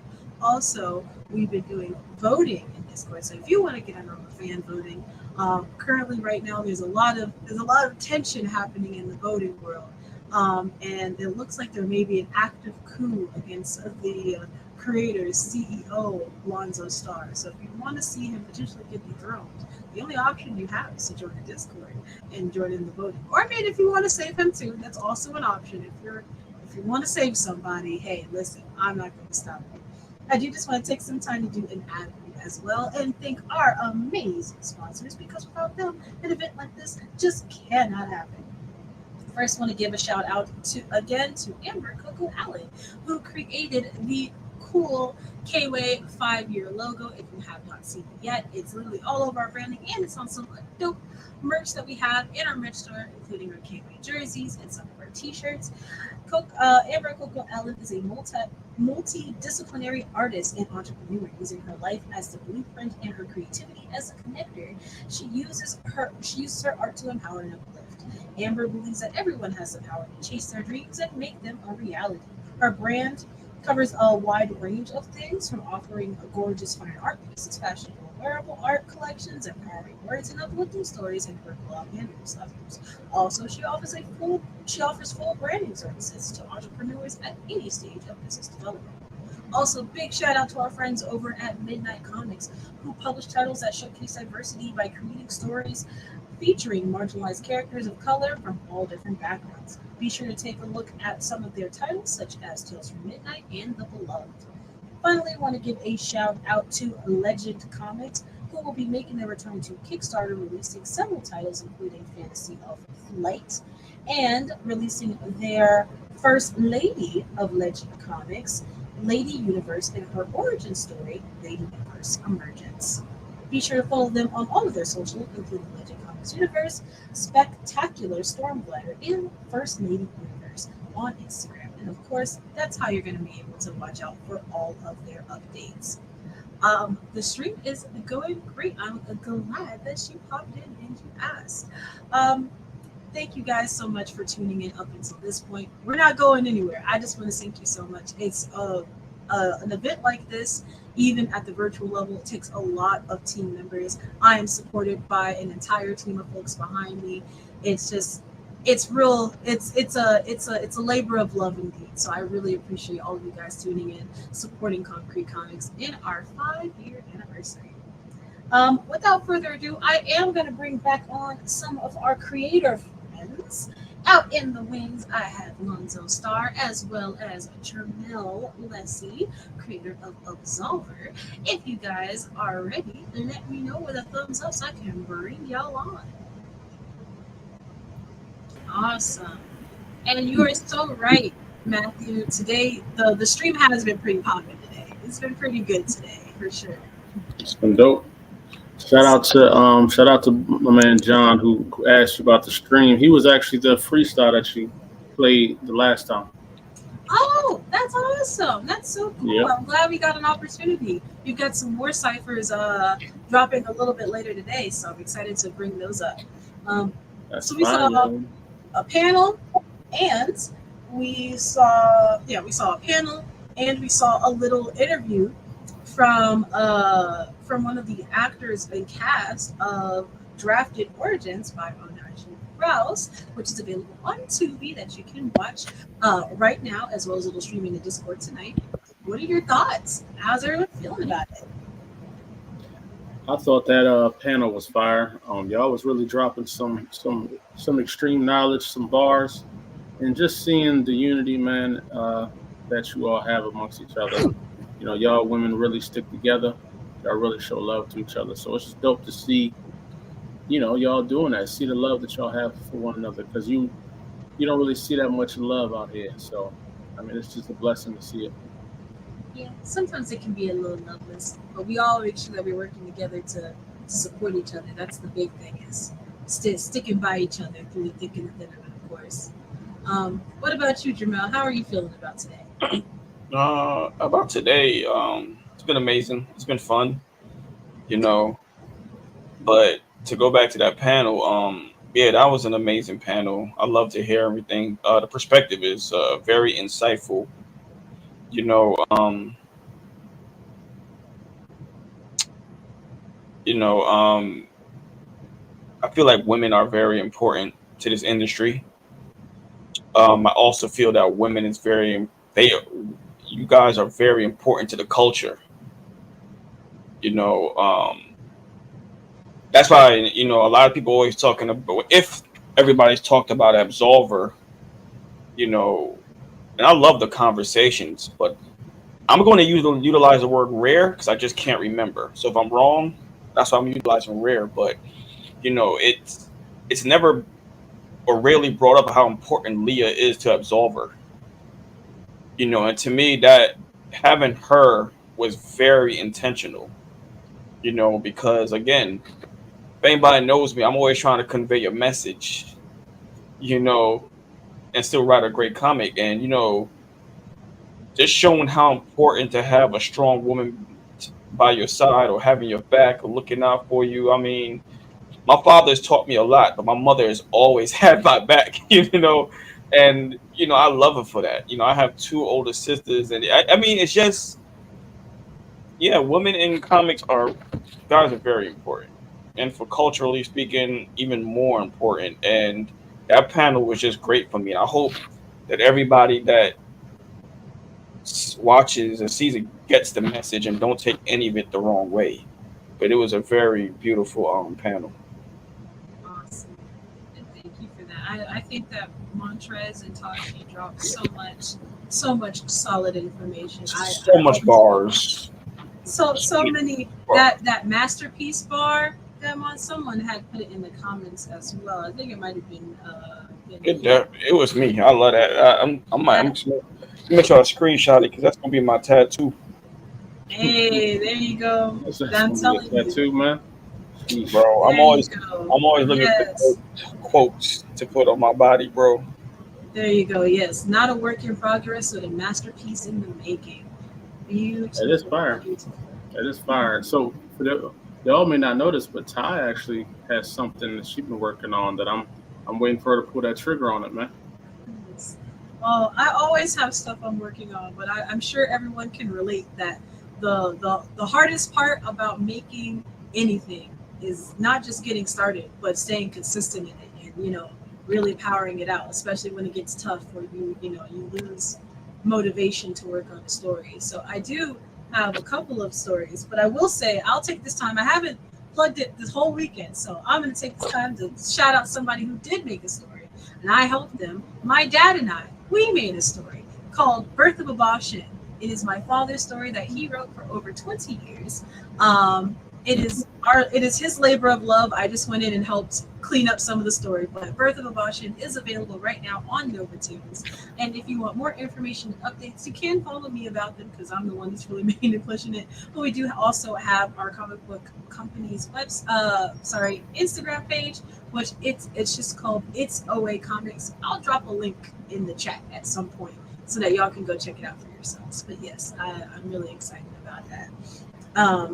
But enough about me. It's Kway Weekend, and we were talking about strong ladies, and we've got a big announcement about a big lady, don't we? So we're leading down this path, huh? So We must. perfect segue to. I love how the panel was set up to lead into this one. You know what I'm saying? But you know, our first female creator of concrete, making history in the walls of concrete. She's on a pathway to really set her name in the bright lights. I'm really proud of her. Y'all know her as Carla, aka JLK. And Luna is back with another installment, and I'm excited for y'all to see what some of these pages look like. Her and Sebastian, her artist, they're doing an amazing job. Montrez was really behind the scenes with this one, helping with the editing process, man. So I'm very proud of this project, and I'm happy that the world is going to get to indulge in it as well. Absolutely. Well, without further ado, we're going to go ahead and give you the first preview of Luna issue 2. So bear with us as we go ahead and go into a brief intermission, and then we'll be right back to chat a little bit about how we felt about it. So we'll see you soon. Let's get it.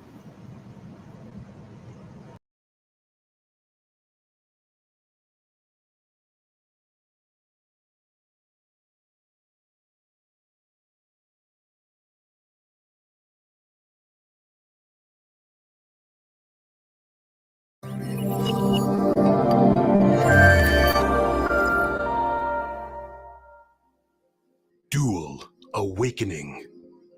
After Ibeck and Luna's kiss, Luna's powers are awakened.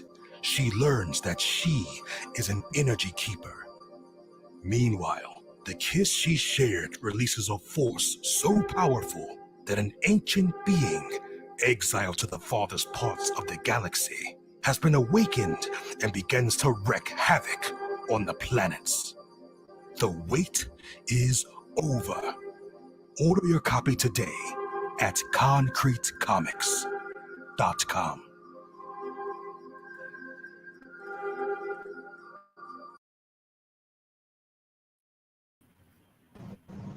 Okay. That was that was a high key big announcement that just dropped right there.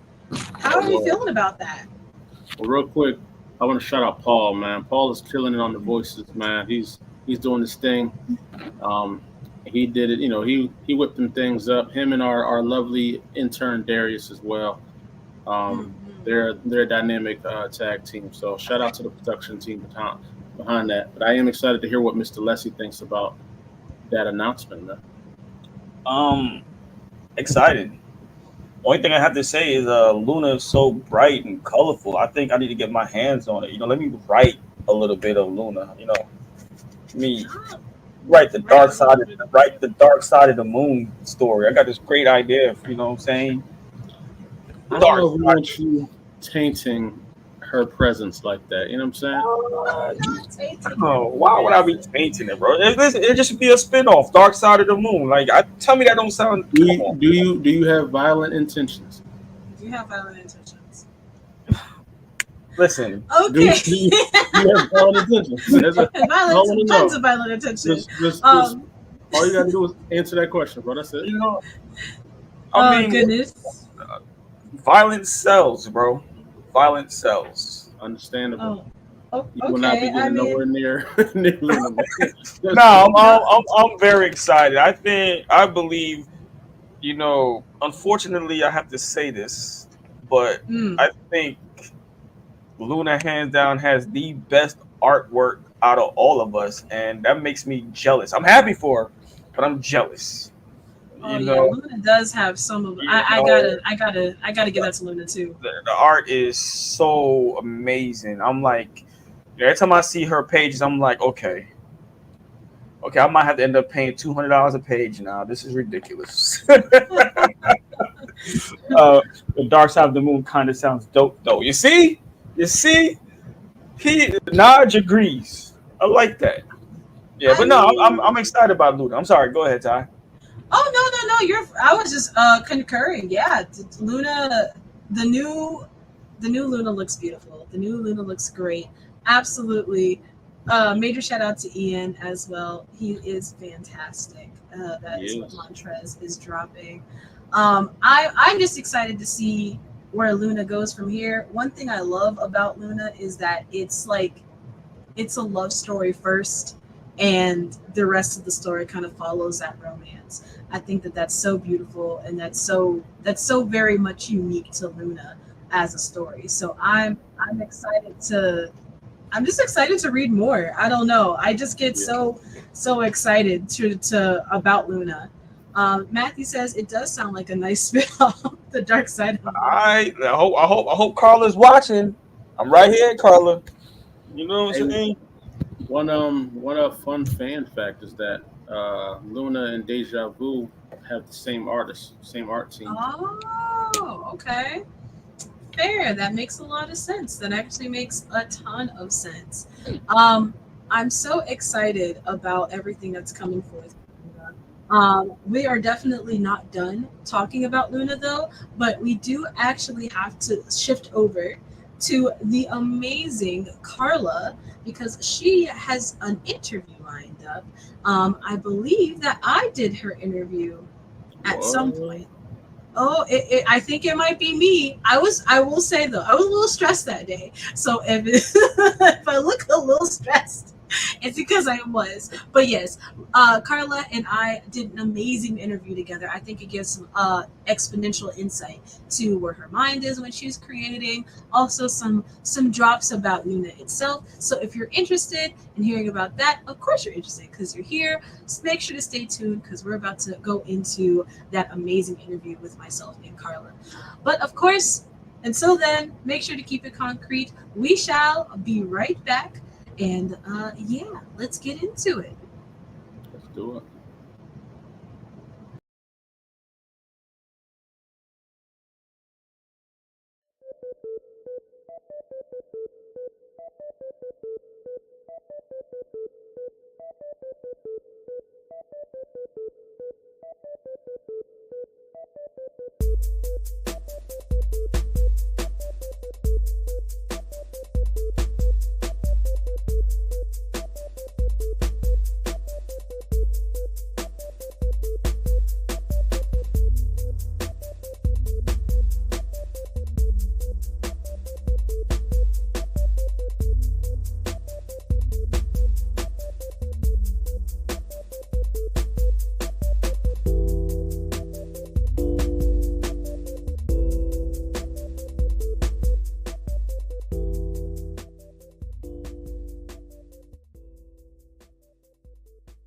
you doing today? I'm good, Ty. I'm good. Good. How are you? I'm having a pretty decent day so far. So I wanted to take the time to interview you, to talk to you a little bit about your experience. This is a celebration of concrete, also celebration of you Oh, and your hard work. So let's just go ahead and get right into it. First things first, since joining concrete, what's life been like for you? How has it been? good. Good. I feel like concrete has definitely, especially Lonzo, has definitely mentored me in this space. Because before concrete, before Luna, I really wasn't reading comic books. I started reading comic books in 2018 after Black Panther. So I was still very new to the comic book world, let alone creating a comic book. So when I connected with Concrete Comics, I was still so very new to all of it. But they helped me, mentored me, really pushed me to be a better writer. Being a part of Concrete, I definitely have a brand behind my name. So people know when they see that logo, they know, oh, this is going to be a good story, because Concrete is known for their very solid, great storytelling. So Absolutely. And since we're on the topic of concrete, what has it been like to create with Concrete Comics? So my first issue, it was pretty much done. When I signed with Concrete, we were in the ending, like the very final stages of putting the book together. So that was, I was learning how, what printing would look like, how even just the way a page lays, it makes a difference. From turning the page, you want to make sure your readers see this and see that. So formatting, I learned a lot.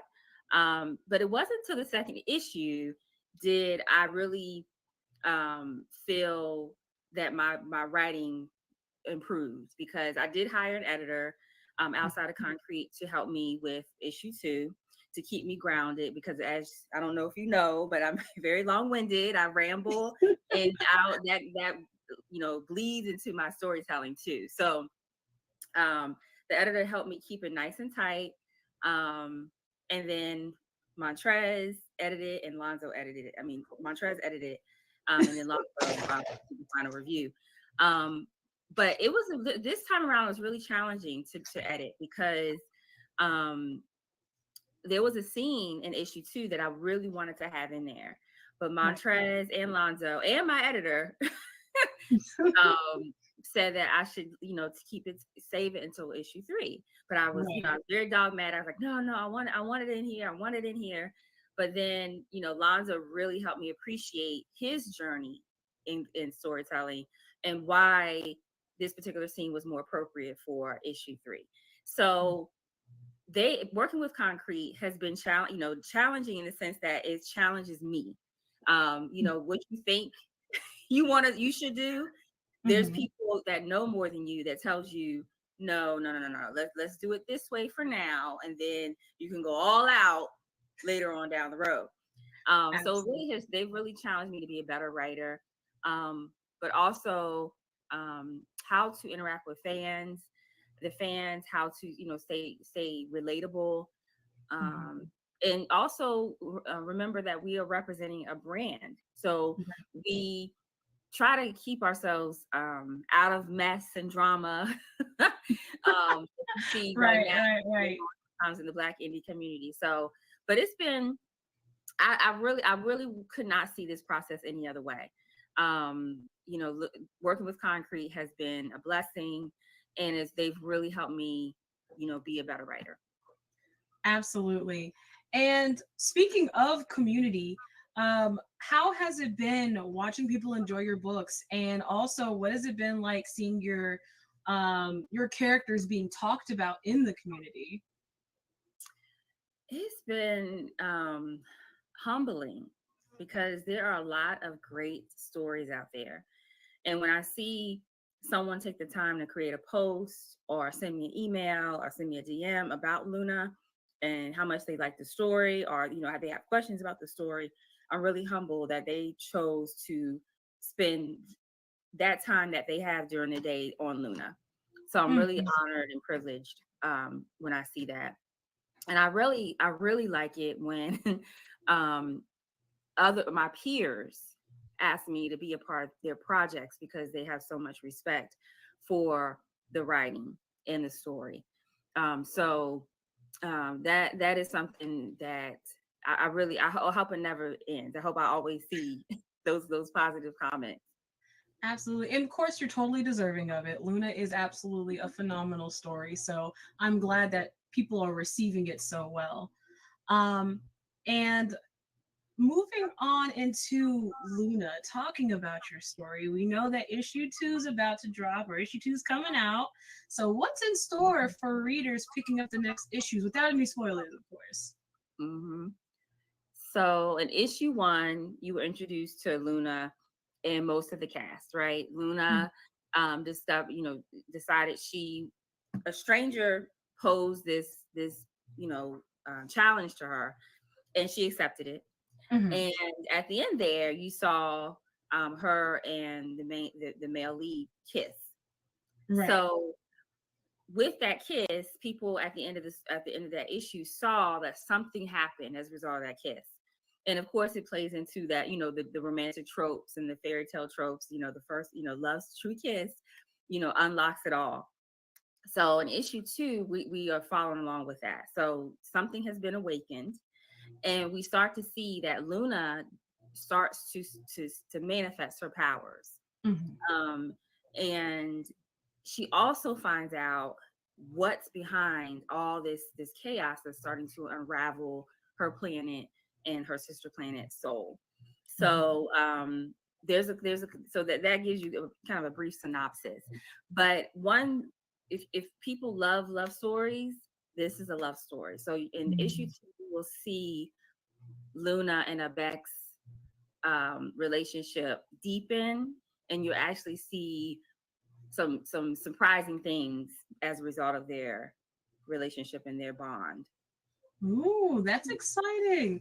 And actually, I wanted to make a comment about like the coolness of your story, because your story really is so fun and fascinating. You've got this amazing love story that's actually at the forefront of the plot of the book, instead of sometimes where the love story is like a B plot, but truly it's a love story with the backdrop of there being superheroes and all that other, superhero adjacent kind of stuff. So I love that about Loon, and I think that that's probably why it fares so well in the community, because you're just so good at what you do. Speaking of number 2, we know that's coming out, but do you happen to have any other upcoming projects or anything else you want to drop on us about, what's happening with you? I actually do. I started a new podcast with my pod partner, Dr. Ebony Toussaint. Okay. And it's called Auroral Comics. So we talk about health, culture, and of course Storm and the other characters in the comic book world. And it's just an intersection of those 3 topics. And we're both nurses. We're both educators. So it's just a really interesting discussion. Right now, the logo is being completed by John Jennings. So Ebony got the cook up. So she got us connected to John, and he's actually creating the logo. And I can't wait for you all to see it. I can't wait for you all to see the first show. We are currently editing and then getting the intro together. So hopefully it will debut this month. And we had a really great interview with one of the top Black female comic book writers in the game right now, mainstream media. And we will be talking to one of the animators on X-Men 97 as well. So we got a busy summer, and I'm really looking forward to putting all my energy into the pod. Of course, I'm working on Luna issue 3. I'm about 50% done. It's been a little challenging to kind of have, create time to write, but it's happening. And then I also have a project called Deleted Scenes that my editor was like, this is too much. You can't put all this in here. So I actually have 6 scenes that I really wanted to put in issue 1 and 2, but I wasn't able to. Now this is the scene that I'm saving for issue 3. This is kind of more of a backstory of Luna Mhm. and her family, and how when she was younger. So I'm working on that as well. And that is about, and then I also going to be participating in a documentary. I can't say too much about that just in case it doesn't happen. Okay, But okay. I'm hoping, according, if all goes well and she, she kind of surpasses her hurdles that, inevitably will come with projects like this. It's a documentary about Black female comic creators, and hopefully you'll see it debut at Sundance Film Festival. So I'm not going to say too much just in case there's something happens and like, what happened to that documentary? But I'll be participating in that this month. So yeah, I'm really trying to focus on Luna and my storytelling and my creativity. So yeah, that's what I have going on. I'm absolutely thrilled. I'm so incredibly excited for you and all of your projects. Your projects sound absolutely phenomenal, man. I'm so geeked. I'm so geeked for you.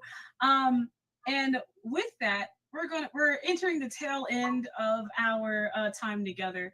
But I do want to give you a moment to just share any nuggets of wisdom or any words that you'd like to leave for our viewers about you, yourself, your project, Luna. Anything you want to say, the floor is yours.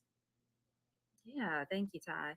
I would say, I know this is very cliche, but I there's a saying, you should never be the smartest person in the room.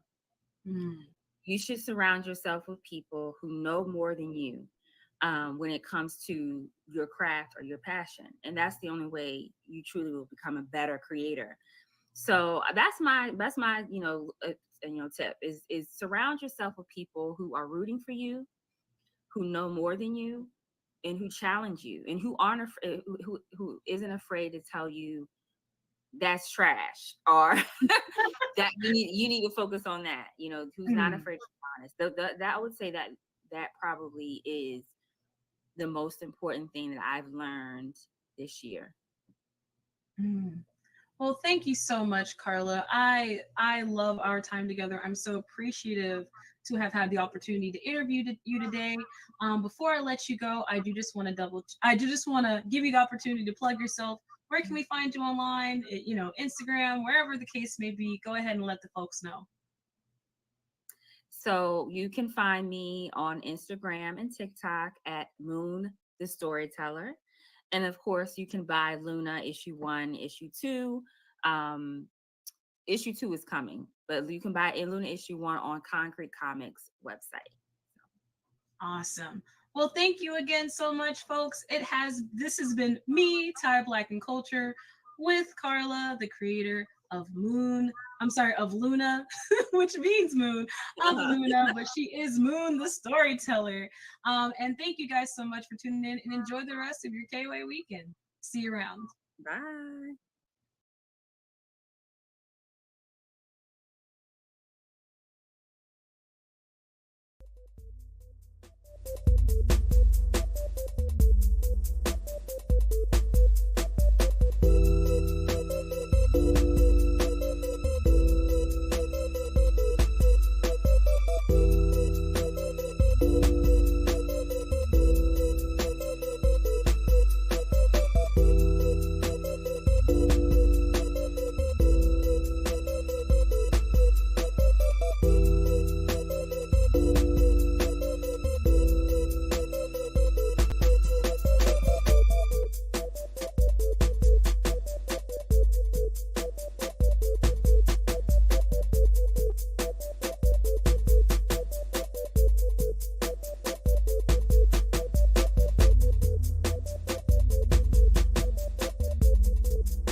You're listening to Concrete.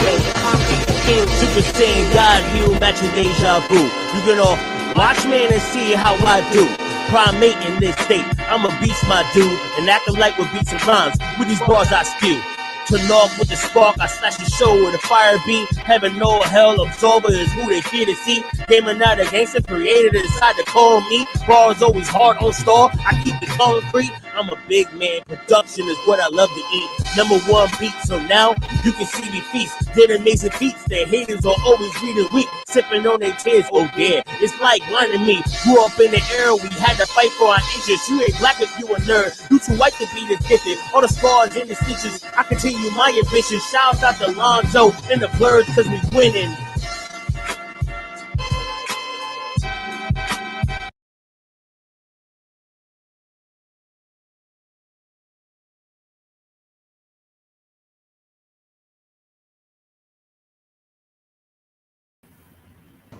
All right, all right, all right. That was quite the show we just got. We are back again. Kway Weekend.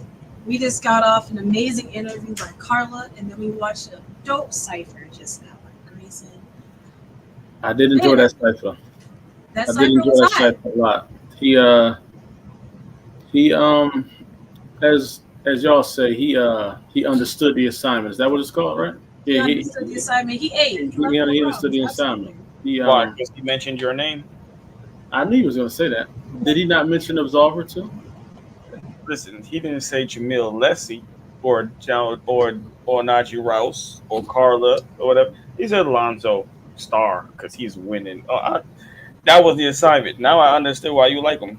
I get it. Wow. I get it. So you don't like the bars? Oh, everything was riding. That shit was hot until he said your name. I was like, what the hell? Oh, Like, my you know what I'm saying? Interesting. Very interesting. This is Nah, so it was dope. interesting. It was dope. I'm glad. I thought he was dope too. I personally very much enjoyed the entire cipher. It had me going. I was very excited about it. Real quickly, we're gonna take some time to do our little sponsored ad read. But before I do so, Lonzo, you told me that we had some new Patreon backers. Like, can you draw? Let's give a shout out to the new patrons, can we? Oh yeah, for sure. Hold on, because I might got their names. Hold on. We gonna shout out the names? I'm tearing up the San Andreas streets right now, but hold on, man. I got a couple names for you. You know, I was gonna make a call out about the fact that you were playing Helldivers earlier and they're playing Grand Theft Auto now. But I mean, since you said it, now I can make the call out. That's crazy that you're playing. So as I signed on, I just saw PlayStation. The first notification was now I can enter straight to the Discord chat rooms now, straight from my PlayStation. It's a new update from Discord. That is kind of fire. I'm just trying to figure out why we playing video games at this moment. I mean, that's really what I was getting at, but I didn't want to, I didn't want to be that guy. That's why I'm here. Ty. You could have texted me the message. I would have said it directly. I didn't want to be that guy. Abusing his power. From here, everything that goes on from this point on is under Jamil. All right, so he's gonna approve everything. Okay. Everything. In this moment, yes, sir. I'm gonna see you later. You were supposed to read the patron names. For them, I will return. Okay, only for them. So we got my man Milton Gore. Shout out for the support. We got Black Sajan X. Shout out to you. World's Greatest Geeks. Shout out to you, Thaddeus, and we got Faith. They all knew they dropped in the last couple minutes, man. So shout out to them. They're exploiting that 50% off sale for sure because they went right to the store right after. Appreciate it. That's for sure. Also, shout out to Thaddeus who just won the raffle yesterday. So if you would like to win the raffle, all you have to do is go into our Concrete Discord, right? And there's tons of stuff happening in the Concrete Discord, not just the raffle, but we also have voting, which I'm also going to take a moment to dive into in a second. But if you want to do the raffle, you don't have to do anything crazy. The literally only thing you have to do is go to the raffle post and react to it in Discord. Once you react, you're automatically entered into it. And then later this evening, as we're finishing up Kway, we will run the raffle to see who won for today. But I want to take some time also to call out some of the other cool things we have in Discord. We have, at least for Kway Weekend, we have a chat room. So if you guys want to chit chat, talk about what you saw today, and you guys can ask us questions straight up. All the creators are in the Discord, and we're answering questions literally as close to on the spot as possible. So if you just want to get active in there, that's an awesome way to do so. Also, we have a no, you didn't miss all the ciphers. You just missed our last cipher we played, though. But that's another thing that's going to be in the Discord as well. At the end of this evening, we're going to post all the ciphers that we played from yesterday and today. So if you've been missing the ciphers, because we are playing them in between segments, do not worry. You will get a chance to see the ciphers. Also, there is fan voting on the ciphers once they go up this evening. So everyone will have an opportunity to watch them in their entirety and kind of also, put your thoughts out there. Yes, I think that might have literally just been you. If that was yours, is that Grayson, the last one? Nah, he was the one before. Oh snap! Well, we have to play his anyway because his was kind of skipping out on us. So I'm gonna replay it in a little bit. So I promise yours will get played today.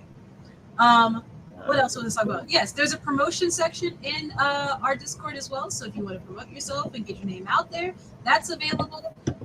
Let's go ahead and get into the fan voting and see where our numbers are. So over the midday, we added a new voting category. Characters with the coolest abilities. So this is like supernatural or magical abilities. So we have a large list of concrete characters, and currently right now, our abilities our leaders are, let's see here, at 18% of the votes. Oh wow, we've got a straight tie at 18% of the votes. Acolyte, Deja Vu, and Absolver. Whoa.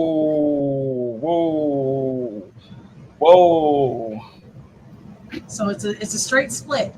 I'm about to create like 10 fake accounts for the Discord. 10 fake accounts is wild. Wow. Please accept them all. It's gonna be one. I will not. We don't do fakes in Discord, so you can't do that. Unfortunately, I told you, man. Y'all are 1 to 2 tweets away from me just taking this whole thing over, man. You know what I'm saying? Not 1 to 2 tweets. Wow. Not enacting the army. Wow, he always talking heavy, and then wonder why we always add him like that. You see what I'm saying? Like, so you realize that I just throw like one little speck of salt, and then it causes complete chaos. You know what I'm saying?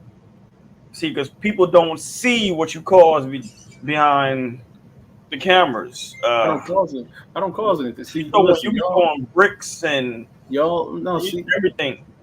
All they see is that y'all jump me publicly, but I catch all y'all one-on-one. You know what my mom says? My mom's always taught me, if everybody is saying the same thing, everybody can't be wrong. Why are you consistently getting jumped, Alonzo? Ty, can you continue, please? Please, man. Let's move forward. Sure. No. I don't know why I'm always getting jumped, Ty. I thought Ty was an ally at one point, but she slowly turned upside. You know what I mean? Slowly. So now you take a shot at Ty because she's not defending you in the way you would like her to. That sounds very. I just want to let you know that I'm not trying to be nobody's op. I'm not trying to be. Did I say earlier I was your op? But I mean in opposition of you leveling everybody on the playing field. I like a little healthy competition. That's all. All I'm saying is, if y'all want me to be Frieza, then I'll be Frieza. There's no problem. Bro, you're already Cell. You're not on Frieza's level, but you're pretty much Cell. Cell is stronger than Frieza. Not Cell. That's crazy. Not until recently. Apparently, Frieza's got an all gold and an all black form. So it's glorious. And Frieza's never going away. Alonzo can be taken out easily. We just choose to leave him alone. No, please take me out. Oh, take me out. Goodness. Take me out of my misery. Not out of your misery. Please. Unfortunately, you must suffer with the rest of us. So you're just gonna have to tough that out, homie. Unfortunate. Without further ado, we are going to go ahead and get back into the fan casting. Currently, most of our numbers haven't shifted, so I'm just going to go through these very quickly. Fan favorite concrete book series is going to be Acolyte, who's still in the running. We got favorite leading lady is still Luna. Favorite leading gentleman is tied for Acolyte and Deja Vu. The best hero costume is, let's see here. We've got, is that what I think? Okay, yeah. Deja Vu is winning best hero costume still.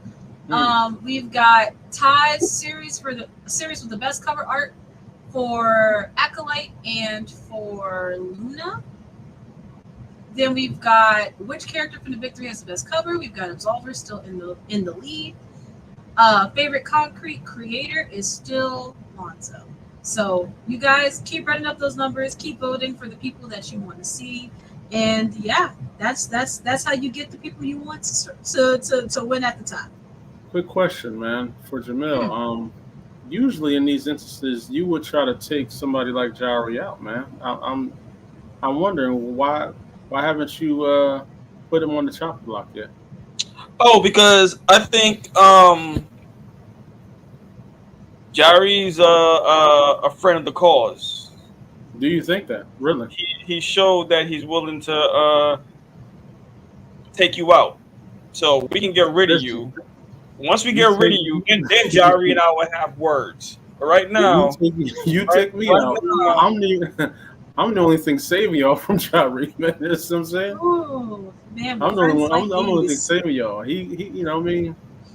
If y'all think Onaji's bougie, okay, Jari's up there, man. Don't do this. Listen, I'm not worried. I told you. All right. Which we all will find out whenever that I'm coming, bro. I'm coming back. I'm coming back, bro. Just slowly and surely. I ain't worried about nobody. It's just Lonzo.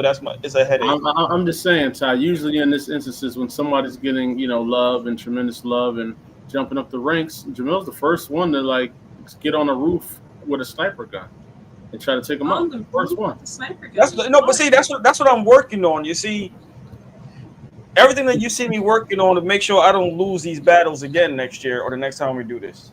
Because the difference is I trust my creativity more than everyone in concrete. That's big heavy. That's big talk.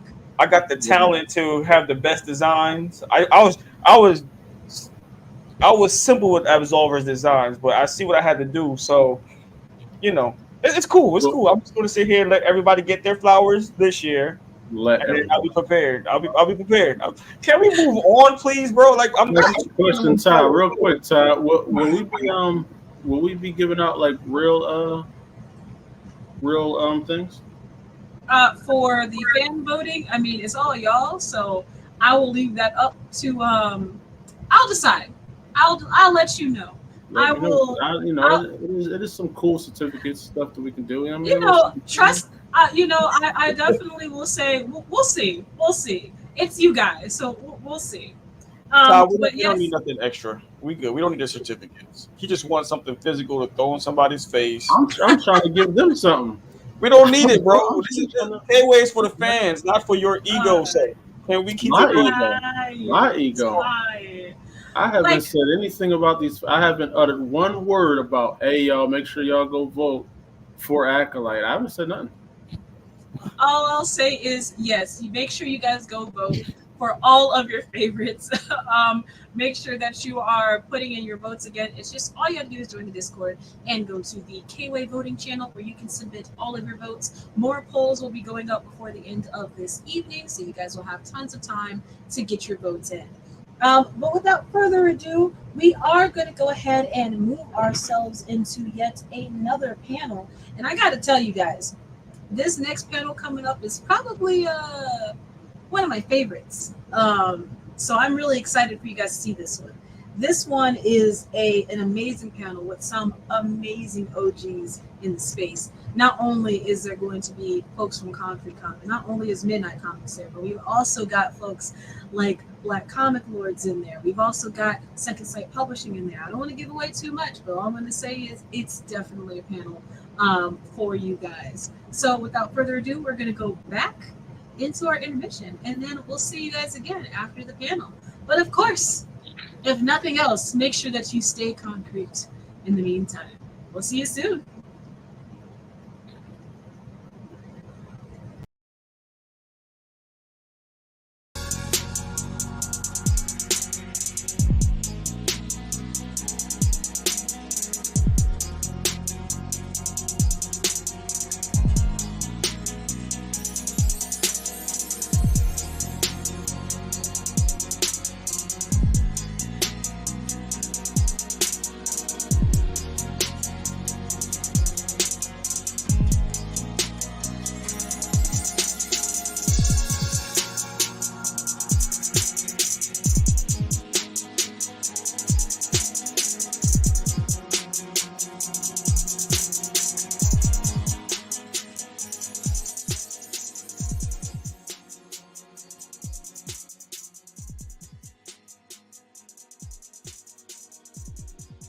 Big guy Lonzo Star. Oh, we're gonna start now. What's going on, everybody? It's your boy Lonzo Star, CEO and founder of Concrete Comics, writer and creator of the legendary Acolyte and Zoriel. This here is my panel of the godfathers of indie comics currently. All the guys I feel that you need to know if you're trying to tap into indie comics. And if we want to do the subcategory indie black comics.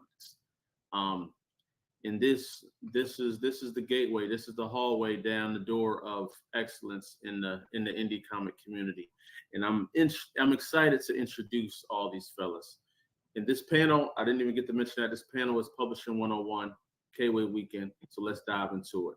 First person on my right, Mr. Most Epic himself, the man who freestyles before Comic-Cons, gets people amped up and motivated. My brother, Mr. Watson, how you feeling?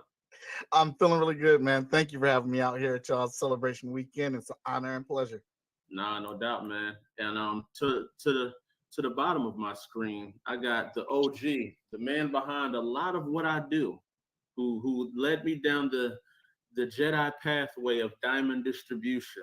My man, Marcus H. Roberts. How you feeling, man?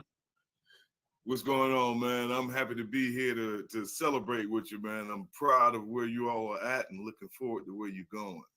I appreciate you, man. Second Sight Publishing is doing amazing things, and you are the Mace Windu of the community. And then we got the youngest Jedi here, Mr. Midnight Comics himself, Lloyd Jones, the first family of comics, actually. Him and his wife are a duo. It's incredible what they're doing, what they're making, man. I really love every aspect of their creative process. Mr. Jones, how you feeling? Man, pretty good, man. To echo what everybody was saying, congrats on 5 years, man, and thanks for having us on, bro. Nah, bro, it's always a pleasure chatting with you. As you know, our conversations can get a little bit violent, but it gets real. True. And without further ado, the man who's created a community for us to thrive in and be successful and meet people that are looking for exactly what we do. Mr. Paul Dub, Black Comics Lords, how you feeling? Well, when you started saying created a community, I was like, well, who's that? That guy sounds exciting. I'm just happy to be here, man. I mean, I didn't create it by myself. We're a team, but I appreciate the love and support. I mean, you guys are, everybody on this panel, you're all something special, and I'm just happy to be here to support all of you. I appreciate you, and we all can say we appreciate the platform. Black Comic Lords has done amazing work for our notoriety and our names, man. Me especially. I'm just happy to be able to thrive in there. So, without further ado, we're gonna get into these questions, man. And I'm gonna start from the top. I'm gonna start to my right. So, my first question is, why did you decide to self-publish and not go with an established publisher in the beginning? Mr. Watson, it's on you. Oh, well, that's real easy because they told me no. I was trying to chase down my dream of working for Marvel Comics in DC by when they went to comic book conventions, stand in line with my portfolio, get the review, figure out what I needed to do to be able to draw comics for them. I did that for about 2 or 3 years, getting feedback and updating and trying to improve upon the things they were asking for. And then finally, they pulled me into the back room. Was looking at my stuff, really liked it, complimented me, told me I was a good storyteller, had great anatomy, action poses, and things like that. But then hit it with a but, and as Jon Snow said, everything before but is bullshit. Uh, and then said that your style is too urban for what we're looking for right now. And I was shattered by that, being a huge comic book fan, and not really knowing what that even meant at the time. I just wanted to get out the room. I was upset. I was broken. I was sad. And I just wanted to get away. Take mine. I drove 6 hours to Chicago to be in this line to wait 5 hours for them to tell me this. And my mom always told me that I get 24 hours to be in my feelings. And then after that, you got to come up with a game plan. And after that, I talked to my friend, and we were talking about I wanted to make comic books, and I didn't know how. And we talked on the phone for hours, and ended up coming up with my own comic label, Freestyle Comics, based off my tag name, and just making these books with my urban style. That's fire, man. Just the same shameless plug. We got the episode of Concrete Approved with Michael Watson dropping soon, and I really need y'all to check that out. He really dives in with the story he told y'all. He just gave y'all a little nugget into the depths of his origin story. His origin story is one of the best origin stories in the community, man. And I was blessed to hear it, and it motivated me a lot, man. So definitely thanks for sharing that, Mike. Same question to you, Mr. Jones. Why did you decide to self-publish and not go with an established publisher? Two parts. One, I heard horror stories, right? Not too different than what Mike's gone through. Like, okay, yeah, I don't want to go through that. That's daunting. Or rather, we don't want to go through that. That's kind of daunting. But also, just when you do have the opportunity, if you do get in there, there's too much red tape from our understanding, right? There's not enough wiggle room to really do what it is that you want to do. So we were just like, yeah, we're just gonna do our thing. We're just gonna keep pushing and really bring our dream to a reality. So that's what we decided to do. That's dope, man. And I think it was a perfect timing for when you guys came out, because y'all came right after the initial COVID wave, and y'all slipped right behind the wave and started treading that water like this, following the wave, man. So it was dope. Last question for you, Marcus. Same question. Why did you decide to self-publish and start Second Sight Publishing and not go initially alongside of a established publisher? Well, I came from the era where independents were really recognized. I mean, the whole underground comics movement was about independent comics and independent comic creators and publishers. But I was exposed to this comic book company called Fitzgerald Publishing. Fitzgerald Publishing published the Golden Legacy comic books. Black owned, Black run, hiring Black artists right out of art school, bringing them in. I mean, Fitzgerald Publishing was as a publisher, like they were it. And having knowledge of that and knowing that they did this, they weren't Marvel, they weren't DC, who was around, as well as some of the other people. But they weren't Marvel or DC, they were Fitzgerald Publishing. And then as I went in on through comics and just knowing comic book history, realizing that one of the biggest movements in Black comic book history came in the 90s when there was an explosion of independent Black comic book publishers. And this was more than just Milestone or Anaya, who are the popular ones you hear, but even people like the friend of all of ours, Jibba Anderson. Even he started in the 90s. Andre Batts with dreadlocks. I mean, these are the guys from the 90s. So with inspiration like that, when I decided that I was going to do publishing, I was like, okay, yeah, I can do this myself. But what we also did with Second Sight was we looked back and realized some of the things that were done with other publishers and taking advantage of opportunities that presented themselves in order for them to actually get their stuff out. And that's where we partnering with the established companies. Once we established ourselves, we started partnering with them. And I do mean partnership. When you read anything about it, it always says in partnership. Right. Oh yeah, no, I love that. I love how you guys y'all built up to be who you were first before you approach. I think that's the mistake a lot of people make is they go there as an infant, as a baby, nothing to their name, and the leverage is completely off. So when they go into these big rooms, the big two, or whoever you go into this room with, they're looking at you like some little baby that they got to morph into a man, and all this work they got to do. So they want to take everything from you, and you know, it makes sense. Now, if I could chime in here, from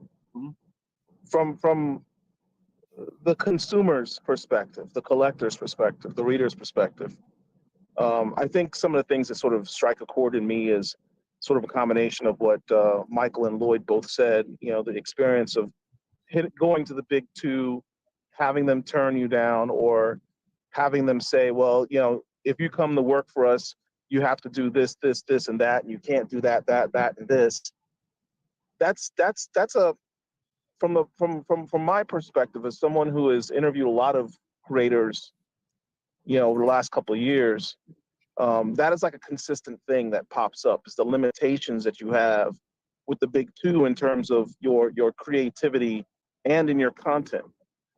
And that's important because the biggest gripes that we have in our space with regard to comics today is the lack of creativity, you know, having to see the same type of stories and the same characters over and over again, and having that content edited where you can't speak in a certain way or you can't touch on certain topics.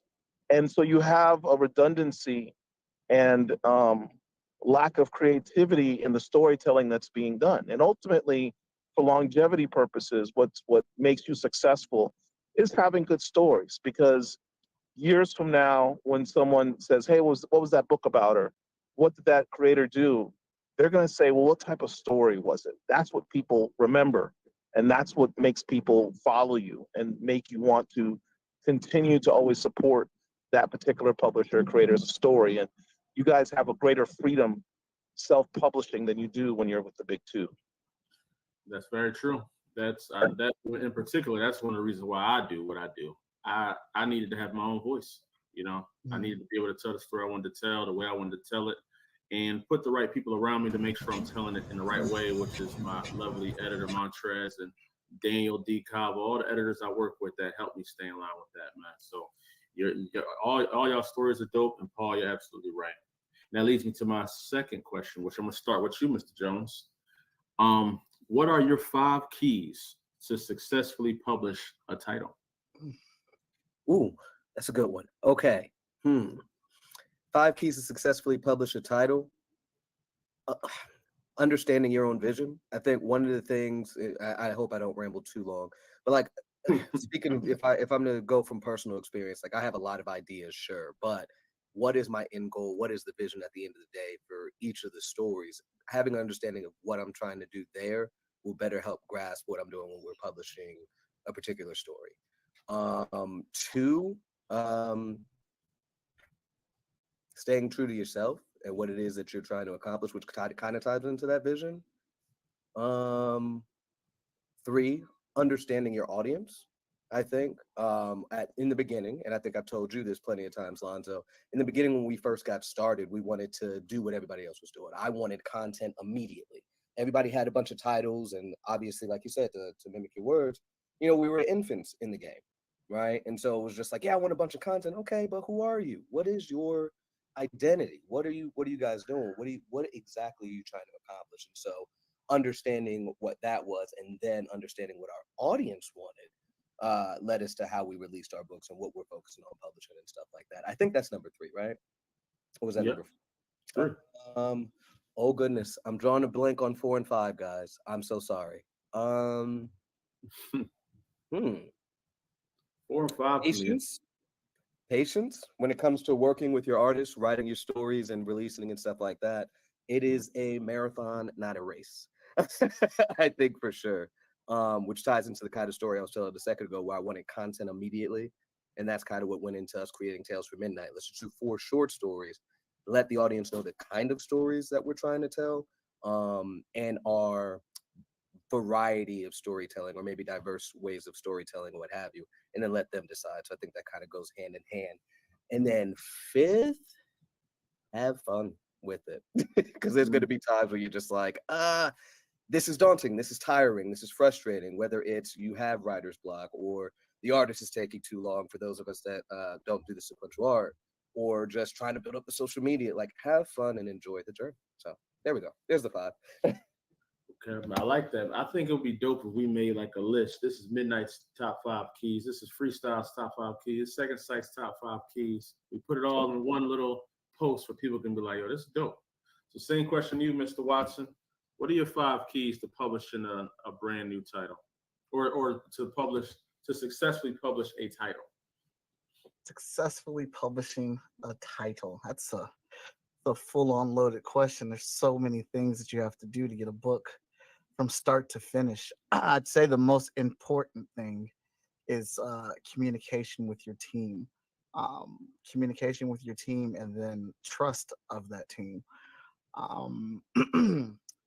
Then I'd have to absolutely agree with Lloyd on having something that people want and that they're looking for. And a strong story with strong characters would be number 4. And 5, knowing your market. Where to move that book, how to move that book, where would that book be best serviced? Understanding within that market, like understanding that your online sales are different from your convention sales, which are different from your Kickstarter sales, which are different from your own event sales. Those are all different audiences, and with a book, you have to be prepared and know how you're going to pitch and sell to each one of those. I'd like to shout out Black Comic Lords because I'm forever learning. I will never stop learning, and definitely hit me to some new ways to spin on and sell our books. So that's what I would say. It's fire. Top 5 for freestyle right there, y'all. Mr. Roberts, how we looking? What are your 5 keys to successfully publish a title? Number 1 would be know where you're going or what you want to be, because that's going to determine exactly how you will build your foundation. So know where you're going, know what you want to be. Number 2 would be learn the business. Learn the business. You have to know that you don't go into any type of game without knowing the rules of the game. Yeah. And you don't succeed in any game without not just talent, but bringing that talent into the game with those rules and being successful. That's why you got the NBA and you got and1. You go in and1 and you just everywhere, but the NBA tells you can't hold the ball back like this and then bring it back down because it's palming or walking. Know the rules of the game. Number 3 would be know the market or know your audience. So you're going to do something, but who are you doing? Where are you going to sell it at? Who are you going to sell it to? Where are you going to put it at so it will actually be the most successful in sales? You don't want to put your horror title in with superheroes because it will get drowned. So knowing that market. Number 4 would be develop a solid team, because you're getting ready to put something out for consumption, and that what you're putting out for consumption, you want it to be the best, whether it's comic books or food. And you want it to be the best. You want people to be drawn to it. You want people to say, man, I had some of that and you need to get some too. So develop the best team. And then lastly, as Mr. Jones there said, have fun with it. Have fun with it. Nah, those are major keys. So I would ask Paul. I want to ask you, what are the two major ways you've seen books become successful in Black Comic Lords? Well, I would say I might even have more than 2. In terms of what, as a consumer, I've noticed people tend to gravitate to when it comes to the independent books. First, it's a highly superficial. You got to have a dope cover. You got to have a dope cover. Your cover is your advertisement, right? That's how when you're looking at a shelf or you're looking at a bookshelf at a LCS, that covers the first thing you're going to say. You want something that looks different than what you're seeing at Marvel and DC, and it doesn't have to be something that's different. Can mean a lot of different things. Like the highest selling comic book in the world, the African American comic book was a tribe. There wasn't a lot to it, but it was different, right? That first issue, the black with the gold cover, it was different, and that attracted people. The next thing is, along I would say ditto everything Marcus says, but you got to have a good story. You got to have good art inside. If you're a writer, make sure that you invest in having a really good quality artist, because there's a lot of biases still within the comic collecting community towards indie books. People will automatically and naturally make comparisons between your books and what they're seeing in Marvel and DC. So make sure that your artwork that's comparable, if not better than what they're seeing in the Marvel and DC, because people naturally make those comparisons. The other thing is, if it's a first issue, don't undersell it. Don't make it too small, because sometimes, particularly when you're self-publishing, you may not have the ability to crank out a book every month.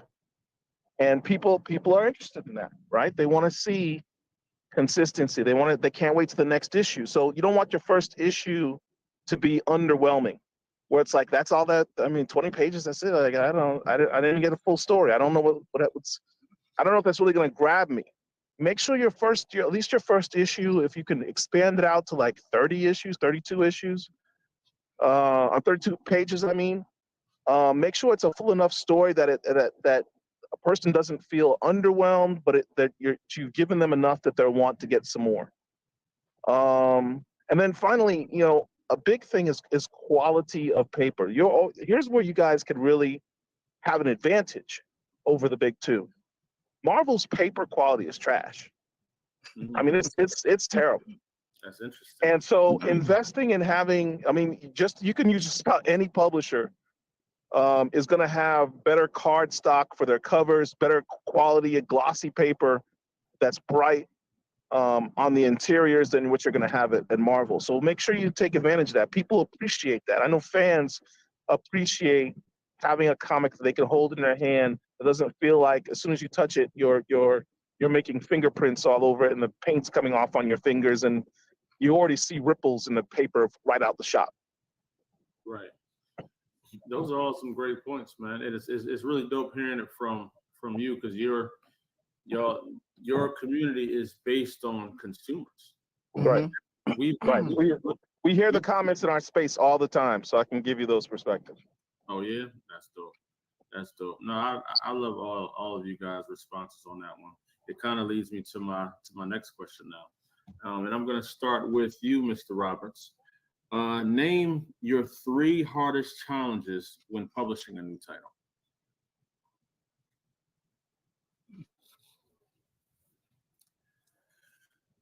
The 3 hardest challenges are building an audience, marketing and promotion, and creator participation. Because when you self-publish, all of that is on you. When you're publishing another title, oftentimes the creators feel like all of that is on you and not them. They don't take it as a shared responsibility. And just totally forgetting the fact that they aren't the only creator that you are publishing. So the whole, you're not saying my stuff, you're not getting my stuff out there enough when it's like 10, 11, 30 other titles that are wanting the same thing becomes difficult. So that is a challenge. The challenge is finding that balance. And guess the third thing would be driving traffic to the book, which is similar to marketing and promotion, with the exception that now you're driving, which means you're looking for a targeted audience. You know where this book is going to sell.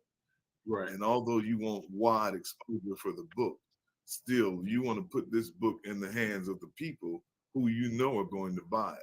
So you have to drive to that audience and bring them in. And it requires time and sacrifice, but it always pays off, because those are the people that you know are the consumers of this book. Your profit doesn't so much lie with them. Your profit lies with getting people outside of that. And that's where marketing and promotion comes in. So I think that's, at least in my eyes, are different. Now I feel like that's a very good point, because that driving people to your title is very difficult if you don't know where they are, because trying to figure out who is specifically looking for what you put out, and what's similar to it. Is it similar in a good way? Is it similar to a bad way? What is your selling pitch? And I think that's one of the biggest challenges is to that. Same question to you, Mr. Jones. Name your 3 hardest challenges when publishing a new title.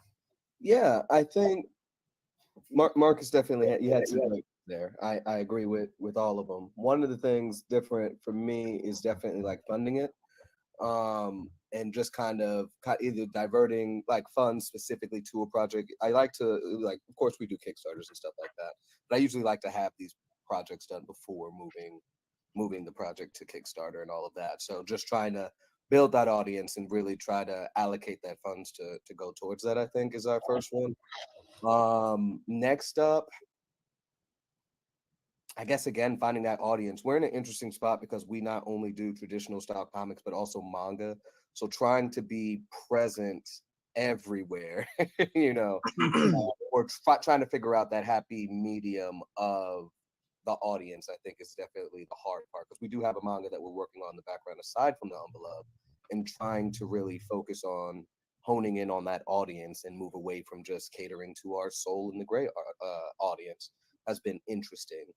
And then 3 hardest.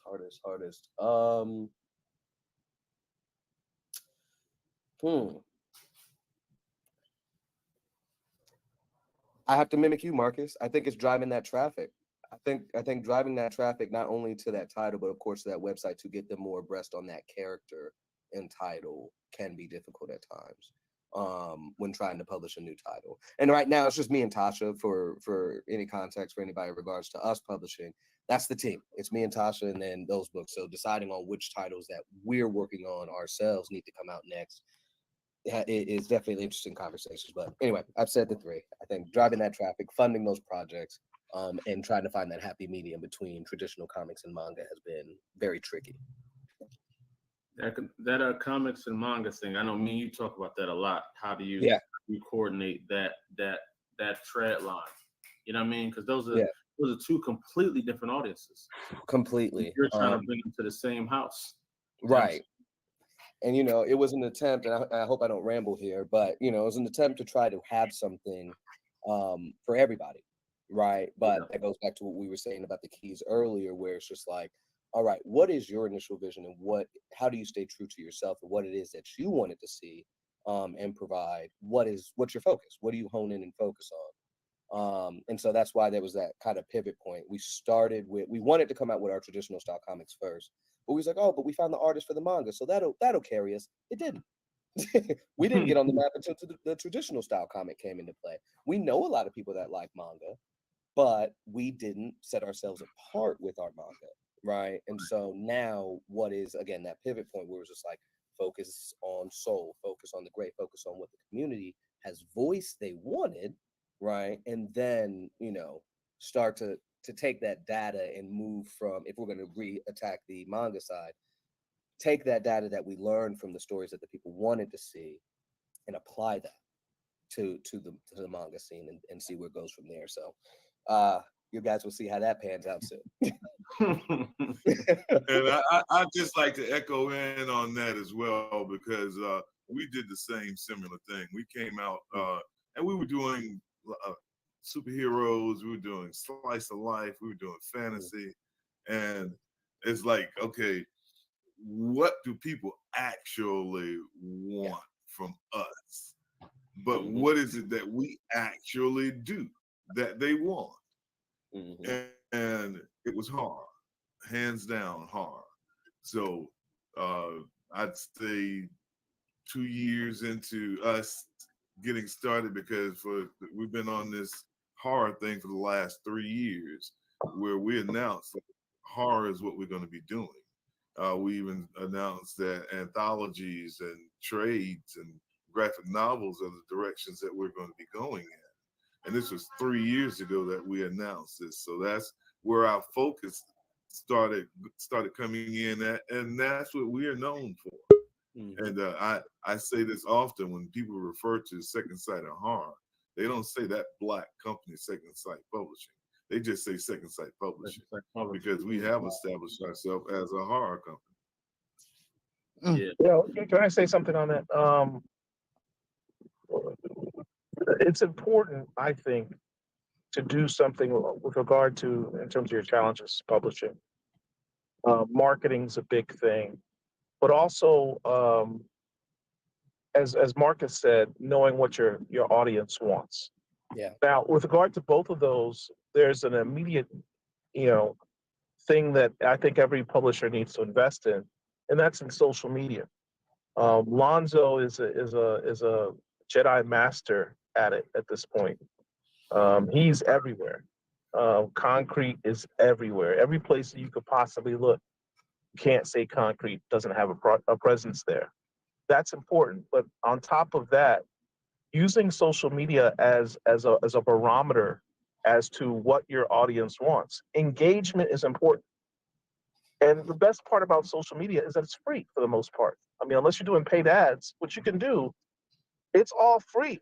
It's free advertising that you can do on your own, or have a dedicated person or team that does that, but it is all free. But the further part is not just advertising on it, but engaging with your customers. The customers appreciate it, and moreover, it's a great opportunity for you to get market research. Listen to what they're saying. What are the things that they liked about your book? What are the comments they're making about it? What are the things they're not talking about that you thought that they would be interested in and be talking about that they didn't? And just generally speaking, being in social media spaces, what are the things that they say they hate? So you know what to avoid. And then finally, I would say, don't be afraid to be creative. People are looking at your book because they're tired of looking at, this Marvel book or this DC book, and they're looking for something different. So don't be afraid to be different. Don't be afraid to be you. So that's what I would say on that. I gotta take the baton on that, man. I gotta take the baton on that. But it's funny, Mike. I was actually gonna say that's one thing I think you do the best is being yourself, man. So I love to hear your 3 challenges, man. First off, so one of my biggest challenges is at comic book conventions. I have discovered, and I want to let everybody know, this is for you all to discover as well. There's a disclaimer at comic book conventions. I want you all to know and feel comfortable talking to everybody in that convention floor, because they bought a ticket to that show to come in there knowing people would sell them stuff. Do not be afraid to speak to these people. But in the same caveat, do not always talk to these people with the intentions to sell. You have to be at a comic book convention and be perfectly comfortable having a conversation and not selling them anything. You're not always selling to the person in front of you. You may be selling to the person behind you or next to them. Always be ready. And a closed mouth does not get fed. You got to be out here and ask where you can be at. Like you gotta move and ask these questions. Like, be on panels, ask to be part of other people's things, talk to people. My favorite thing to do at a comic book convention is I just love being at a show. I absolutely love it. Now, would I go there if I wasn't selling comic books? I would be at a comic book convention 2 hours and I'd be in and out because I'm getting exactly what I want and I'm leaving. But if I got a table, I love it because I'm talking to my neighbor. I am sizing people up. Probably like the hardest thing at a convention, if you don't know exactly where you're going to be at, is adjusting to where they put you at. Because sometimes I don't know what table I'm going to have or where I'm going to be at in a show in a row, and I hate being in the middle of a row because it cuts my receptors off. I am the type of person who I am looking at people 20, 30 feet away as they're approaching my table. If I'm in the middle of the table, that's one of the things I can't do because like I'm assessing this person as they're coming down and I'm trying to figure out what my talk off is going to be. Is this somebody I'm going to have a genuine conversation with, or is this somebody I'm about to plug, or is this somebody I'm about to do a cold sell to? Is this somebody I'm about to do a warm sell to? Like I assess that as that person's walking down there. And then also kind of like you have to be self-aware of your day and like what's the balance of the conversations that you've been having at the shows. How many people did I directly talk to and immediately went into selling something to versus somebody I just spoke to and said hi to? Or seeing somebody say, hey, that shirt is dope. Where'd you get that from? Can I check that shirt out? Or can I see that print? And you gotta be creative. Like my setup is never the same. It is never the same at a show. I've started doing this thing because of Chat and Draw that I've had people on my shows. And I think you have to be perfectly comfortable acknowledging where you're at. And I know I don't have a huge name, and I know there's other people that I've worked with who have bigger names than me, and they've been on my show. Example, Lonzo.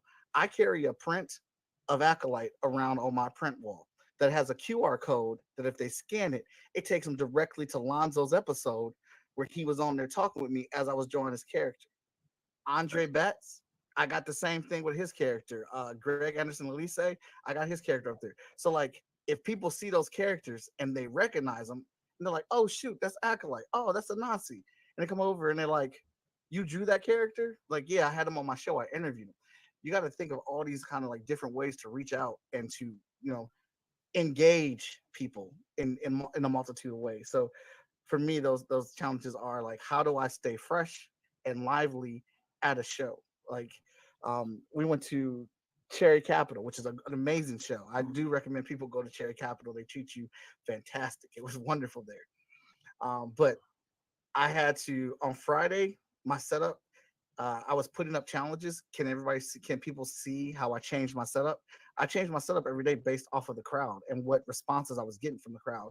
And not just like verbal responses, but I'm looking at how people are looking at my setup. I'm looking at their eyes and where their eyes are moving. I'm remembering the conversations I'm having or what people came up to at my table and picked up or looked at. I'm calculating all that in, and then I'm coming back the next day and reassessing, moving things around. And like that's something I got from Terry Huddleston, who is the greatest print artist on earth. Terry Huddleston, I'll sell anybody in the print game. There's nobody better than Terry Huddleston. I don't care if you're more talented in the art game than Terry Huddleston. You're not art selling Terry because he knows his game. He knows his craft. And that's what you have to be as a comic book publisher, as a comic book creator, as a comic book seller. You have to know your craft. You have to know your zone. If you're going to these comic book conventions, you have to be fearless. You have to be shameless. You have to be genuine, and you have to know your environment. Yeah, studying. I'm glad you did. I want to throw something in here too with Mike Watson in the Chat and Draw. If you have not done a Mike Watson Chat and Draw and let Mike do a cover for you, then you're missing out. My Mike Watson Chat and Draw cover sold on eBay for almost $30. And that's for real. I took a screenshot and sent the picture like, look, yo, Mike,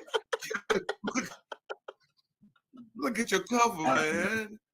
I appreciate that. I appreciate it. That's fire, man. A lot of I probably don't say this enough, but a lot of my Jedi training in the Comic-Con field came from me studying Mike Watson's live streams, just watching them, because I was seeing you live streaming before I hit a Comic-Con floor. And Mike will tell you, I have no problem calling him at 6 a.m. Hey, bro, I'm thinking about doing this.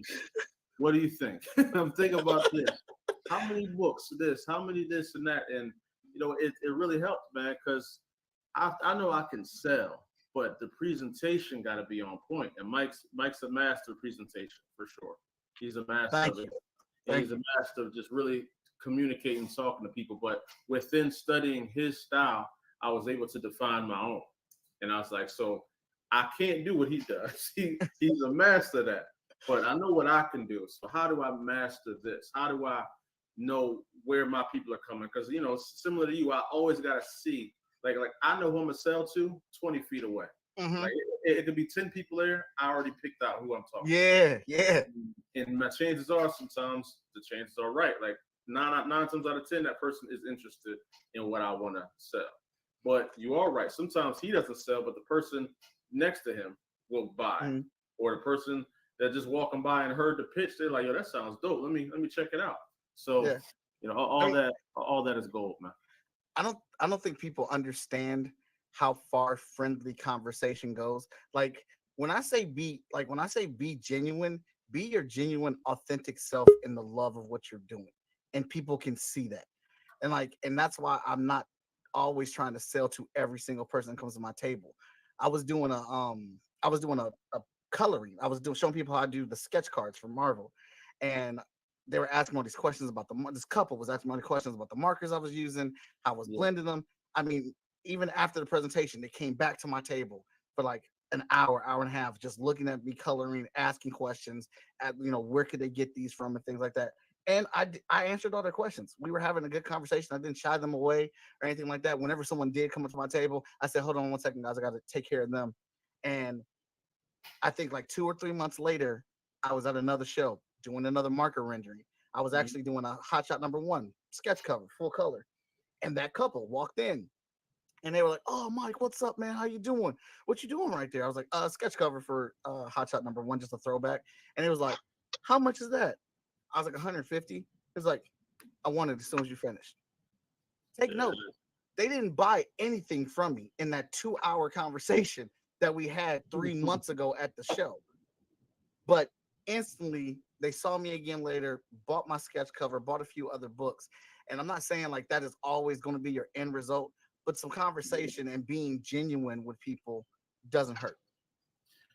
That's a fact, man. I couldn't have said that better myself, bro. Establishing relationship with your customer is always a good thing. Oh yeah, and all of us here in this room do a very good job at that. I've been at cons with all three of you. I've seen Lloyd. Lloyd is a master of sales, man. Lloyd has the golden voice for pitching and selling. You know, I tell him, relax. I feel like that segment on Step Brothers when when he was telling his brother like, yo man, you gotta sing, bro. Like your voice is golden. That's how I feel about Lloyd, man. Lloyd talks so smooth, clean, and clear. I sometimes feel like I gotta over yell my person. I gotta talk close, but Lloyd, his voice just cuts through the air perfectly, man. So cons are a whole nother animal, and it leads me to my second to last question for you guys, man. And I'm actually gonna start with you, Lloyd. I get this question often when I'm at cons, right? How to approach a publisher about submissions and what makes you say yes? I think approaching confident and understanding what it is that you're showcasing. And you, just to make sure I'm on the same page with you, is that's somebody coming up to our table and asking about, So what I like is when somebody comes up and again, they know exactly what they're trying to do with the story. If they have something to show, the confidence that's there, and how concise I think they're able to kind of pitch and tell us about what they have going on. I have a tendency to ramble, but I love it when somebody else can just walk up and say, my story's about this. This is my plan. You know, I see what you guys have done. This is what I see. This is what you guys are looking for. Here it is. Bam. Like just real quick, concise, It gives me the opportunity to look through and be like, oh, okay. Now, granted, I'm not on the same level as you guys. I haven't actually said yes yet to caveat, right? But to see those submissions and really engage in those conversations, those are the things I do like. Mr. Roberts, same question. How to approach a publisher about submissions and what would make you say yes? Approach with knowledge and confidence. because if the publisher is serious about submissions, he's going to ask you questions. He's going to ask you your inspiration for the story. Where'd you get the idea from? What's the background? This sounds like it touches you personally. That type of thing. That's if the publisher is serious. Because if the publisher isn't serious, then even approaching with confidence and knowledge, he's going to just blow you off. But if the publisher is serious, no, every person, no matter who or what, should be able to sell themselves. If there's nothing else that you could sell, you should be able to sell yourself. You should know yourself, know your strengths, know your weaknesses, know your bad habits, which you already know your good habits. You should know yourself and be able to sell yourself, because you aren't actually selling the submission. This publisher has heard many of the same ideas and the same stories, but what he's looking at is investing in the person who is actually doing the submitting. Because one thing that you hear, and Paul will second this, from consumers, is maybe they're like a dislike for a particular creator, and they'll say, "I'm not going to buy his stuff," because they don't like him. The stuff may be fine, but they don't like the creator, so they aren't going to buy the stuff. So, yeah, if the publisher is serious, then be able to talk about yourself, talk about your book, talk about your goals, talk about where you see yourself and your expectations from this publisher if he does say yes. Because the serious publisher is going to say, "I like this guy. He knows what he wants. He knows where he's going. He knows about this." And they'll be able to make an informed decision, sometimes right there on the spot. "Call me back. We'll talk further," or "I'm not taking anything right now." And in either circumstance, you are the same as you were when you approached. Either he's going to say yes or no. Either way, you are the same as you were when you approached. So that's dope. That is probably the best advice I can give. Same question to you, Mr. Freestyle. Somebody coming up to you at a con, or they hitting you up online. They want to know, "Hey man, how can I be a part of Freestyle Comics?" How do they approach it? And what makes you say yes? If someone is trying to bring a book or a story to FSK, I would say the only thing you really need to do, man, is just have a few images of your characters, a character sheet or two, couple pages of interiors, whether they're laid out pretty thoroughly or you got fully finished pages. Because if you have dope characters, unique and original characters, and good art on your and when I say good art, I mean storytelling. Like then my interest is gonna be piqued. I mean, there's been a few people that have come up to me with just the characters, and because of I look for characters that look unique. I look for characters that look like regular people.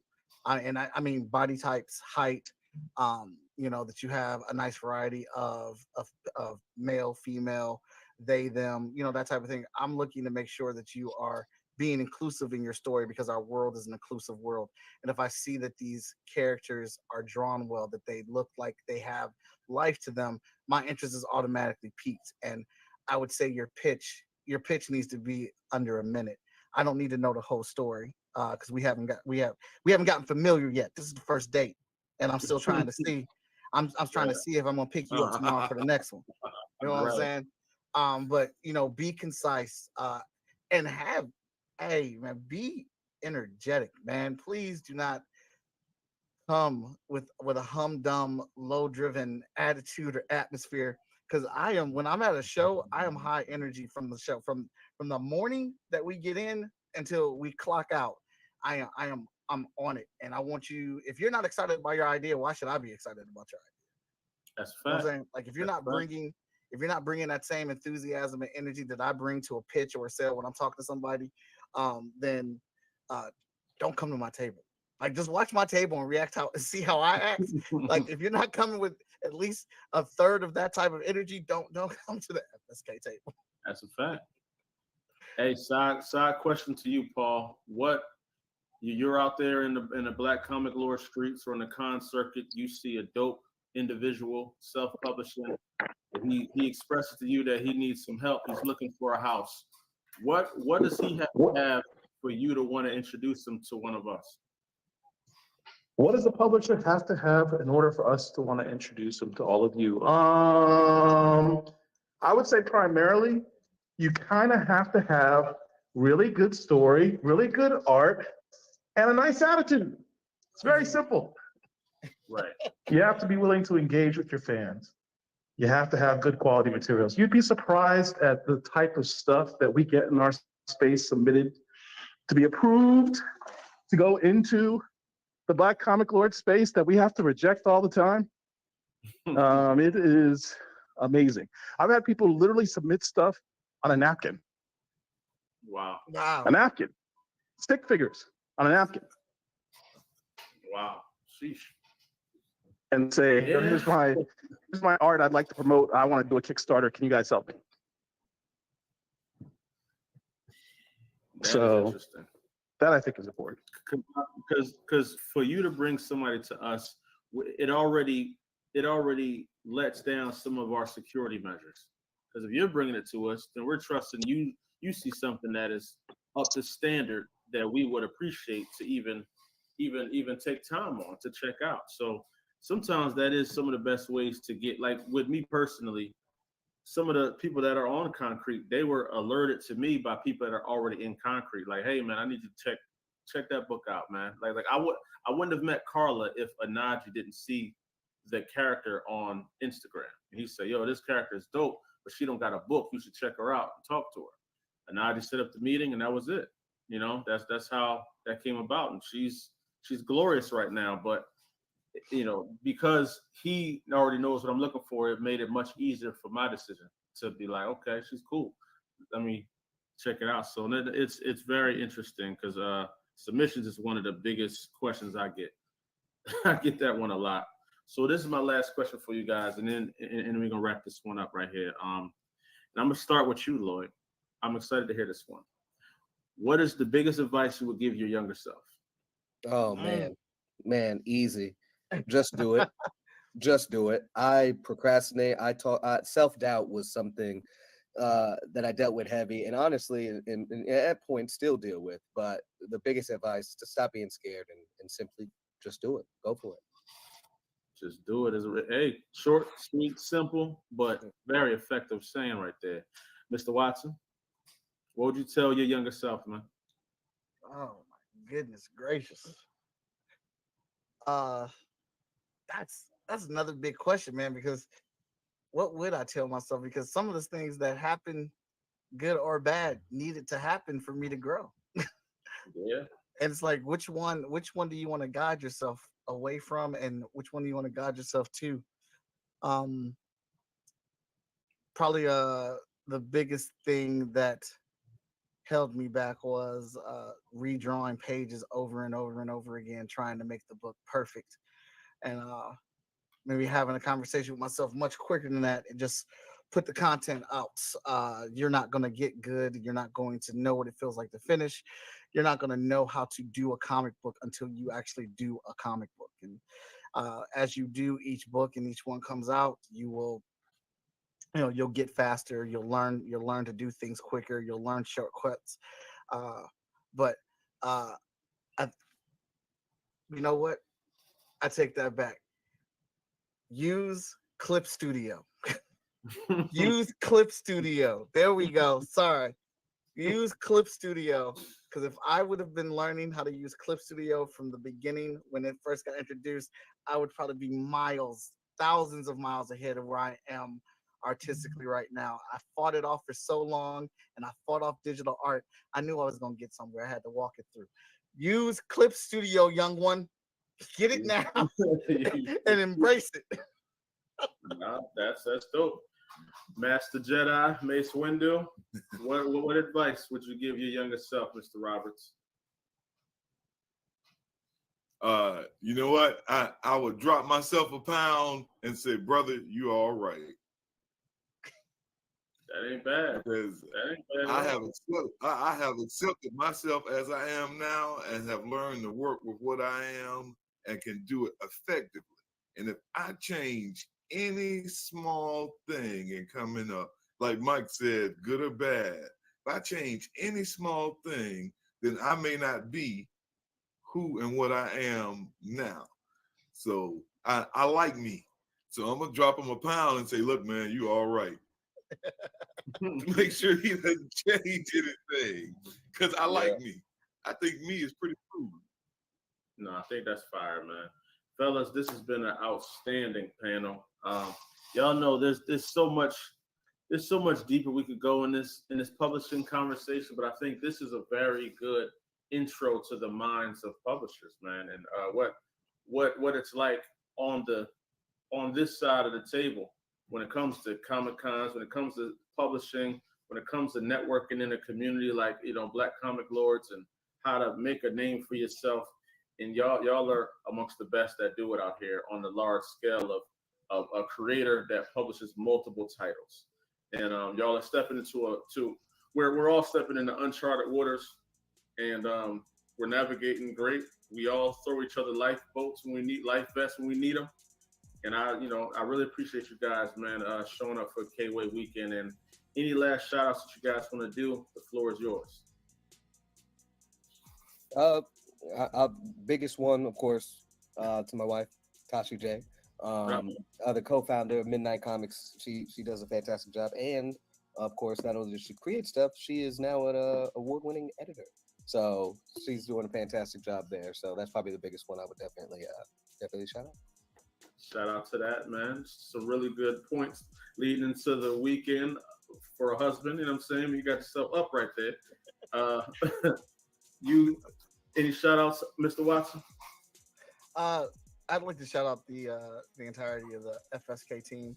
There's always somebody helping at Freestyle Comics, whether it is to volunteer their time, to ride to a show with me, to help me put things in organize or help me pack and ship. And a lot of people just do this stuff, they volunteer. I'm not able to pay everybody for everything that happens or goes down at Freestyle Comics. So a big shout out to the Freestyle Comics team. And I don't want to look like I'm riding a boat, but Carmen is a part of that team as well. My kids. They get the shout out too as well, because my kids always come down to my studio to spend time with me while I'm working. I appreciate the husbands trying to get up for the weekend, man. We trying to stay up above the water. We try to win out here. Man, we got to win up here, man. So, big shout out to the wives. And lastly, you, Mr. Roberts. Well, I'm not gonna break the chain. I got to shout out my wife because there you go, man.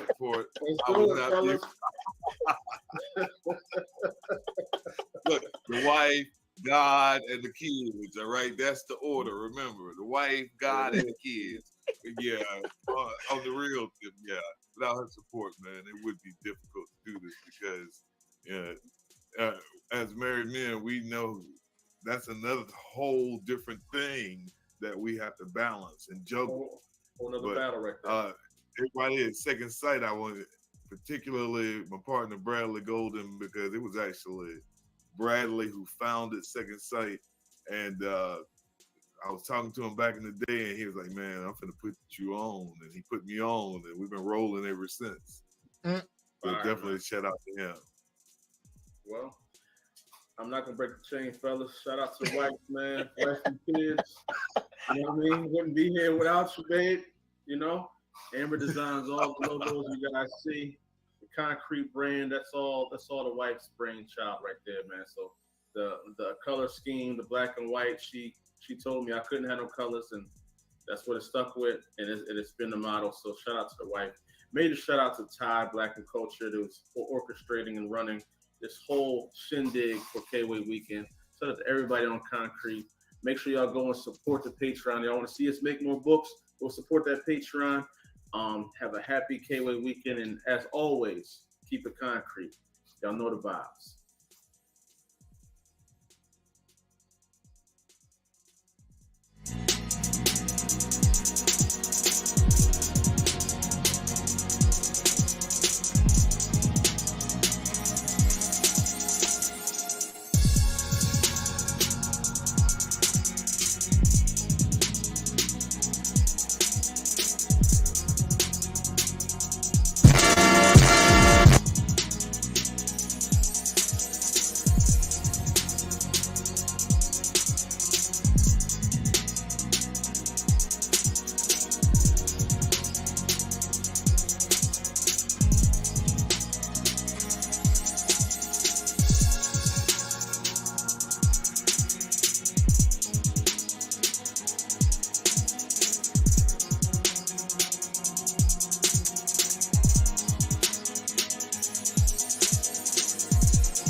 listening to Concrete Kingsley. Living life, feel like the bomb, go ahead and roll the dice. Super nice, maxing my levels out in these grassy fights. I'm the type, fire a overflow with an open light, spitting heat. What would they call it? Flamethrower, right? Hold up though, blowing like water, I'm steady bending, bro. Never froze, vibe is cooler than cool, I'm ice cold. Why so serious, homie? This is a dope show. Smile mo, better your energy when the real show, yeah. Back up, give me my space, we outside. Ain't stressing through the day, everything is alright. Doesn't matter when you see us, every shot is on time. Kick and make a flip, then I'm back on my grind. Back up, give me my space, we outside. No stressing through the day, everything is alright. Doesn't matter when you see us, every shot is on time. Kick and make a flip, then I'm back on my grind. This ain't something these moguls is really used to. I shoot monotony in the air, homie, bless you. Guess who? Rapping in the booth like the rich do. Get a clue, pause on the competition, I leave them blue, blacked out. Rolling with a mastodon, I'm charging now. See it now, he's cracking, I'm pushing up.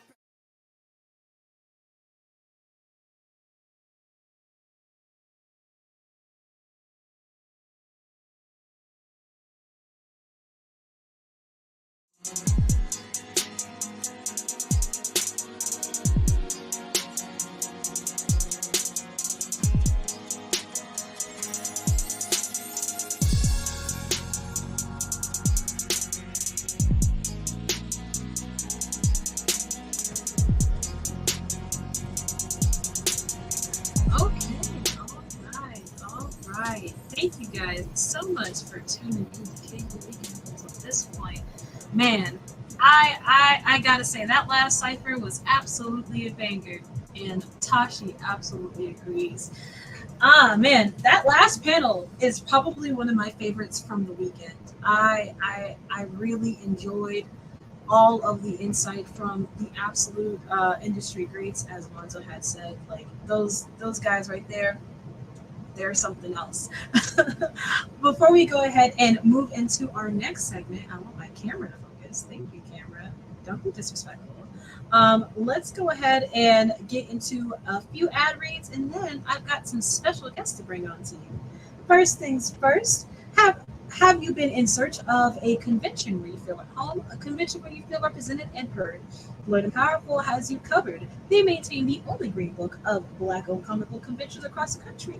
Please visit their socials to stay connected and support a con New Year. And of course, catch Lloyd and Powerful at Atlanta Comic Con in Norfolk, Virginia on August 17th and 18th. For Open Gate Studios, welcome to Atlanta, the epicenter of some of the most powerful beings with unique abilities, and those who don't know what to do with them. Into the world of Drafted Origins from the mind of our very own Anaji Rouse. This fantastical movie is sure to bring you to the edge of your seat and, what's more, deeper into the lore of our superstar Lady Odina.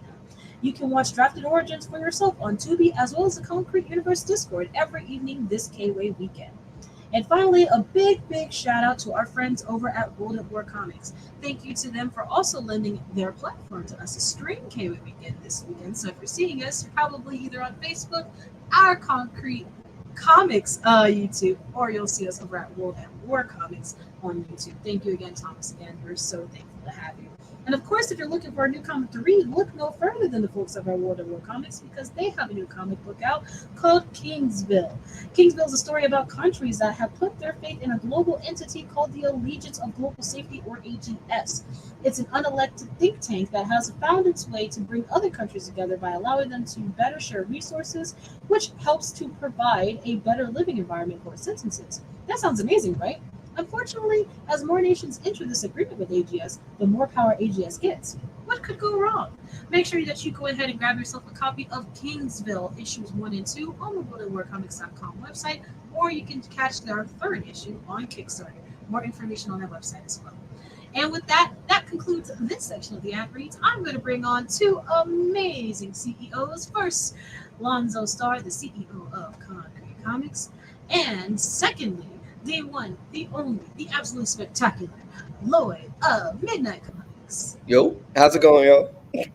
It's going very well. How are you? Pretty good, pretty good. A little tired, not gonna hold you, but we here. Yeah, no, you were at a convention today, right? Yeah, we was definitely out one today. It was yikes. That's the best I can say. Oh no. But you was out there though. But you Yeah, was we were out out there. But we were out there. We was doing our thing. Ah, goodness. Lonzo, we just saw a pretty interesting cipher. What did you think about it? Oh, your mic is gone. I thought that cipher was fire, man. He had a really good delivery, really good cadence. The beat was a little loud. You know what I'm saying? He had the beat turned up, but Yeah. yeah, I think that joint was dope though. I did think it was dope for real. Oh yeah, he definitely he was very very loud.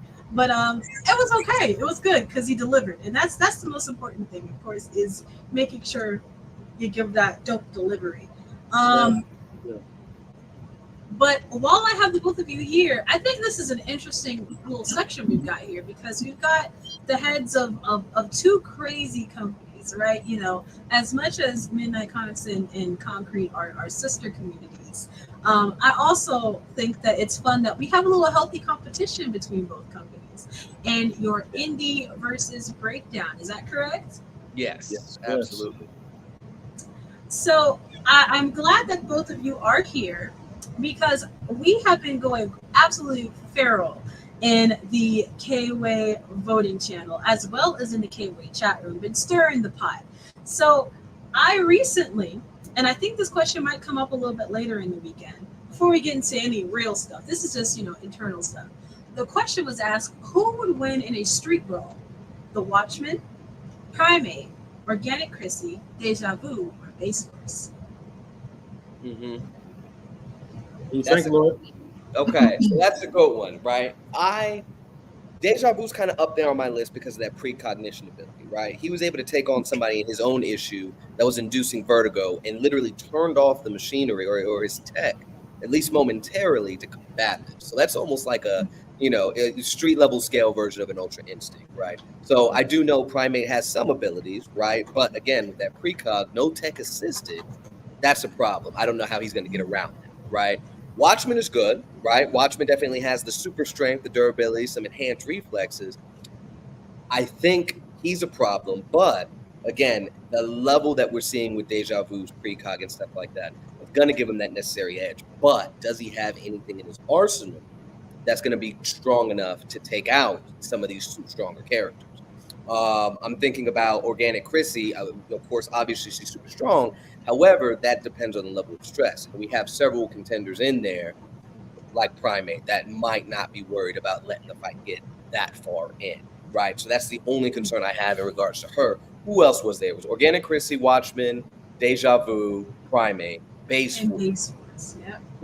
Now, from what I gathered from talking with Chris, it's mostly the suit that he has, but the suit was passed down.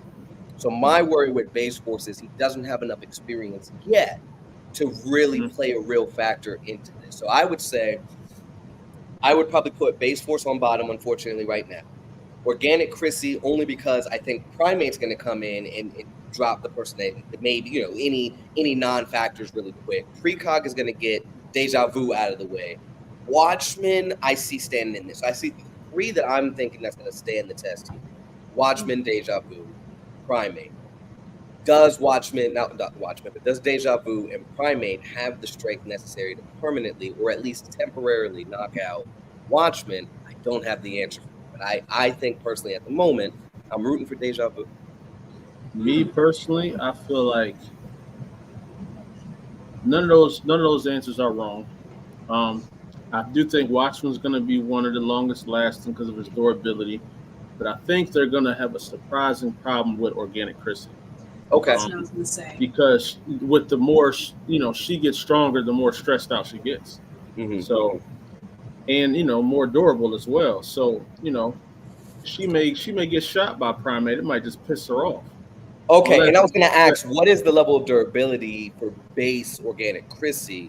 Is the part that I'm unsure of. That I'm not sure. So obviously, it depends on how Primate's shooting. I mean, he doesn't strike me as a shoot to injure guy. So, he could. He's not a guy that's probably going to come out straight gun, and he may take out Deja Vu, Base Force, all them guys like before they even see him.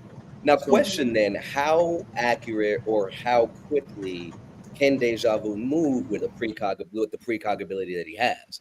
Is it somebody shoots, then is reacting, or is it kind of like Nicolas Cage Next, that movie where it's just like, if I do this, all of these series of events are happening. Let me go ahead and go to the right instead of the left, right? I don't think he's dove into that too heavily yet, but if it works like that, then now he truly is a problem in that case. But again, does he have the strength necessary to drop the other characters?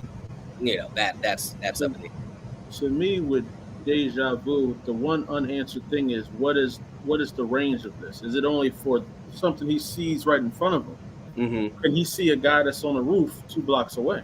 Now, I think that's where the tech comes in, if I'm not mistaken. I think that's where the visor and the tech comes in, because not only, of course, does he have eyes via the tech and stuff, but he's got people in the chair that's also doing that as well, right? Also on the looking at,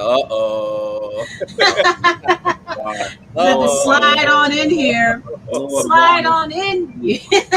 By all means, continue, Lloyd. I'm just enjoying the conversation. I come in peace. I mean, no harm. The CEO of Concrete Comics, welcome, sir. I'm saying.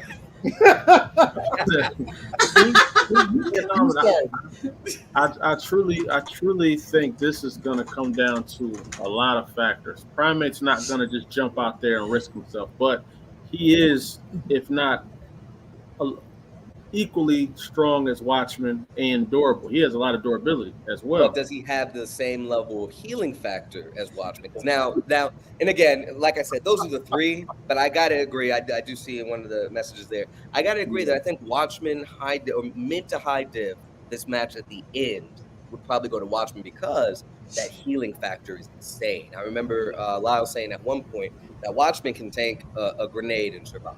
Right, he's gonna have that healing factor. So, you know, nobody's walking around with that. That's organic. Chrissy's punching with that same level of force out the gate. Watchman's gonna have to take that fight.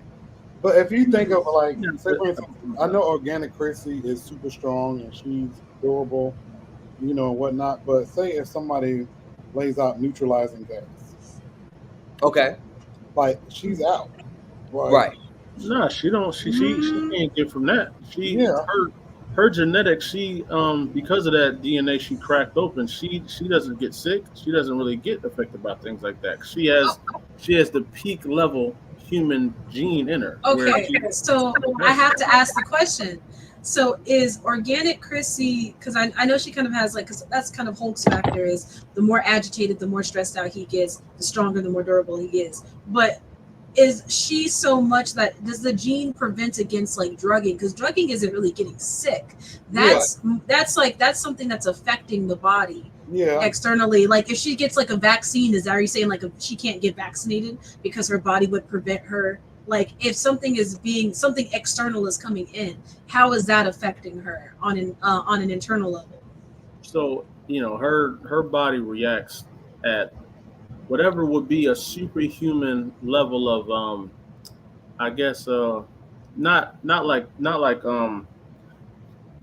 how Wolverine, how his body heals himself, you know, when he gets injected with stuff. It's not like that, but it's like it would be extremely hard to get her sick without her body fighting against it, because she cracked a gene inside of her that is almost like she's almost like the perfect human, as far as natural as we can be. So is it like how, like, in the MCU where Cap can't get drunk because of the super soldier serum? Like, it's similar to that. Something like that. It's similar to that, where her body, her immune system's working so fast, it's not going to be like something. It would take a lot to do that. So yeah, if somebody threw like a gas grenade or something like that, it may startle her, but it won't. Hold on. We getting everything mixed up.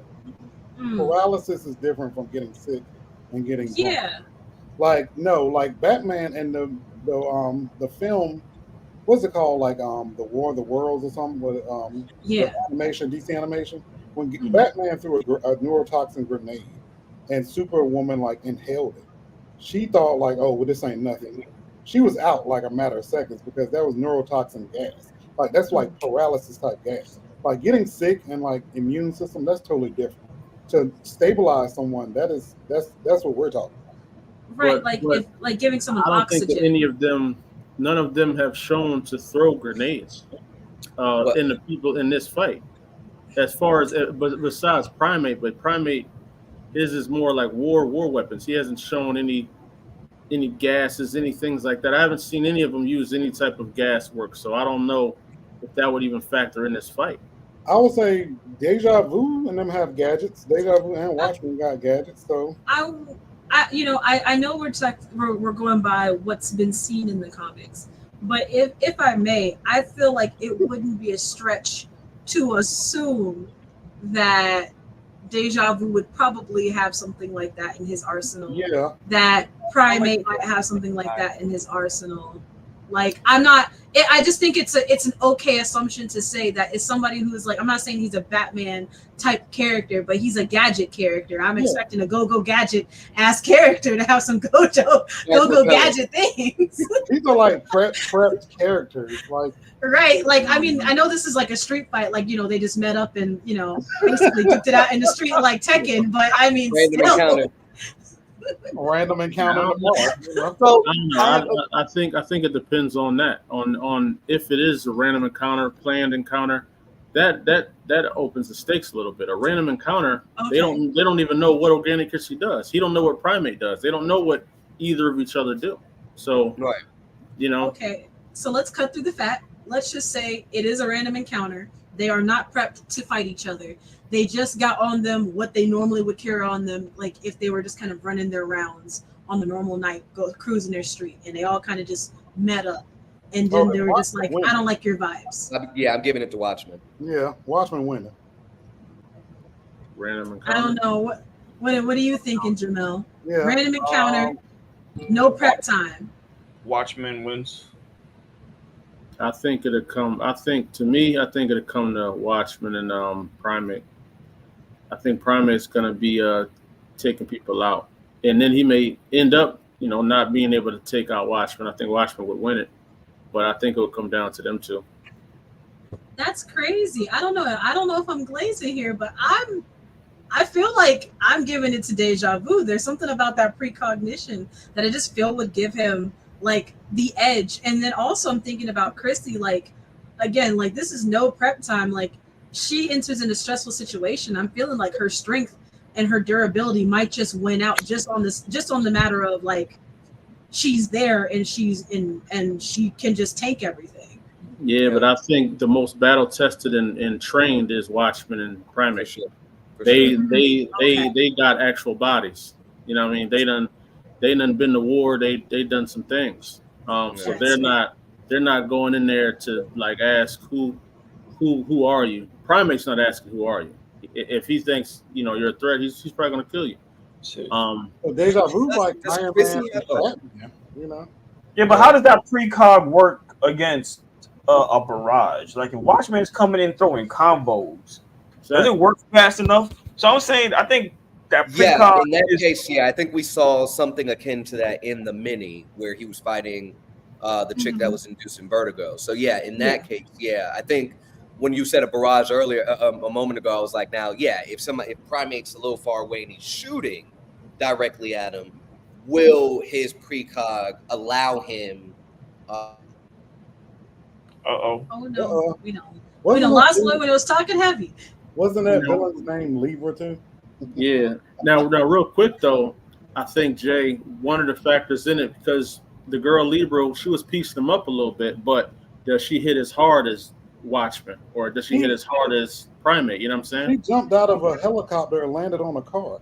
Yeah, she definitely did. She was saying on business. Yeah, no, I'm saying she's strong, but is she as strong as Watchmen? Is she as strong as these people? Because one or two hits from Watchmen one hit could really knock Deja Vu out. I mean, he's not durable as the others.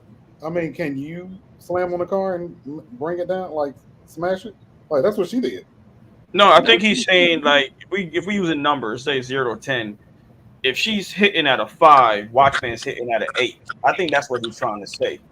So this is like a locomotive train. I don't think it's gonna rip them apart.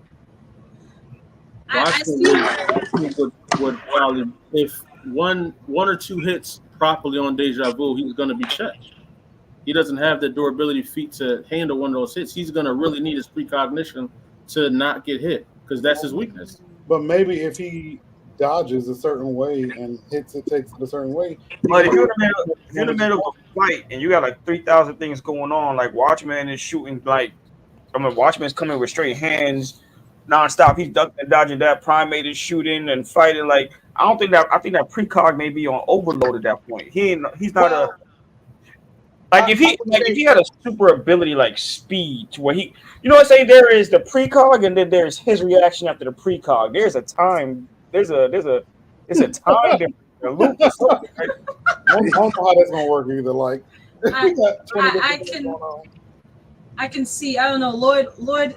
Give your final thoughts on this. Yeah, give your final thoughts. How are you feeling? So yeah, there is the concern about the precog being overloaded, but I immediately think about how Iron Man was able to immediately kind of start countering against Cap. Right, he's got two people in the back seat with that visor as well. So whatever he's not catching, they're also plugging that into the visor, or the visor's picking it up or what have you.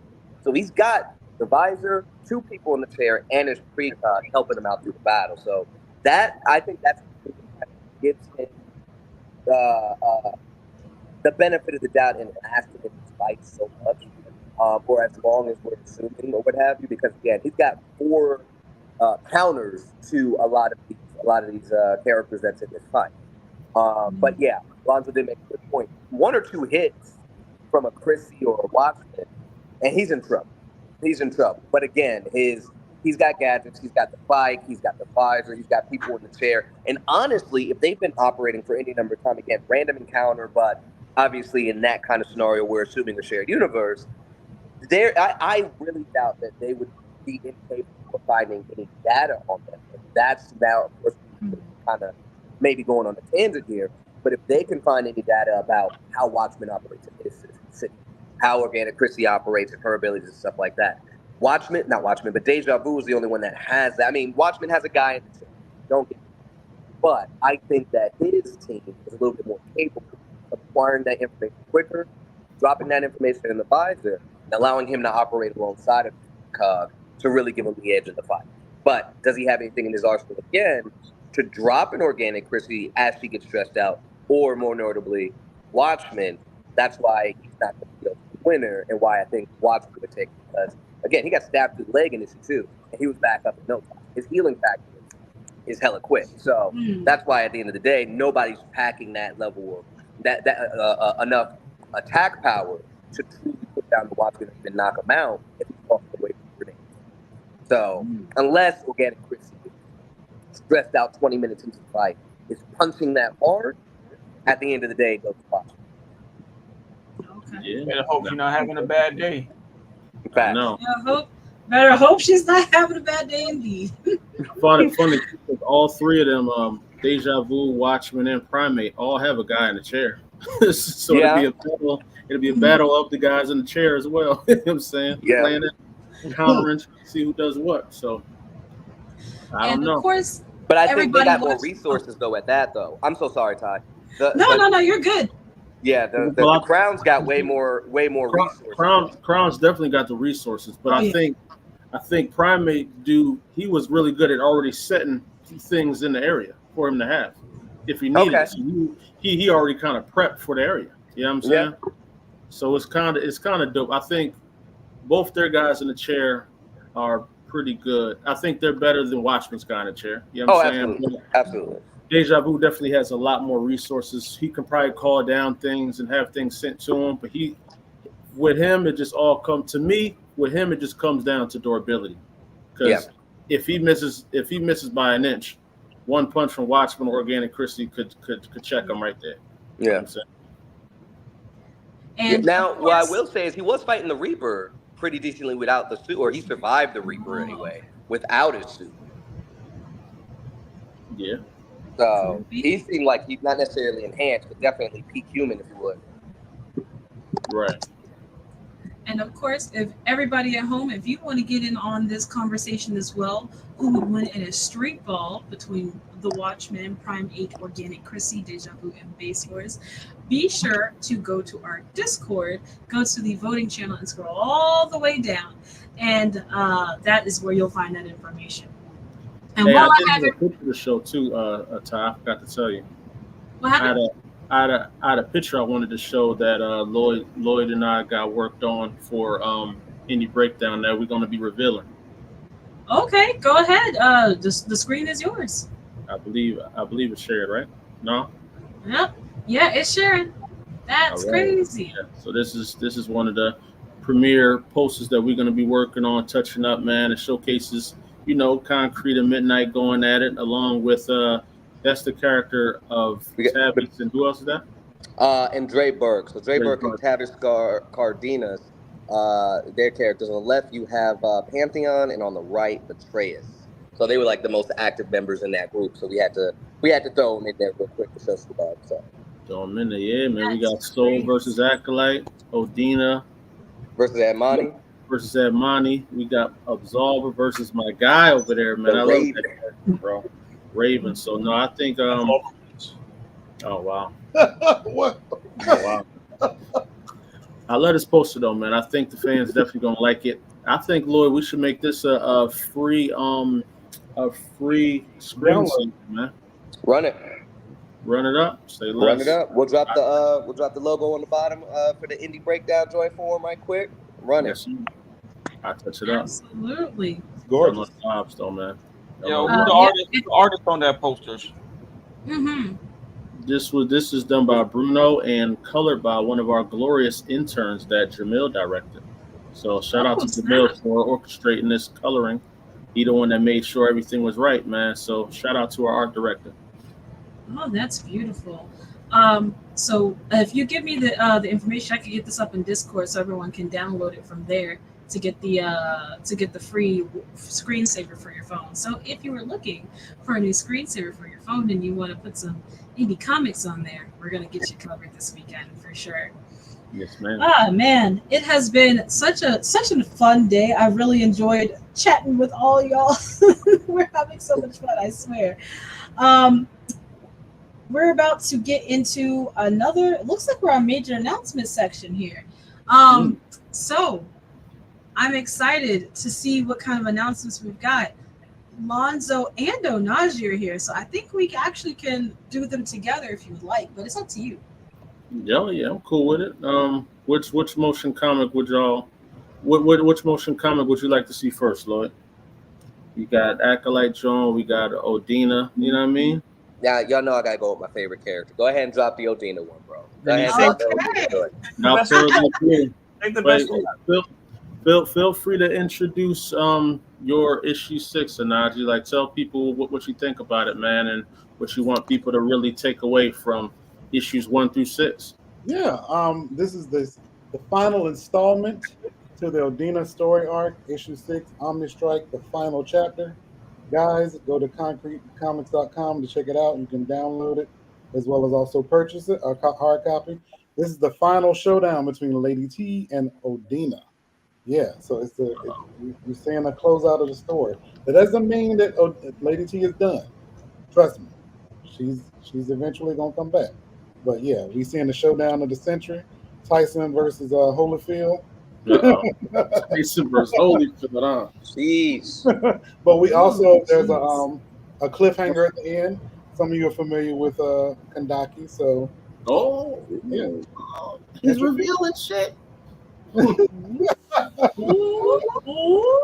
Well, okay, we heard it here first. Okay. We heard it here first. Well, with that being said, we're about to drop the Odina motion comic. So bear with us a little bit as we go into an intermission and get that up for you. And of course, until we come back, y'all better keep it concrete. Man.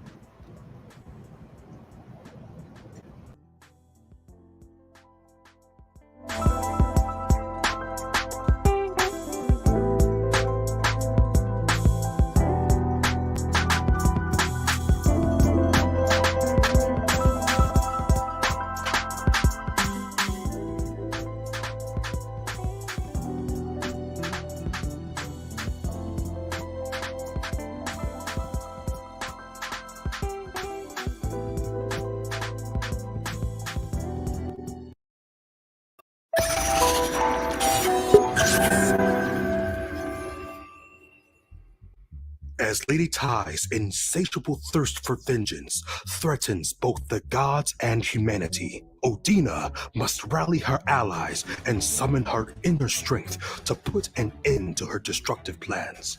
With the fate of the world hanging in the balance, this epic conclusion promises an unforgettable showdown that will leave you on the edge of your seat. The wait is over. Order your copy today at concretecomics.com.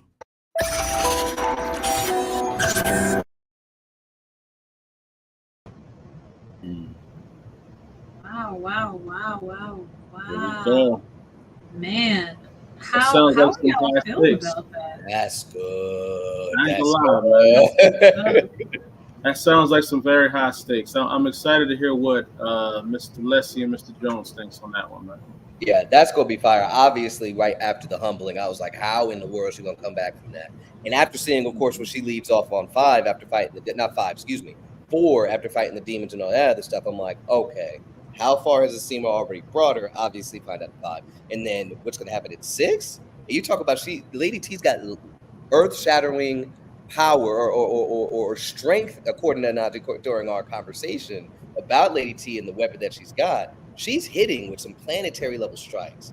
So if Odina is caught up to that level of strength and is still growing, yeah, I'm looking forward to where this goes, where the stakes are at this point. Yeah. Odina sounds like a bad bitch.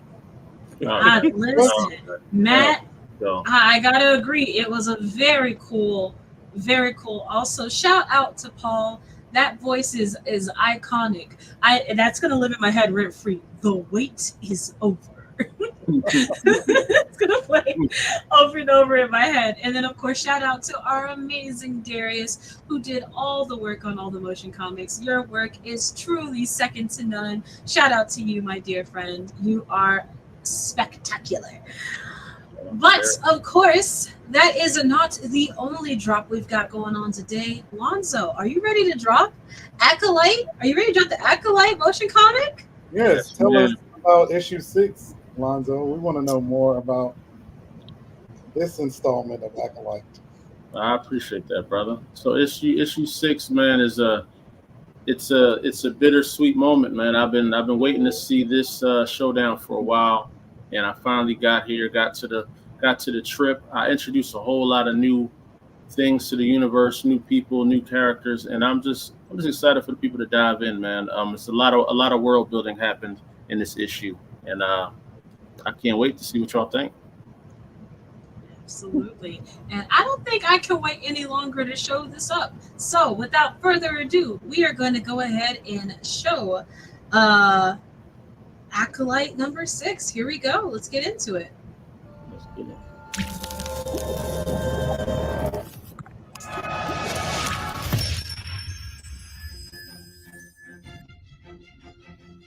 After defending Earth from the diabolical children of chaos, Acolyte finds himself searching the stars for answers. A search that leads him back to a familiar place where he reconnects with an old friend. All the while, his most dangerous challenger lurks in the shadows. Will Acolyte survive a face-to-face encounter with the most dangerous woman in the galaxy? Order your copy now at concretecomics.com. Oh man.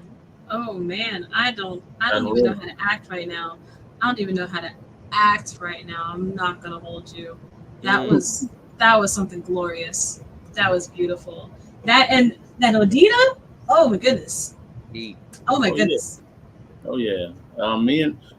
I must say, me and Anaji got some very powerful female villains, man. I ain't gonna lie to you. They are pissed off.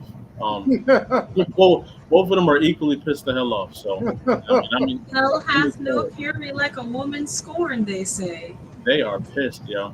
I'm not gonna lie, man. Langer bro. I'm very excited to hear what Mr. Leslie thinks about that trailer too, man. Oh wow. I mean, I put my Cash App on, and then I'll just tell everybody how the story goes. Wow. Oh my God. Oh man. Nah, man. Like I said, it's very exciting. If it's one thing I love about Odina and Acolyte is the lore behind it all, knowing about the worlds that we're building and where the stories is going. I think I'm just very impressed about that, because being on the inside, I already see these things and hear these things. I'm more excited about where the story's going. So to see for y'all to get y'all issue 6 is amazing. And that's all the nice things y'all paid me to say. So I have to Not paid. You want more nice things of you say, run it up. You know what I'm saying? The Cash App will be at the bottom of the screen, y'all. Cash App will not be at the bottom of the screen, y'all. I'm so sorry. Cash App is not showing. Oh goodness. I think Lady T and Celeste would be a ridiculous situation Okay. to deal with on Earth. Crazy. Okay, so I have to ask: is it because Onaji? I've been hearing a lot of different pronunciations of all the women in your comics. So I just need you to clarify to me: is it Kandake or is it Kandaki or Kondak? Kandake. Which one is? Okay, so it is Kandake. Yeah. So I'm just letting everybody know I said it right the whole time. It's Kandake, right? Thank you. And then is it TA or T? Well, it's actually Tia, but Tia, okay. Yeah. Oh. Okay. I actually named her after a famous female pharaoh, Kushite pharaoh. Okay. I never told people that. Damn. Why not? I don't care. It's Kandaki. Okay. What? It is not Kandaki. You better get that woman name right. It is Kandaki. Amani is my girl. Okay, so Kandaki.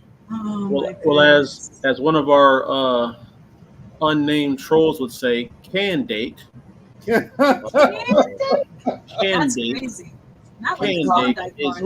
wonderful story, and I love it.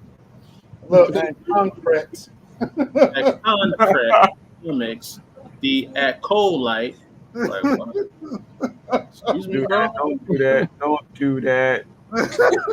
Don't do that. Nah. Oh, I'm gonna give him a little smoke. Oh, but I'm glad we cleared up those names, because sometimes the one thing my biggest pet peeve in this world is like you create something and you never say the name, but you kind of just assume everybody knows what it is, and then later down the line 2 years later you're like, oh yeah, that one character, and they completely butcher the name. You're like, that's not it at all. You're very wrong. You're so wrong. So I just need a clarification. I don't care if Jermel's calls her whatever that name was, but that's not Bestie's name. Bestie's name is Kandake, so that's what we're gonna call her. Kandaki. Okay. Kandaki, aka Kandaki. Say all the same. See? Oh goodness. Why are you so salty? Why are you so salty? Because Onaji had plenty of time to correct the brother, and he has it. So it's now accepted in the concrete dictionary as Kandaki. Okay? Kandaki. Well, maybe, as my friend, I'd be like, I accept you for how you pronounce it. No, you make me look stupid now. You see? You know what I'm saying? You just make me look stupid. How many shows have I said Kandaki? No, it hurts. It hurts my heart, bro. It's no hard feelings. Sometimes this is a little anecdote. Personal Thai lore here. My whole name, you'll never hear it again, but my whole name is Tayana. But when I was growing up, I got every other name that wasn't me. I've been called Tatiana, Tiana, Tijuana. Someone called me Taraji one time, and I was like, I don't even have a J in my name. It's the curse. It's the curse. Sometimes it just be like that, Oh yeah, I know how that is. Jamil, Jamal. Tayana is a nice name, though. It's a nice name. And Kandake is a beautiful name. The name of a queen. Kandake. You know what, Onaji, I'm not going to let it stand. I promise you, as long as I'm here, we'll make sure that Kandake gets her name pronounced right every single time. I'm waiting for that next Kandaki book to drop, people. I'm tired. Oh goodness. But that's all the amazing drops we have today. I know Lonzo has some more drops, right? Is that correct? You got some more stuff you want to drop? I do. When you want me to? I mean, hey, listen, the floor is yours. I'm actually going to take a step back for a moment. All of your friends could definitely stay here to hype you up, but the screen is yours, the floor is yours. Whatever you want to do, sir. Well, I'll just do a little share screen then. You know what I'm saying? A little share screen. A lot of fans been asking about this project right here, and I'm actually happy to announce it. Surprisingly, my brother Jamil has something to do with this one too. Yeah, he has something to do with this one, man. Surprisingly. So without further ado, we got my guy. My guy's in production right now. My man Sith Row, colored by the legendary Jamil Lessie, art by Bruno Lima. And yeah, man, this is gonna be getting announced very soon for y'all. So I'm excited to present this to the fans, to the people, to the audience. You know what I'm saying? So I'll definitely be dropping this on the Discord for everybody to see this as well. So no, I'm Are definitely. we getting actual pages or just the cover? That. Now you're asking for too much now. You know what I'm saying? All I'm Asking saying for a little is, too much now. Citro, No. so good.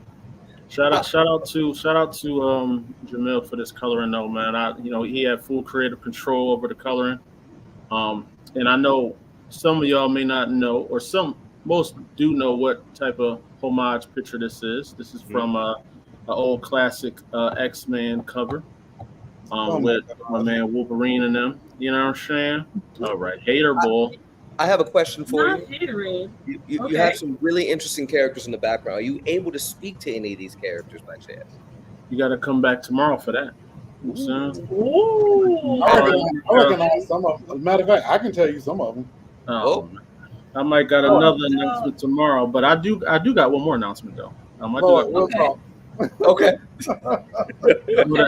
What the hell y'all want? I'm gonna seize all that conversation, man. What y'all talking about? Oh man. Just hit me up offline. I'll give you my Cash App and I'll tell y'all everything y'all need to know.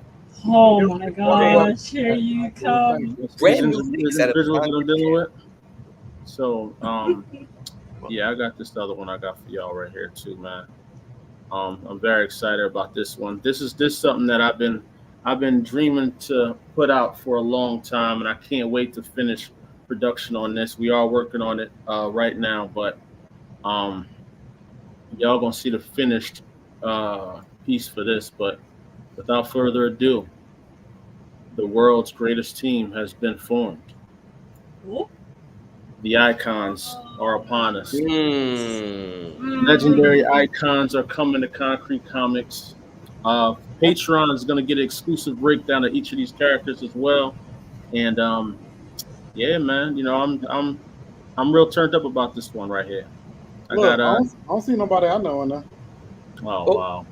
Oh my goodness. Wow. Oh my goodness. The icons are upon us now, y'all. So this will also be a picture that will be free downloadable for all Patreon backers. So y'all can get this one as well, man. So who are the characters? Yeah, can you give us a little bit about the characters? Oh yes, One of them looks familiar, like she was copied after someone else's character. We're not gonna hold copyright infringement against you. Oh, you know what?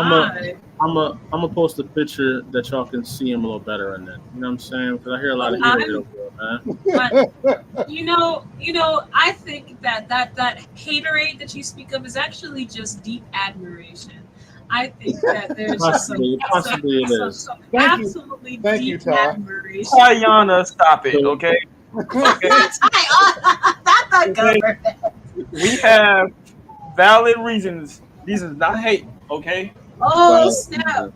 I gotta say. Y'all see, man. So we got Acolyte up top. Y'all see Acolyte, man. We got the lovely Mach 5 down at the bottom. We got Sith Row to the right. We got the immortal Anunnaki Prince, Ray Satara. on the right side of Acolyte, and then we got the lovely Miss Sage to the left. I Sage has got love an this. upgrade. This is some heat. First of all, I love the costume of the young lady in the front, like the cropped coat with the little leggy. That I don't know. It's doing something for me. Yeah. And the thigh highs, it's cute. It's fire. I appreciate that, man. I definitely could see a lot of people cosplaying her for sure. And she's actually the leader of the icons. So I'm excited to see them. Y'all are gonna get a lot of backstory behind them within the next couple issues of Acolyte as well. But the icons are definitely coming. One of my plans is to maybe drop a nice little one shot for you guys to digest and just have some fun with. See what they can do. See what type of time that they on. But eventually understand that the icons is not just this team. The icons will represent almost every hero on Earth. So y'all gonna see a lot of people transitioning in and out of this rotation, but this right here is the core icon group right here, and I'm just excited to I'm excited to put them out for sure. Oh, that's exciting! And one more time, can you just give us the names one more go round? Yes. Well, y'all know we got Acolyte, we got Ray Satara, we got Sage, Sithro, and Mach 5. Okay. We can't get a list on their abilities. Jeez, Mr. Rob. I mean, we're just like you literally just dropped you just dropped a major announcement. Can I you don't have listen, give like two word powers. Like we don't need to know their whole set, but like so all right, well y'all pick one. Well, we're gonna go with Sage because Sage, yep. Yeah, Sage is definitely the one I need. So since you're probably one of my styles, but go for it. Wow, what are we doing here? So y'all know about Sage. Now hold on, man. I'm gonna get it right there. You know what I'm saying? We're gonna do Sage. We're gonna talk about Sage. So Sage, born in a quantum dimension, Vanessa Carr is endowed with the ability to warp reality and manipulate the cosmic sciences, as we know as magic. Time is sped up for all who reside in the quantum dimensions. To us, she may seem like a woman in her mid-20s, but Vanessa on Earth years is well over 5,000 years old. She comes from a realm where magic is like oxygen to them. They're imbued with it. That's what they control. That's what she manifests. And she comes up here to protect the Earth realm from other quantum dimension hoppers. And she's just waiting for that next person to come. So that is Sage. Sage is up here. Okay, one, that's great. Two, I'm gonna need you to remember that by heart because Wow, come on now. I'm gonna need you to be like these Come on, King. Your skin. Well, I'm giving a taste of what y'all can expect on Patreon for our and that's something else we want to announce is that with Patreon, we're going to be scheduling creator Q&As, and I think we're going to do like issues from issue to issue. So for instance, we may get to schedule Mr. Anaji Rouse for somebody may want to know about Odina #1, and we just gonna have a Q&A about it. They can ask them what they think, what they want to know, and boom. Same with Jamil, same with everybody. Deja Vu, whoever y'all want for the Patreon, y'all gonna get exclusive access to them through our Q&A sessions. So I mean, I think that's gonna be dope. That's gonna be fire. I gotta say, Uh-oh. that's probably that's Sage is my favorite character already. I don't know anything about her, Oh, but but Sage is my favorite. I appreciate that. Yeah. Man, that was a really big drop. I love how you dropped that like it was nothing. Like, it's just it's a little something. No, because it's so much dopeness coming out of Concrete, man. Everything that we've dropped, like we done seen, I know there's something that I don't know if they want to talk about it now, but I know Mr. Leslie over here has something brewing with him and Mr. Ross. We gotta keep that for tomorrow. We gotta keep that for tomorrow. We gotta save that for tomorrow. That's for tomorrow. I have to stop that. I know what you're talking about. That's gotta be for tomorrow. I literally all weekend, I want to tell you guys, I've literally been fighting for my life during like filming, during panel filming, during this whole weekend. I've been telling people, hey, listen, don't drop nothing that you're not supposed to this weekend because I cannot save you. I don't know everything. And There every is 10 announcement. seconds, I hear somebody going in. I'm like, please don't. Please just Oh don't yeah. say it. You know what? There's announcements going on tomorrow from the last two cats that are, well, I guess all four of us are announcing tomorrow from Yeah. Mia, Anaji, Jamil, Jari. There's a Mhm. surprise from Jari. I can't wait for y'all to see that one as well. I Mhm. know Mr. Leslie got some nice surprises as well, man. Onaji's always cooking in the pot, so you know if I felt nonchalant dropping, it's because we always dropping heat, all of us. So it's just like, That's true. I mean, it's just like just keep it dropping, man. That's how we doing it. Oh, absolutely. Oh man, I'm so excited. Jamel, please just twiddle your fingers in silence. You're tapping your fingers too loud. You're tapping your fingers. I can hear it through the screen. I can hear the tapping through the screen. I'm getting anxious. I'm just a little bit, just a little anxious. Oh goodness, what an amazing drop, guys. Also, I just want to go ahead and run through our voting stats again. People have been running it up in the chat, but let's see where we're at right now. Most of these are looking to be the same, although I am seeing an increase in numbers. So Acolyte, you're the fan favorite book series for right now. But you are so Odina and Deja Vu, they need like not too many more votes, and then they're right there with you. Luna is still in the lead for leading lady, and Acolyte and Deja Vu are still tied for leading lad. Best hero costume right now is still Deja Vu. Series with the best cover art right now is still tied for Absolver and Luna. So definitely somebody, go in there.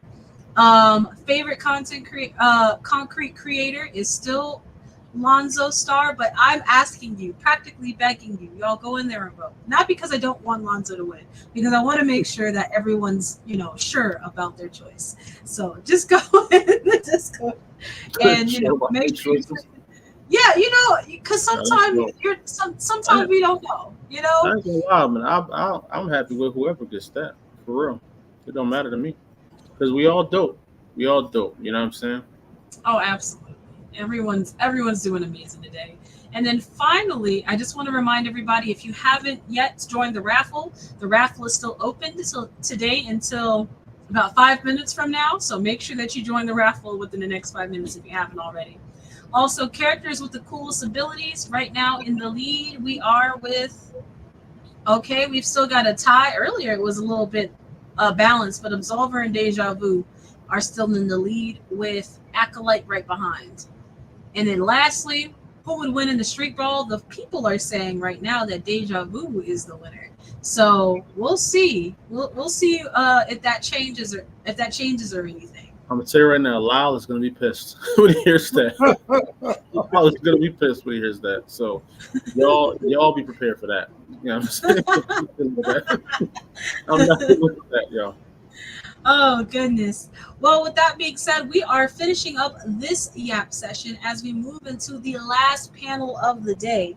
And when I mean this panel, I think I like the last panel as well, but this panel I'm really excited for.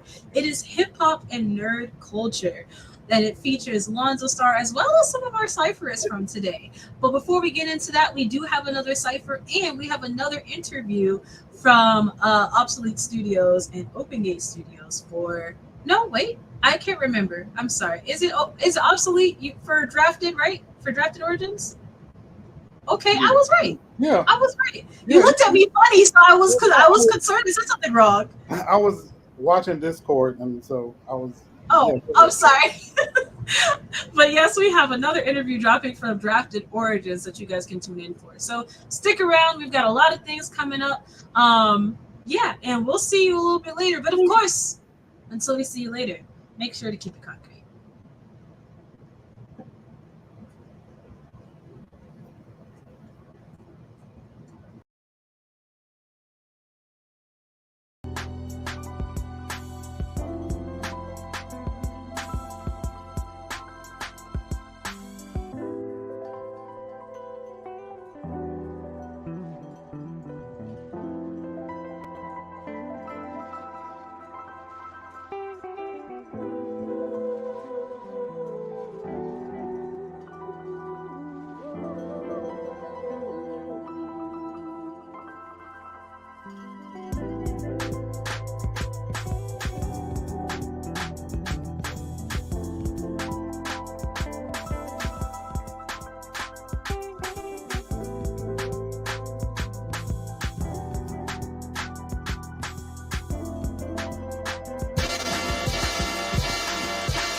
I can see these people mad, so I need a two. Only got the one, so I grab for my number two. For busting them little mumble raps like they need their shoes. Try to keep a little class like I'm in the school. Blasting them in the view, splash like I'm in the pool. Asking out what this fiasco have been the cool.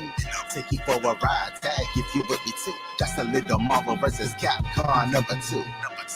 And I love my life like this Lucy. Jews are always deducing. I loosen up them illusions of losing. Usually looping the luna, turn me to looping. Scooping the third in this 30s. At 30, you still confusing. Burden with this amusement. You heard of me from the mute. There's no burgundy, but my blue was my versioning as a student. Burden you with a fuse of hyperbole in acoustics. You versions are just acoustics. I'm burden beetle from music. Serving up the absurdity. Always extracurricular. Haters say they heard of me. Always extra particulars. Starting while you frontin'. I'm always extra ridiculous. Need a lot of space, so I'm always extra vehicular.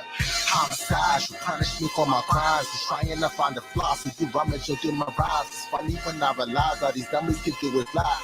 I'ma always deliver, I'm running into my prime. 100% of time, I'm making a go run. On the third strike, I'm waiting to go chun. Push up like the academy, making the go fun. All racing that cake like you baking a whole ton.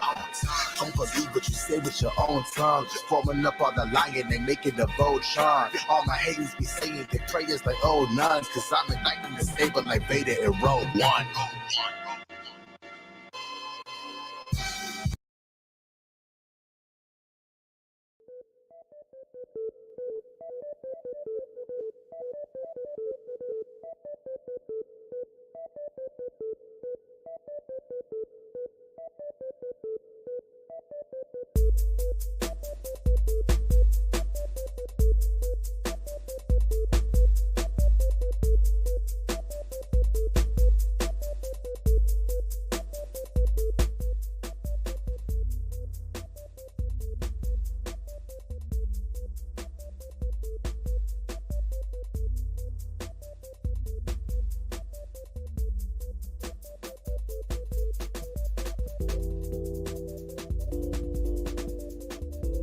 What's going on, everybody? It's your guy, Lonzo Starr, CEO and founder of Concrete Comics, writer, creator of the legendary Acolyte and Zoriel.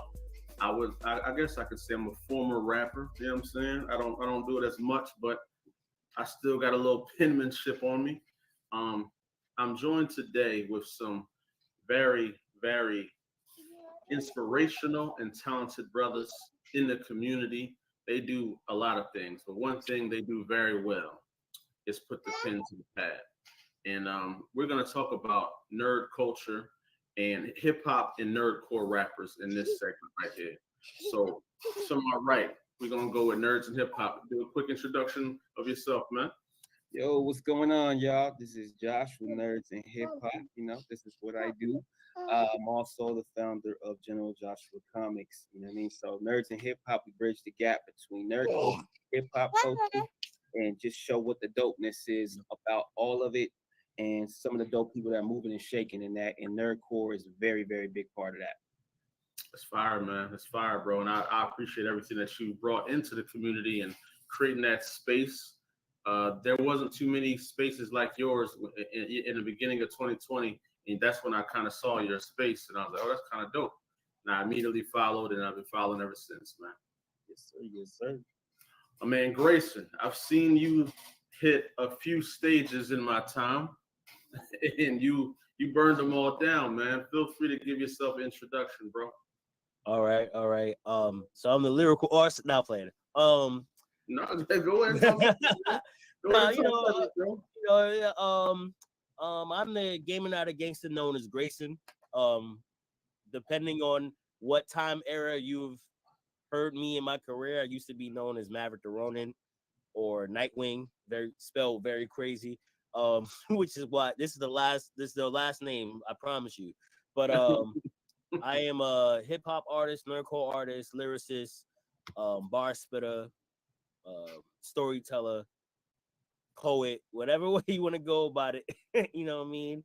I make music specifically for us, our people, blurs, nerds, black people, men, humans, anybody that's willing to listen, Right. I don't, you know, sometimes I talk about anime songs, sometimes I talk about comic books, sometimes I talk about video games, and sometimes I parallel it with real life situations like having a 9 to 5, being a father, stuff.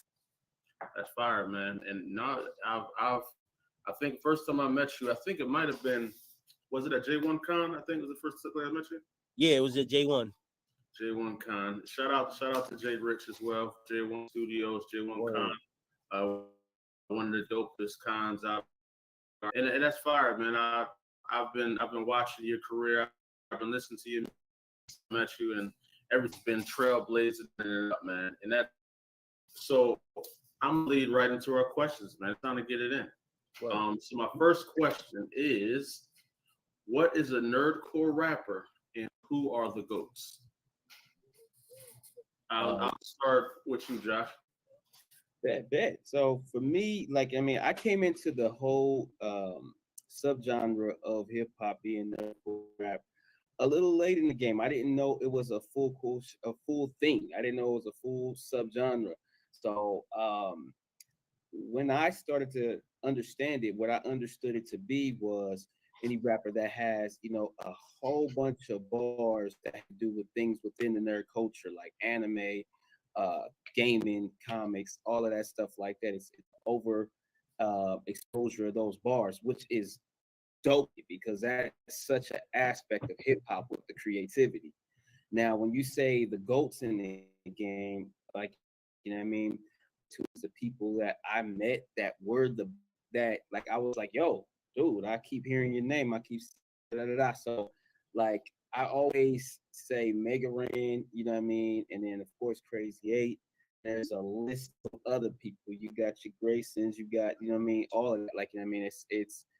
It's Hyro, like, you know what I mean, my man Hyro, you know, it's just doing it. So it's hard for me to like categorize greatest yet. It's just who's working the most, who I see the most, who comes by my eye gates the most. That's pretty much what I say. That's dope. You know, I saw y'all group, what is it, 4 Cages? 4Ks? When I saw that, man, I don't like I'm not included in that, man. I might gotta get out here. You know what I'm saying? But not Word. That was fire, man. I actually Hyro was supposed to be on, but his schedule kind of conflicted. So I mean that'd have been fire too. But I follow all y'all, man. All y'all. I'm a big fan. And same question to you, Grayson. What is a nerdcore rapper and who are the GOATs of the current the current genre? All right. So for me, I stumbled on to nerdcore about, let's say, 11 years ago, with Mega Ran's Black Materia. While I was in community college, it just popped up on my YouTube, and I'm like, Final Fantasy, what? Rap? Let me look into this. And it was Avalanche, and I was like, yo, this bumps, and legitly, I don't even know if I ever told him this, but like that was like the first album I brought on iTunes, period, because I was just like, yo, this is dope. I gotta hear it. And then as time went on, that was even before I was rapping. As time went on, I started doing it because it was all I ever like did. You know, I'm never really one to rap about the same old placebo things that other rappers like to rap about all the time. But for the question, for what's a nerdcore artist, I feel like a nerdcore artist or nerdcore rapper is someone that creates music either using the aesthetic or having nerdy culture as a muse to create with. So because as I've been in this culture for about a decade, which is nuts to say, is always like word. That's wild, man. It's like you can hear a song titled Nightwing, and some people might think, oh, it's gonna just be a story about Nightwing. And it's like, nah, I'm just rapping and I had the feeling, you know, because that was my favorite character, whatever. I just wanted to rap. And I was saying some things that some things connected to him and some things connected to me more. And it was both. And then there's songs that are full-fledged. Oh, you want to hear a song about Absolver, boom, you got that right there. And then you can have a song about like the Justice League, but it's like just Justice League bars in it. It's stuff like that. So it kind of like it's hip hop, but it's like all aspects, like how gangster rap does, how conscious rap does, trap, everything. even get down to K-pop at some points. It's like, you know, it just has nerd references, muses, I keep saying references, metaphors, you know, even the cover arts and stuff like that, where it's the feeling. Like a good example, I feel like, even though people ain't gonna call her a nerdcore artist, or some might actually go against it, Meg Thee Stallion with Boa. That whole thing, that's a whole nerdcore joint right there, for real. If anything, I feel like her albums was already gonna go that route, especially off of Hiss, and the fact that she likes anime, and the fact that now her at the shows, every time I see a girl twerking on there, it's someone in cosplay. You know what I mean? But you know, as for who's the GOATs, if I say the GOATs currently right now, you know, Rand is my favorite nerdcore artist, period. If that's not a surprise. Another GOAT I would put up, I would say Daddy Fat Snaps, because I feel like musically he doesn't miss. You know, even if it's something that you might not like as a topic of what he's rapping about, the song itself don't miss. The musicality of it doesn't miss. Another person, Shaudo, because he's been killing it up in UK and he's been out here a few times. Who else? Crazy 8 the Great. Funny enough, we literally just got a verse back for something we were making ourselves. Who else? I gotta think of that's another one too. You know, Dizzy 8, another one, because he be evangelizing through his music and still connecting to whatever topic he's using at the time, and still making like really good hits. I would say personally Kadesh Flow, but that's because like I watch him for a long time and see his career. So not only on the internet side, like he's made a lot of dope music, but he makes a lot of dope moves at the same time. Where like how Josh said, it's like it's not, to me, it's not only about the music, it's about how you move with the music. So like how you say you met me at a show, for me that's a big honor, because it's like people just make music and just drop it and leave it as is. And then there's people like Hieroglyphics who like he be rapping about different actors, different people, continuously doing it with the Rubik's Cube and all that. It's like it's what you do to continue the content as you're rapping and still gathering people to listen to you, you know, because there's so many rappers as is. No matter if you call yourself a lyrical rapper, you're still next to them. So as everyone goes, you know what I mean, it's like, what do you do to make yourself stand out and make people want to listen to you more than the other person? No, that's fire. And it's funny y'all say how y'all came about the term of nerdcore rapper, because I discovered it. I think I discovered it at J1Con. I think I was like, what is this form? What is this wizardry that they're using up here, man? Because, you know, when I didn't realize that that's probably like it was very eye opening, because you know I've been rapping a while, and you know I must admit a lot of my music was more centered for the strip clubs. You know what I mean? I will say that, but I was like, all of my main songs always had a twist of what I loved, which would be a lot of, you know, Marvel stuff, a lot of DC stuff, movie references, Total Recall. I was always blending that. And when I would do my videos, I would always have like incorporate those things into my videos, into my rhymes. And even the song Clark Kent I did, it's such a double entendre with everything I put in there. Just looking at the name, you think it's all about Superman. I'm talking about Superman, but I'm talking about how girls often are looking for Superman, but they never notice Clark Kent is right next to him. So I'm just breaking down how she just doesn't notice. I've always wanted someone to make a song like that. You know what I'm saying? And it was just dope seeing that there was a whole lane for that. It really inspired me to start focusing more on that side of my hip hop side, because that's naturally me. That's more so naturally me than the worldly stuff I was rapping about. You know what I'm saying? But that leads me to my next question for y'all, man. If you would drop it up there for me, Ty. So the next question is, why do you think hip hop and nerd culture has always been infused? I'll start with you, Josh. Cool. Well, basically, man, the best way to put that is that I feel like the tie that binds is creativity. Like, you know what I mean? It's the creativity. In order to be a staple in hip hop, like, you know what I mean, or somebody of note. You have to be at like just crazy creative, like, you know, all of that, man. So with you know, the geek and nerd culture, you know what I mean, everything that you're doing got to be mad creative. Like, I mean, it's the ability to create, you know what I mean, that I feel like really bridges the gap.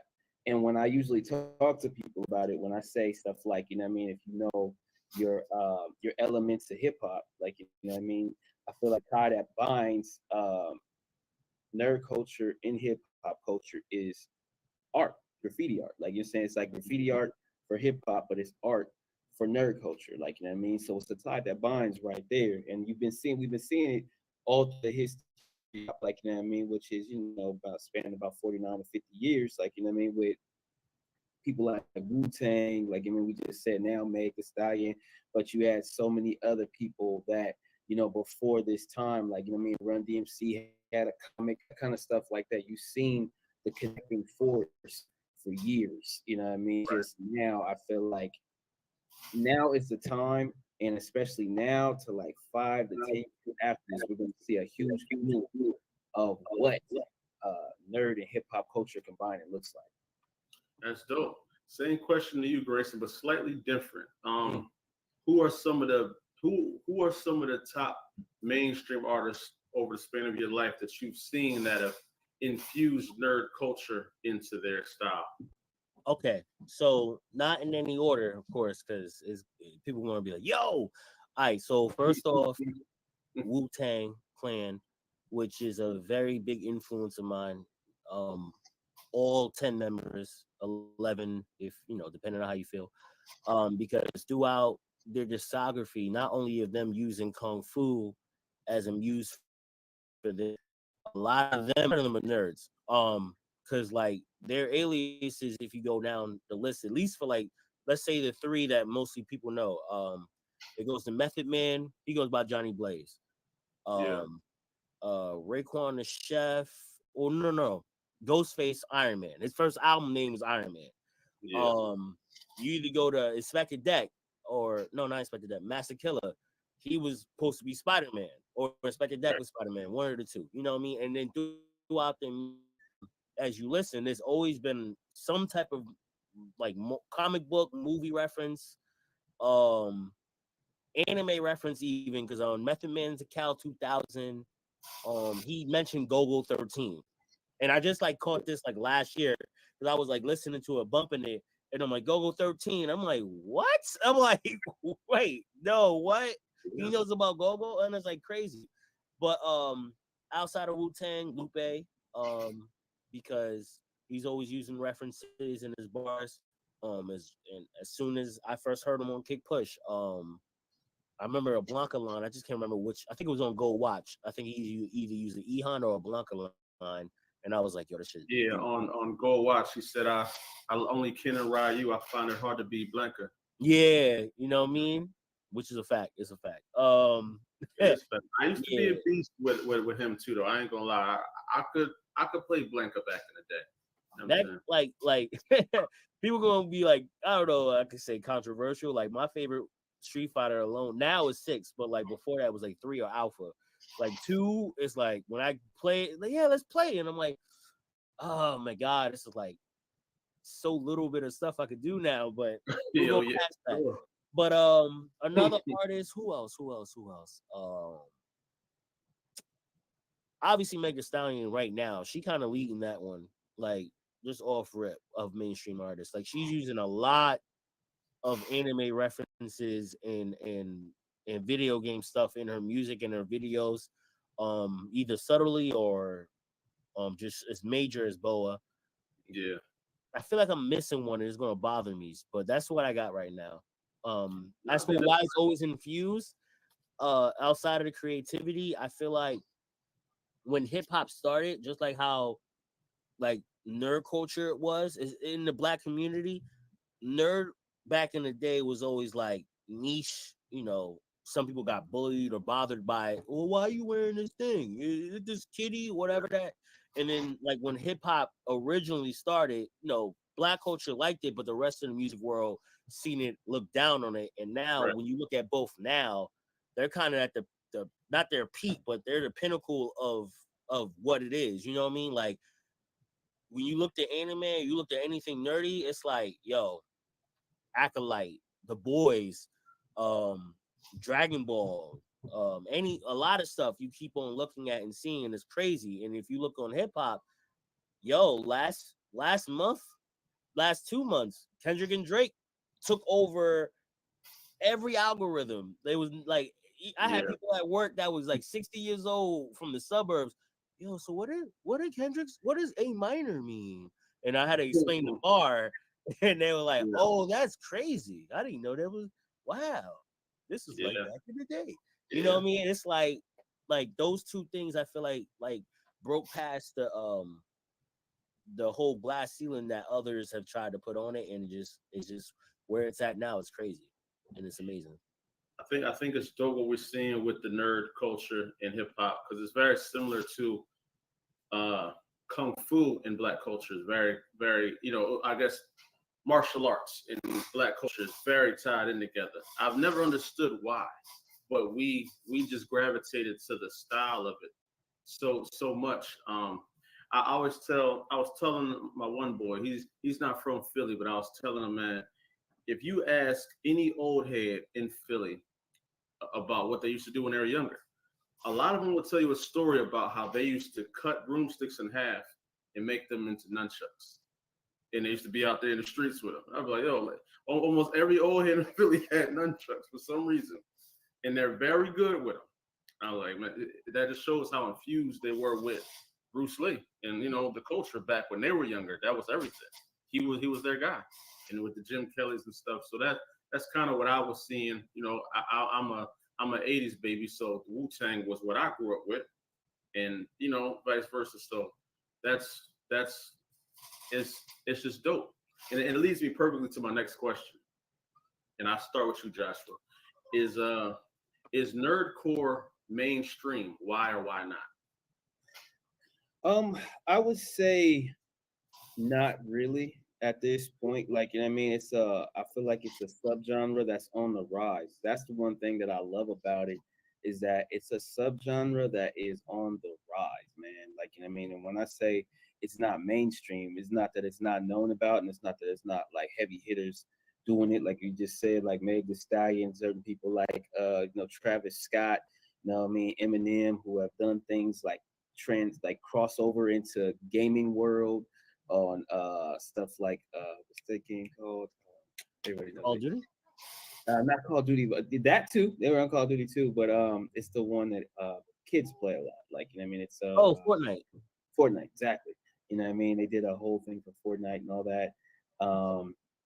And other things and such like that. But as far as it being mainstream, I feel like it's not, everybody's not knowing about it. I feel like mainstream is, when you have like trap rap, or you have stuff like what's he call it? What do they call other ones? There's like other forms that are like way out there more now. Like, I mean, the drug populated ones, or whatever the case may be. Backpack, all those ones subgenres that people know, and they have a huge, crazy fan base that fills up stadiums. You know what I mean? I feel like nerdcore has a little bit to go before it gets there, but I feel like within the next 5 years, it's gonna be there. I really feel like that. No, that's dope. There was a fan expo in Philly 2 years ago, and I thought it was really dope because they reached out to Head Nerds in Charge, Black Ramen Podcast, and Frankie to curate like a whole like blurred culture segment, and it was just fire seeing all that there. And I was like, damn, all they need now is nerdcore on the stage, and they'd have been like, we'd have had a whole environment there. So, same question to you, Grayson. Is nerdcore hip hop mainstream, or why not? 1 second, Abel. Hang on a second. It's mainstream, not yet. Mainstream, it's gonna get there. Like Josh said, 5 years. That's where I'm kind of putting the number at too, because rap. Like a part of me feels like once nerdcore gets to a point where it's that known, is gonna just be absolved in rap, a part of it. And another part of me is like it's gonna be like Team Backpack, where we have our own things. But I think it depends on who breaks that final glass ceiling to be mainstream. And of course, as a lot of us in music, we all dabbled in at least the business side of it, where it's like, is the person that breaks that glass ceiling, are they going to be independent, or they're going to do a 360? Because then that'll also depend on how hard they get pushed to be around the world, possibly, because there's already artists that, like, I know a few that's been on video games, that's been on anime openings and stuff like that, and like it's funny to think about, like how would this transpire? What would be the song? What it would sound like? Like, would it be a song for the strip club and the parties? Would it be a lyrical conscious joint? Yeah. Would it be for kids? You never know. And but I don't think it's mainstream just yet. That's interesting. I feel like that's actually a good thing for the people of the genre right now, because they got a chance to do some Jay-Z type ish right now and really put it on their back and become the face of it, and then lead the culture in it. So I feel like it's in a perfect space for somebody to blow up right now and go crazy. So hopefully it'll be somebody on this panel, you know what I'm saying? So I can say, I know that guy, you know what I'm saying? Who's out here blowing up, you know what I'm saying? So my next question is more so about you guys. I wanted to know, what is your personal journey with rap and the nerd culture? How did you become who you are? So let's start with you, Josh. That's super dope, man. That's a dope question. I love that one. Since doing this, I've been doing nerds and hip hop for probably about 4 to 5 years now. And I've been in different panels and different discussions, and different people's lives. And a lot of people don't know that I used to rap. You know what I mean? I used to rap. I was signed to Spin Cow and everything like that. That's as far as I got with rapping. You know what I mean? Which was a big deal at the time. Which, you know what I mean? I don't want to date myself, give myself too much age on it, but at the same time, it was a lesser label that Alicia Keys was supposed to be on. Cisco at the time, and what was her name? Christina Milian, all that stuff like that. So it was a dope time for me, but at the same time, it failed in the sense I wasn't able to put out a known album or all that stuff like that. And I kind of at a certain point fell out of love with it. But before all of that, I was going to school. It's like, what do you call them? Like advanced classes for art, all that stuff like that. So I used to draw, I used to do all that stuff like that. And then I started going to school for screenplay writing, you know what I mean? Just during all this time where I was still doing rap and everything. And so I got my ability to tell a story even better than it was when I used to rap. So I put those things together, and my wife was like, why don't you make an ebook? And when she said that, I was like, you know what, I want to make a comic book. Like, you know what I mean? So I started making a comic book, which is General Joshua.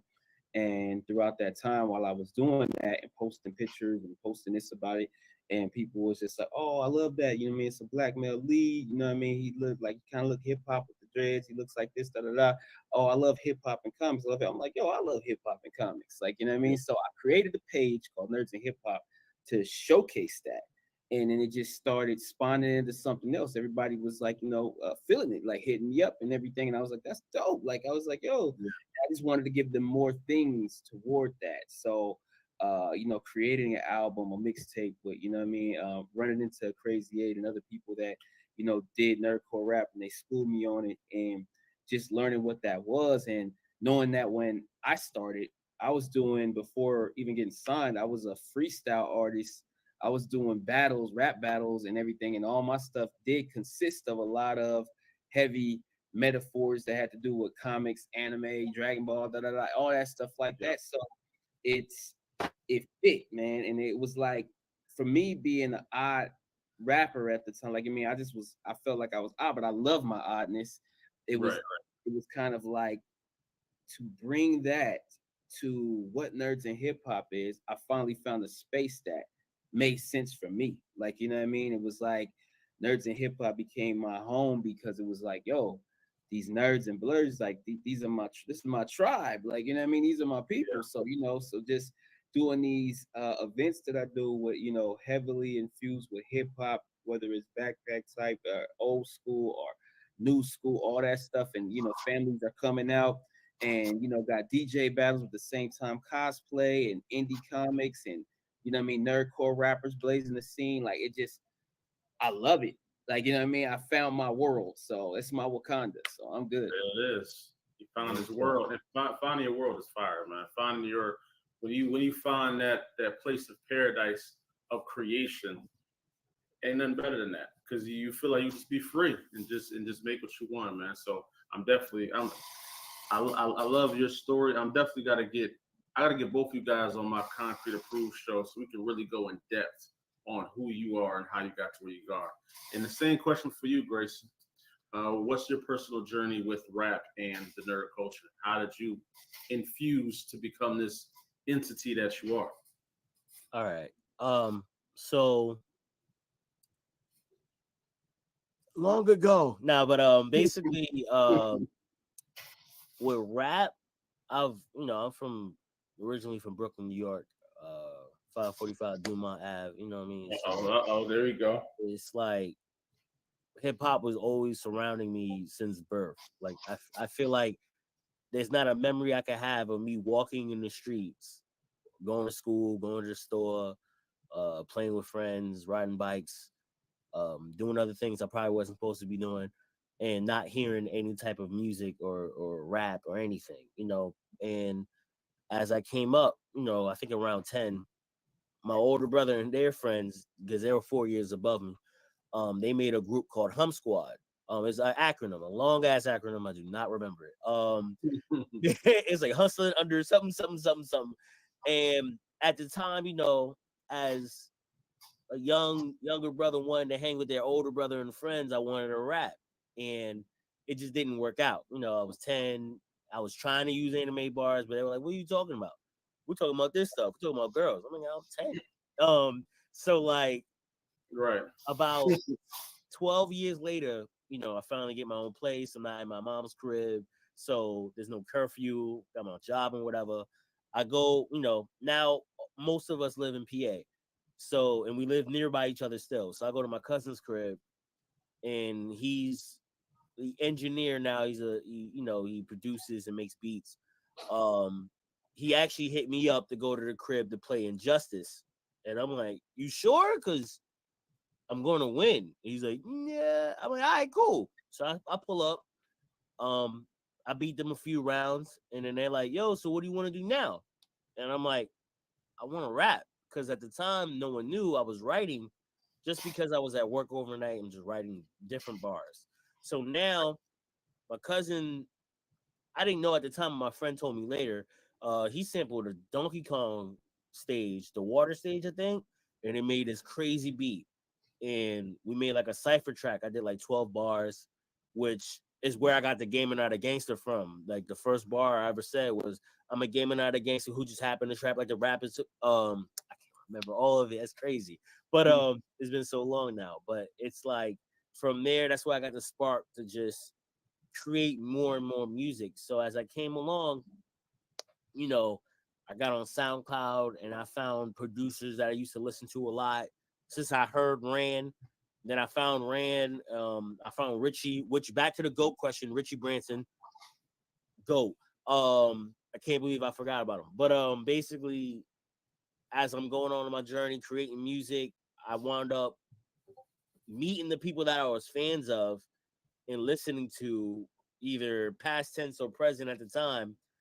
And I wound up being, doing shows, like going to conventions like MagFest, going to conventions like BlurCon, J1, and everything like that. And, doing the open, the jam spaces, the open stages you could perform at, and eventually growing into the brand that is now, where you see me rapping at cons and stuff like that, and being headline and everything like that, So like you saying Fan Expo about, I think either 2021 or 2022. I think it's 2022. They got me to perform for Saturday and Sunday the one time. It was pretty dope. I was actually happy, like, oh, I get to perform in Philly. I don't have to like take a flight to go somewhere. I think I remember that because your boy Percy was at my table. Oh, word. Yeah. Percy was at my table, and I think you did come up to the table a few times, I believe. Like it's some, I remember that, but it was 2022 when all y'all were there. Oh, well, that was J1. That's when we met. Yeah, we put up. Yeah, we saw your table. Okay. Yeah, because you had to because I ain't gonna mess up his name. The one in your background right now, you had that cover out, and I was like, yo, this looks crazy. Oh and then I think I seen I'm about to say Night Watcher, but it's like, yo. Oh yeah, yeah. I think I had Acolyte, Watchman. Watchman. Thank you. I had a couple of them at the table. I remember. I remember, man. But no, that's a fire story, man. I love y'all journeys, man. And this leads to my final question of the panel. Any advice you would give to upcoming nerdcore rappers? We could start with you, Josh, if you like. Oh my God, I love. Now I thought the other one was my favorite. I think this is my favorite question because I'm really about to go in with this one. It's the fact to me. Okay, my advice is nerdcore has no bounds, so be creative as shit. Like, you know what I mean? It's like, what I don't like is for some people to dummy down their creativity, thinking that they have to fit. Like what Grayson was saying earlier, I believe it was like kind of like, oh, okay, some of these rappers do it, and the people that might break into it are, kind of half doing it, but half not. Let me make a few songs. Like, no, dog, make the songs and be creative. Make sure the video is litty. Like, I don't care if it's 100% just, it doesn't have to be an anime A and B, you know what I'm saying? But it could be. Like, you know what I mean? Like, really use the culture to drive it home. Like, you know what I mean? Because most of us, and especially Black audience, are very visual. So you gotta give them the visuals. Like, you know what I'm saying? Like, don't spare no expense on that. Like, you know what I mean? Go create a budget. Get that mug big and blow up your stuff. Like, you know what I mean? Stand behind your stuff. Don't come on somebody else's stuff, like Snoop Dogg or somebody, whoever. I don't care who it is, Eminem or to Kendrick Lamar. Let you on one of his tracks. Represent, bro. You will have. Don't try to like. Because I know it's a thing to where, a rapper might be like, yo, I'm on this side of the realm, so let me make it a little bit hood then. Let me make it, or I'm over here, so let me make it more trap rap. No, bro. No, sis. Kill your subgenre. Bring that subgenre to what you are coming to and lay that shit in and spare no expense on your creativity. I don't give a shit if you make your own figurines of yourself rapping. I don't care. Like, go outside of the box because like nerdcore is such a subgenre for that. It's set up for you to be dynamically outside the box. Don't sit there and do a nerdcore song and then have a video, but you just chilling with the homies and this, that, and the third. Like, if you go play video games in there, sit there, look at yourself looking at an anime, something, bro. Don't go to the norm when you're outside of the norm. It makes no sense. That's all. That's my. Sorry. That's some sound advice right there, man. Real sound advice. Same question to you, Grayson. Any advice you give to up and coming nerdcore rapper? So I'll try not to make this too long because I always have. For those who don't know, I do Dear Rappers. If you need more advice, I always got those like every few days. But for the up and coming, first and foremost and most importantly, which Josh touched on, be yourself. Do not fake the funk. On one side, if you are a nerd, you ain't never been street, you ain't never done no B&Es, no nothing, you only been a nerd, do that. If you are someone that's on the other side, you kind of a nerd, but you did other stuff, as you rapping, be honest about it. You know what I mean? Because all truth will come to light regardless, especially with the internet. There's a lot of the greatest detectives online. Trust me, I've seen it. And so if you get caught slipping and being something that you're not, especially in Black culture, we still have integrity. We still have authenticity that we really like. I messed that word up. But for real, it's like, it's always better to be honest and upfront. That's what I hold true. Even when I'm performing, if I mess up a line, I'm gonna laugh about it later, saying, "Yo, I just messed up that line. Y'all being real cool about it. Thank you, though." And I'm gonna keep it pushing and try to do better with the next song. And the reason I do that is because I feel like there's already enough artists in the world. There's enough people, more than enough people in the world. There's already lying to our faces every single day, especially in music. So, at least with nerdcore, as long as we can, is we can be ourselves, because for a lot of us, this is kind of an escape, and for the fans, it's an escape of listening to the same old things that you always hear. You know what I mean? Like sometimes people hear drill rap on the radio all the time. No offense to drill, just that you hear that. I'm gonna go block it. And it's like, no, but I don't want to hear that right now, bro. I'm gonna hear about Naruto real quick. I want to hear about windbreakers real fast. You feel me? It's like it's that escape for that person. You could be that escape for that person, and at the same time, you can be able to let off whatever you feeling. You know what I mean? Like I had a song I made about 9 to 5, where about I want to do music full time and not have to go to work. And you know what I mean? The reason I did that is because that's how I was feeling, and I had it, parallel with Zom 100, because of the fact of this dude was happy about the zombie apocalypse more than going to work. And it's like, I kind of feel that for real. You know what I mean? Even though I'm terrified of zombies. But another piece of advice I would say, as a rapper, I'm a bar spitter. I'm about mine. If you know me, if you ever have listened to me in any juncture, if it's a freestyle, if it's me on a cypher, if it's my songs, I'm very, very, very, I think I'm very good at what I do. If not one of the best. I'll put that out there. You gotta do your best. Do not give us anything half-assed. Please. I don't know if I've been allowed to curse, but please do not give anything. Come on, brother. Yeah, just don't give us nothing half-assed. Don't be like, you know what I mean, you rapping and you kind of mumbling a little bit and you let it go. No. Why? Because you eventually imagine getting half a view. Like if YouTube just like, yo, you got half a view, and you're gonna be upset. You want people to look at your stuff that you put out there, but for what you want, whether it's a view, whether it's a like, a comment, money, then it goes to royalties, publishing, all that other stuff, recognition, clout. You want something back for what you created. You have to reap what you sow. So if you are not giving your 100%, if you are not continuously trying to be better as an artist, then you're not going to get anything. There's a lot of rappers, there's a lot of artists, nerdcore and not, that have been rapping the same for 5 to 10 years, and they're exactly where they're at, and then they wonder why and be upset. Why am I not where I want to be? Well, you've been doing the same thing for 5 years, and you think something's going to be different. That's the definition of insanity. Me personally, I think one of the things that's helped me in my career personally is I'm always chasing progression. I'm always trying to do better. I'm always trying to create better. I'm always trying to do things differently and work with different people and network. And that's how I got to meet Nerds in Hip Hop, because I met him through Clutch.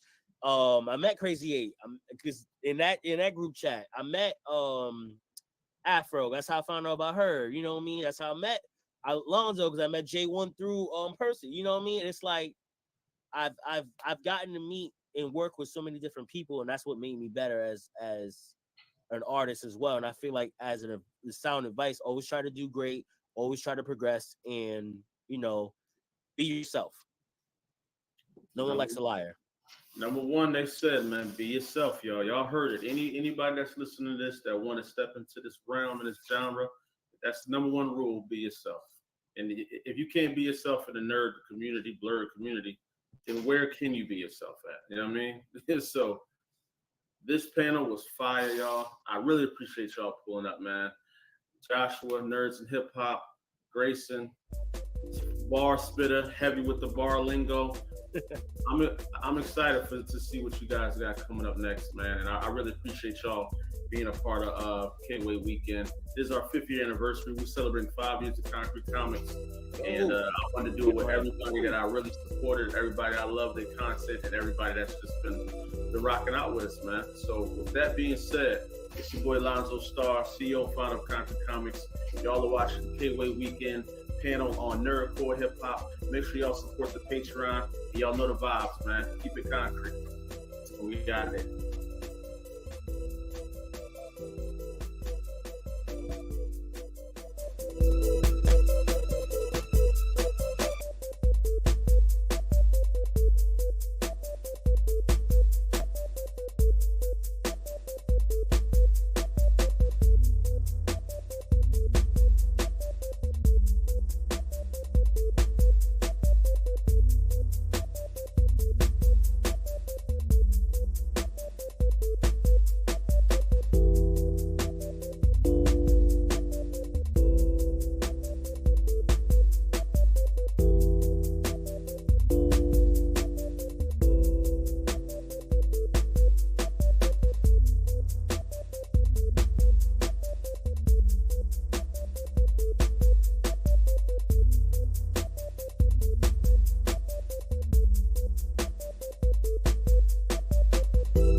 Hey, my dog. What up, brother? What's up with it? Hey, man, we go way back.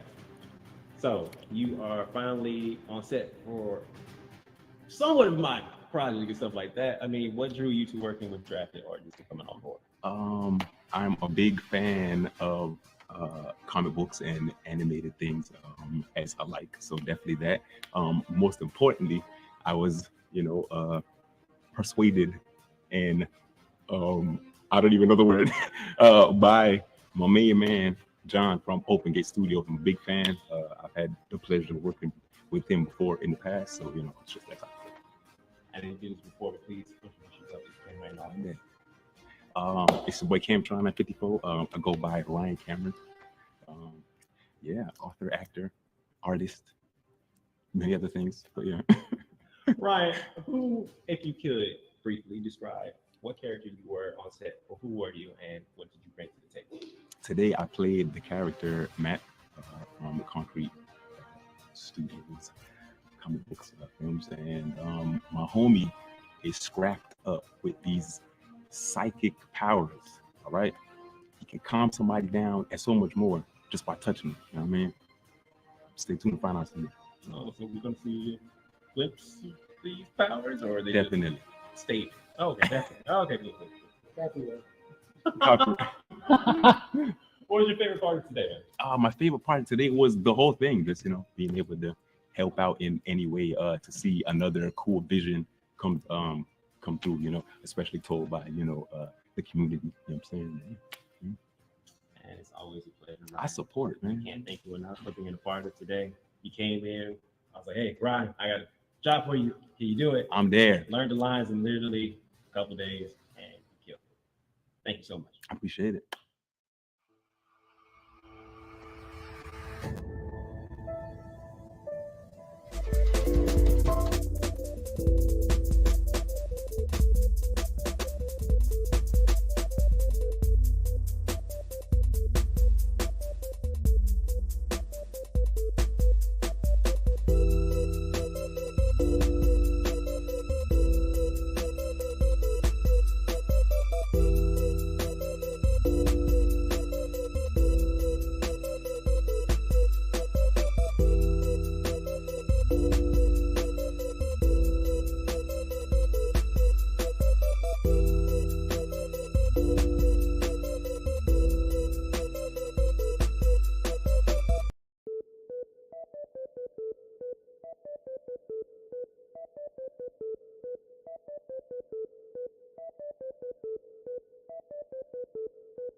See, these people mad, so I need that too. Only got the one, so I grab for my number two. Fuck us and then the mumble raps like they need their shoes.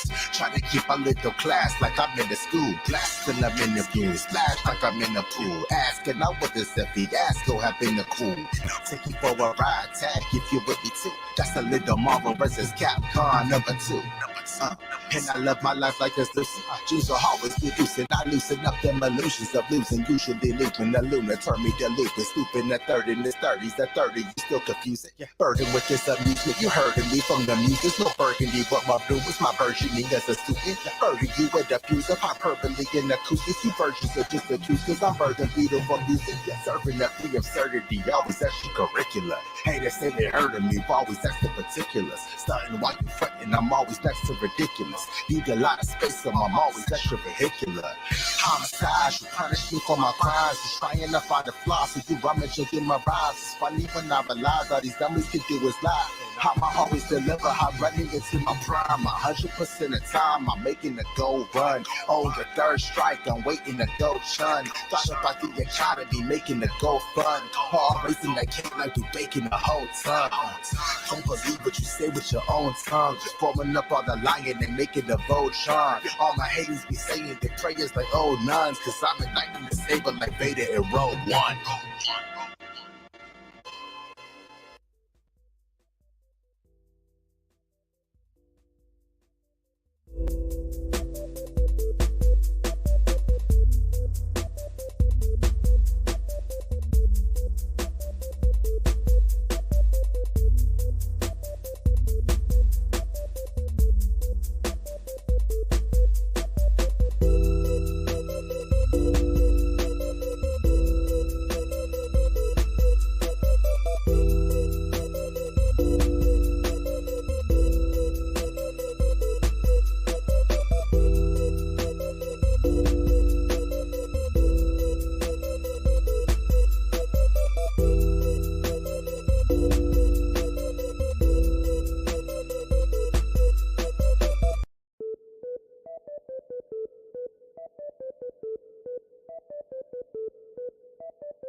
Wowie wow, man! What a show we've had so far. I mean, we've really poured through so much today. We've gone through so many large announcements. We've had a whirlwind of other crazy things happen today. I'm just loving the rest of this Kway Weekend.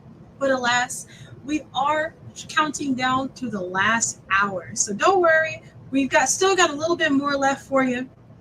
But before we finish up our show wrapping stuff, I do have to again thank the wonderful folks who are our sponsors, because as I've mentioned before, something like this does not happen without the help of an entire team and without their wonderful help of our sponsors. So we're going to do a very long sponsor read, but alas, you've got to sit through it because we need to give them their proper thanks. So first things first, let's give a shout out to the folks over at East Coast Black Age of Comics Convention. The celebration and continuation of the celebration of the contribution of Black folks doesn't stop at Juneteenth. Celebrate the art, creativity of Black comic book creatives in the capital of Black indie comics as you walk through Philly's comic book history at City Hall on June 26 from 4:30 to 6:30 p.m. Eastern Standard Time. Hosted by the East Coast Black Age of Comics Convention, or ECBOC. For more information, go to ecbacc.com.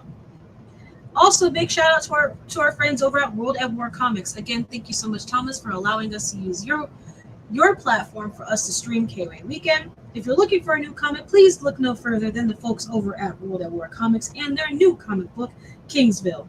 Kingsville is a story about countries that have put their faith in a global entity called the Alliance of Global Safety, or AGS. It's an unelected think tank that has found its way to bring a few countries together, allowing them to better share resources, which will help them provide a better living environment for citizens. This sounds amazing, right? Unfortunately, as more nations enter the agreement with AGS, the more power AGS gets. What could go wrong? Shout out to our sponsors over at Famicom Online, a collective of independent Black creators working to bring to prominence as much positive Black representation and ownership as possible. Please be sure to follow them on all their socials. That's Famicom. Also, shout out to Nat and Key Customs, creating fun and stylish fandom-inspired merchandise to represent the nerd in you. Shout out to our friend Amber Coco Allen, the amazing wife of Lonzo Starr, also the creator of our 5-year Kway logo. So be sure to support her. She does a myriad of things, including but not limited to offering services that make you feel better, look good, and dream bigger. Her offer ranges from gorgeous fine art pieces, fashionable wearable art collections, and empowering words and uplifting stories in her blogs and newsletter. She offers full branding services to entrepreneurs at any stage of business development. Shout out to our friends over at Midnight Comics, who publish titles that showcase diversity by crafting stories featuring marginalized characters of color from all different backgrounds. Be sure to check out all of Midnight's titles, including Tales from Midnight and The Unbeloved. Shout out to our friends over at Legend Comics and our sponsors at Legend Comics, who will make their return to Kickstarter with 2 new comic books, including Fantasy of Flight and Legend Comics' first superheroine, Lady Universe, in her origin story, Lady Universe Emergence. Please follow them on their Instagram at Legend Comics Universe, Spectacular Storm Glider, First Lady, and First Lady Universe for all updates about their launch on their Kickstarter. You definitely won't want to miss that. And finally, shout out to Nerds and Hip Hop, who also have a comic called General Joshua, the story of a flawed man with little faith driven by vengeance. Ironically, his higher calling is similar to that of his biblical counterpart, only instead of leading his people to the promised land, this modern-day Joshua was learned to lead a rebel militia and civilians left behind by a holy rapture to stand against the forces of the newly appointed world leader. Also, check out their store, nerdsandhiphopstore.com, where they have new merch live now. Check out Nerds and Hip Hop Nerdcore Freestyle Friday, July 7th at 5 p.m. PST over on Instagram. And that's the last of our sponsor reads for today. But that's not the last of the stuff we have. Oh, no, sir, Bob. We've still got a few more things for you for this Saturday showing. Before we get into it, we definitely got to go into a yap session. I am bringing back the one, the only Lonzo Starr. How you feeling? Yo. What up? It's a day indeed. Also bringing to the stage, Jermel Lessie. I caught you mid tap on your computer. I caught you mid draw. I'm sorry. I'm always ready. I'm always here. You know what to say. You gotta stay. If you stay ready, you never gotta get ready. Oh goodness! And then finally, bringing on. Oh, Najee Rouse, are you ready? I want to make sure that your hair looks great. Oh goodness! Welcome on, Onaji. Your mic is muted, by the way. I just want to make sure that you don't talk into the blue. There we go. Yeah. There we go. Man, we just sat through one. Probably, I know I said, I have a favorite, but I don't really have a favorite. But man, that nerdcore hip hop panel was very interesting. I really enjoyed that one. That was a great call, Alonzo. Hey, no, I loved it too, man. Those cats are extremely talented. They do a lot for the nerdcore community. I really didn't know about the nerdcore community before I got into this nerd realm that we're in, and it was fascinating, man, to see that it's so many different things that make up what a blurred community is, from the music to the gaming community to the anime manga side to the comic book side to the cosplay side. Every part of it, builds this community, and I think it's dope. Absolutely, indeed. We also got to see yet another interview from Drafted Origins. Onaji, looking back on the work that you did for Drafted Origins and seeing your cast members interviews. How does it feel like hearing their perspective on their filming day? Honestly, that makes a highlight for me when it comes to doing this stuff. To see that they're very invested in the work they do, it makes me feel good. I love hearing when the actors or someone saying they had a blast. It was very therapeutic for them. Like, just everyone coming together, just having a good time. Like, it was long dog days and hours. Absolutely. And Jermel, man, we got to see so much today during Kway. There was a lot of different art that dropped today, from seeing all the new covers, all the variant covers that dropped on the website. How are you feeling about all of the art that you saw today, including, what is it, icons that Lonzo dropped earlier? Thing is amazing. All the art's amazing. I mean, I don't expect anything less from us because we always make sure we keep quality at the top. As far as whatever art we're gonna drop. So, but no, I'm excited about everything I've seen so far, and even more excited about what we're going to show. And yeah, that's it. Yeah.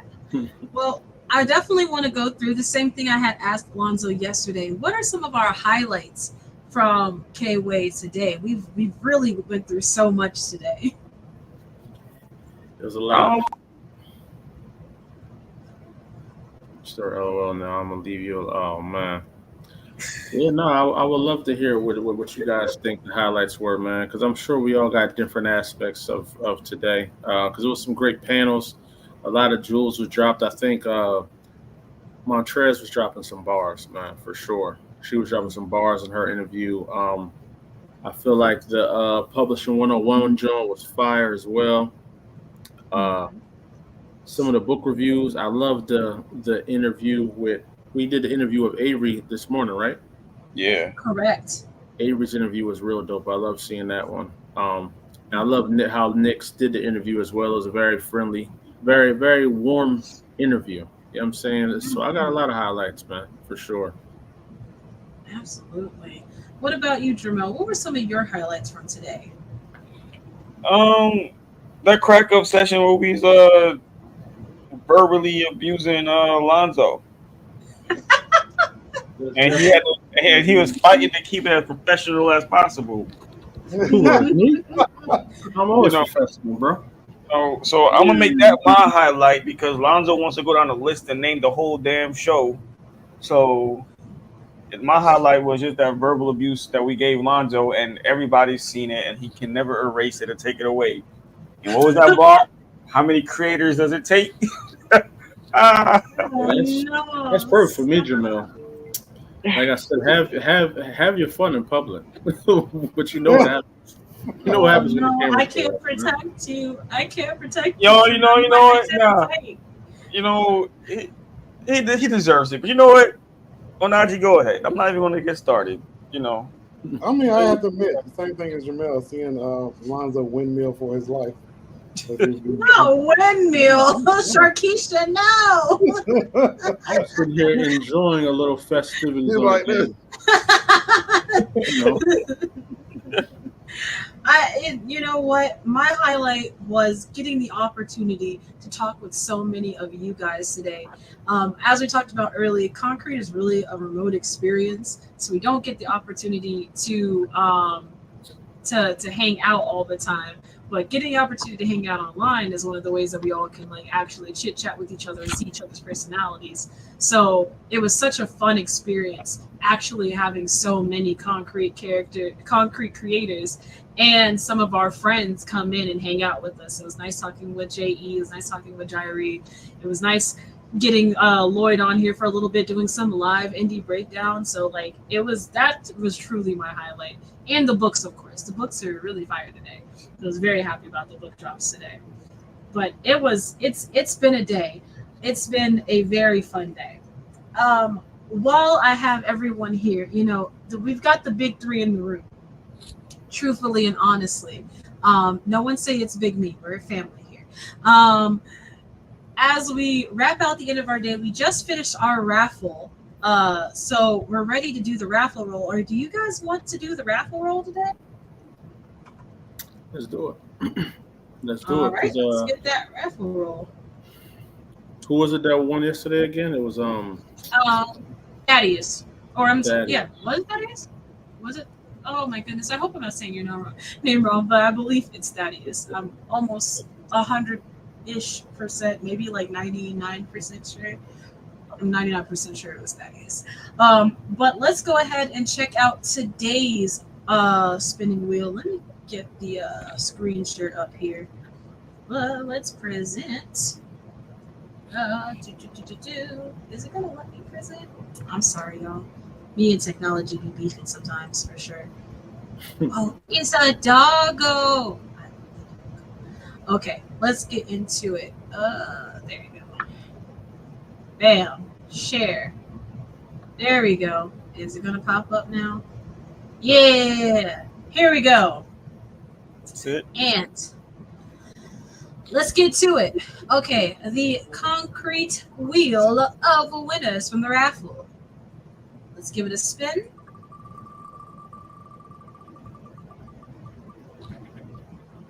And oh, I think it's Matt. Congratulations, Matt K. Oh my You man, won Matt. today's Okay. raffle. Very much Congratulations. deserving. Very much deserving winner right there, man. Oh, absolutely. They've been in chat all Kway Weekend, really hyping us up. So we are so happy that you won, that you're in here. Matt deserves it. Oh, absolutely. Certainly too. Not dang so close. Yep, you gotta no, not today. You gotta try again tomorrow, friend. Oh goodness. But congratulations, Matt. We're so happy that you won. And make sure to hit me up in Discord later. I will also be announcing it in Discord that you won. So all you gotta do is connect with me and then we can move on from there. Let's see here. Also, we want to make sure. Oh, there we go. Hey, Matt. Woo! Congratulations. Congrats to you. You deserve it, friend. In the meantime, we are actually going to introduce someone else to the live. Oh, Najee, you have a guest that you wanted to bring on. Is that correct? Yes, that is true. That is true. I have my brother Hotep, who is the creator of Black Lion Cubs, which is a family anime brand here in Atlanta, Georgia. So I saw their work at Black Film Festival Atlanta. So he works he has an event coming up August 30th.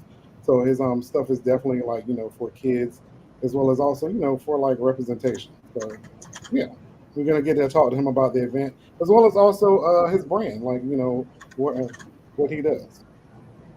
Absolutely. Well, no, we'll hold off no further. I'm actually going to drop off to the background, but let's go ahead and bring on Hotep from Yes, Black sir. Lion I'm gonna drop Cubs. off.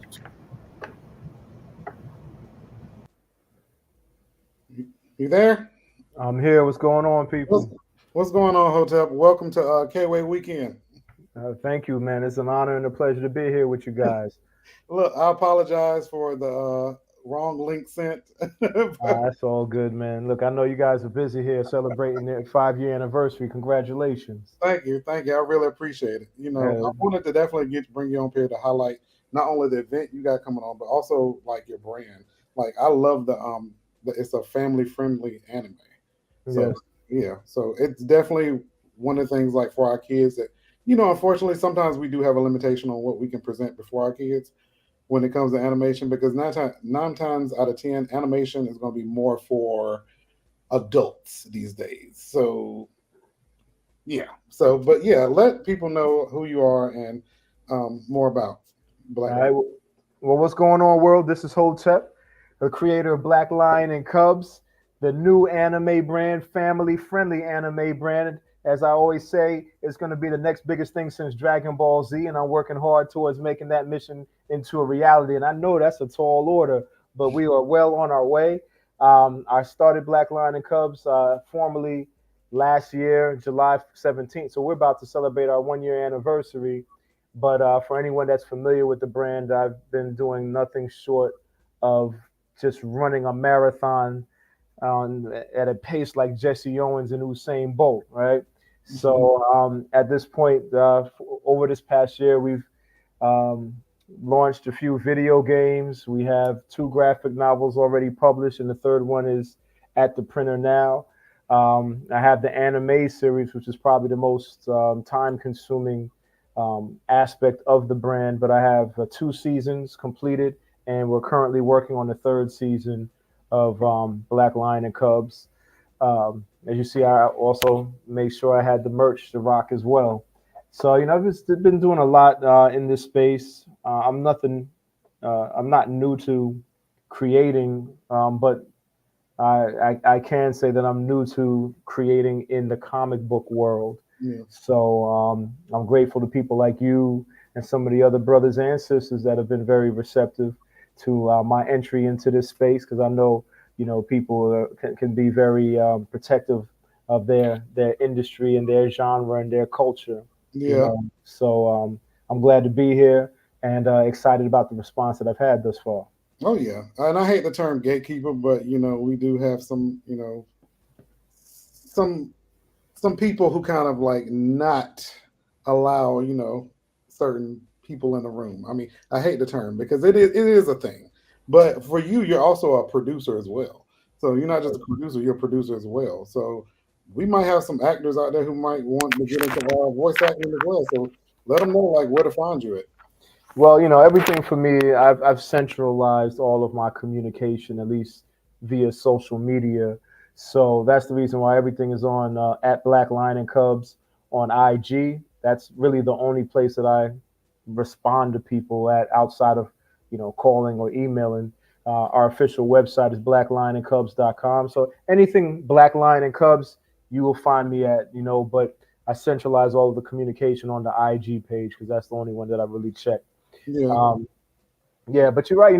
Sometimes people can, operate like gatekeepers in every industry. You have that, because you have purists in every industry, and you also have pimps. And the pimps and the purists are always at odds with each other, right? The purist is like, yeah, we do it for the love, we do it for the culture, la la la la. And the purists say, man, forget all that, we do it for the money, right? And so you have to, be on guard and watch out for these people and determine for yourself who is who, and who is going to actually dictate the trends in culture. All too often, I found it's the pimps that actually dictate the culture. Yeah. Although we like to think that we as purists are the ones that make the decisions for the culture. All too often, I found that it's the pimps because they do it for the money, so they spend a lot of money and then they accumulate a lot of money, which allows them to level their influence on the industry. So the rest of the people, the purists, kind of fall into a space known as the underground, right? I know that I'm very familiar with that coming from the hip hop industry, right? And how you had, Rakims and KRS-One and Chuck D, and we are the ones that really Big Daddy Kane, and so those are the purists, right? And then you had people like Vanilla Ice, and then you had people like, some other artists that you may not consider to be purists, but they making all the money in your genre. So I get it, and that's why I said I'm grateful to you and other people that have been very receptive to my entry point, because at the end of the day, regardless of what people may think, my friend, am a purist. Yeah. But I'm about to get this money like them pimps do too. You understand? I never looked at it that way, and that's such an interesting way to like say purist and pimp, like how they kind of like are those types of gatekeepers. And you do identify with the purist because it's culture. You kind of want to set the standard and the boundaries, but at the same time, you gotta get fed. You can't live off just pure like integrity. And I hate to say that. I mean, I hate to say Well, it's not even integrity. What I would say is this, especially in today's social media world, a lot of people just get excited about having likes and views. Yeah. So you get likes and views and you get excited. But then the question is, do those likes and views translate to money in your pocket? Yeah. And so for me, I'm beyond, likes and views. Likes and views, as all of us know, do not mean dollars. You would think that the likes and views would be associated and have a relationship with the dollars, but they don't. I know plenty of people that make millions of dollars whose likes and views are pitiful and miserable, Yeah. right? And then vice versa. I know people that have millions of likes and views that have pitiful dollars in their pocket. You see what I'm saying? So what you got to do is ask yourself, which side of that equation do you want to be on? Yeah. And so, personally, I want to make sure that I, with integrity, create work from the purity of my heart, for the in the pure sense of creation, for the sake of creation's sake, and for me, in this case, for Black Lion and Cubs, for my children first. That's why it's a family-friendly brand, and so I don't think anything gets more pure than doing something for your children. Yeah. Understand? And you said Dragon Ball Z was kind of like, like the segue for when you created it. Was that also your inspiration when you created Black Lion Cubs, or? Nah, actually, I never even watched an episode of Dragon Ball Z, right? Yeah. My days of fandom ended in 1991, right? So I like to call them the Wonder Years, like the TV show, right? Yeah. So my Wonder Years were in the 80s. So if it occurred in the 80s, I was well entrenched in it. So if it was TV, then if it's TV, you're talking about Three's Company, Married with Children, Cheers, Yeah. Charlie's Angels, Bionic Man. Okay, so those are the TV shows. You're talking about cartoons, Beetlejuice, Transformers, Voltron, G.I. Joe, Thundercats. Those are my days. You're talking about comic books, Todd McFarlane, Frank Miller, John Byrne, and so that was the era. I remember when they started Secret Wars. Like I was there when the first Wolverine series was written by Frank Miller and drawn by Frank Miller. I was there. I collected that first issue. You understand? Several times I bought it from the comic book store. So if it was in the 80s, and of course, don't let me get started with the hip hop, right? So anything in the 80s, that was me. I was a big fan. I was a nerd, whatever you want to call it, at that time and space in my life. But since then, since I went to college, went to Morehouse, and got into business and got into the ladies and education and such, I left those days behind me. So I use Dragon Ball Z as a frame of reference because as much as I've never watched an episode of Dragon Ball Z, I'm familiar with the brand because it's all over the place. You can't help but know about Dragon Ball Z, right? It's like it's just a if not the most most noted anime brand. Yeah. If it's not the most, it's one of them. Yeah. And so for that reason, I always liken or utilize that as the benchmark for my brand to say, hey, listen, if I'm going to compare my brand to anything in any industry, I'm going to compare it to the best. And so I recognize Dragon Ball Z as being that standard bearer. Oh, absolutely. It definitely is, because I'm not a big Dragon Ball Z person, and I always hear people talk about it or reference some way, shape, or form, like out of everyday life. So you're absolutely right about that. Now we talked about the event coming up August 31st. You want to let people know like what's going on, just so they can tune in, as well as also if they want to get involved. All right, so man, I've been hitting the ground running since July 17th of last year, and the reception to the reception to Black Lion and Cubs has been phenomenal in the streets, but then also in the executive suites as well, to the extent that I've been able to form alliances with powerful people in the space of entertainment, people that have associations with Hollywood, people that are working in Hollywood and big network TV. One of those people is Carl Jones. Carl Jones is a brother to me now at this point, and he's taken a liking not only to the anime brand Black Lion and Cubs, but also the work ethic, the business mind that I have and what I've been doing and the moves that I've been making behind the scenes with the anime brand. So I decided to reach out to him and say, hey, look, Carl, I'm not just a creator. I'm not just a businessman. I'm an educator. And every time I get into a space, not only do I want to blaze trails and demonstrate for other people the things that are possible for them, but I also want to show them how they can do it too. And so I decided that I wanted to create an event. And at first, my first vision was to create an online event where I brought on special guests, kind of similar to what you're doing, but brought on special guests to teach, to do a clinic style, not an interview, but really do a clinic style workshop to take people from thought to finish, from thought to finish, the creation of a comic book, or the creation and development of a video game, or the creation and development of a cartoon series. Yeah. Now, as much as I've done it myself, I don't claim to be the master. I have my own process. I have my own way of going about things, and I recognize that other people have their own processes, like you, Onaji. So, I wanted to bring together people that are doing it on a large scale, because my one of my mottos is, being independent but doing things on a major level, right? So independent doing major things is the motto. Yeah. And so I wanted to create an event for other people that live by that motto. They're independent, but they do things, they think, and they operate on a major level. So I'm bringing Carl Jones, who's responsible for one of the people responsible for the Boondocks. He's not the creator of the Boondocks, but he's one of the producers and writers of the Boondocks series. He owns Martian Blueberry um, production studios, and he lives out there in LA. So I'm bringing him to Atlanta for this event on August 31st. I'm also bringing Janisha.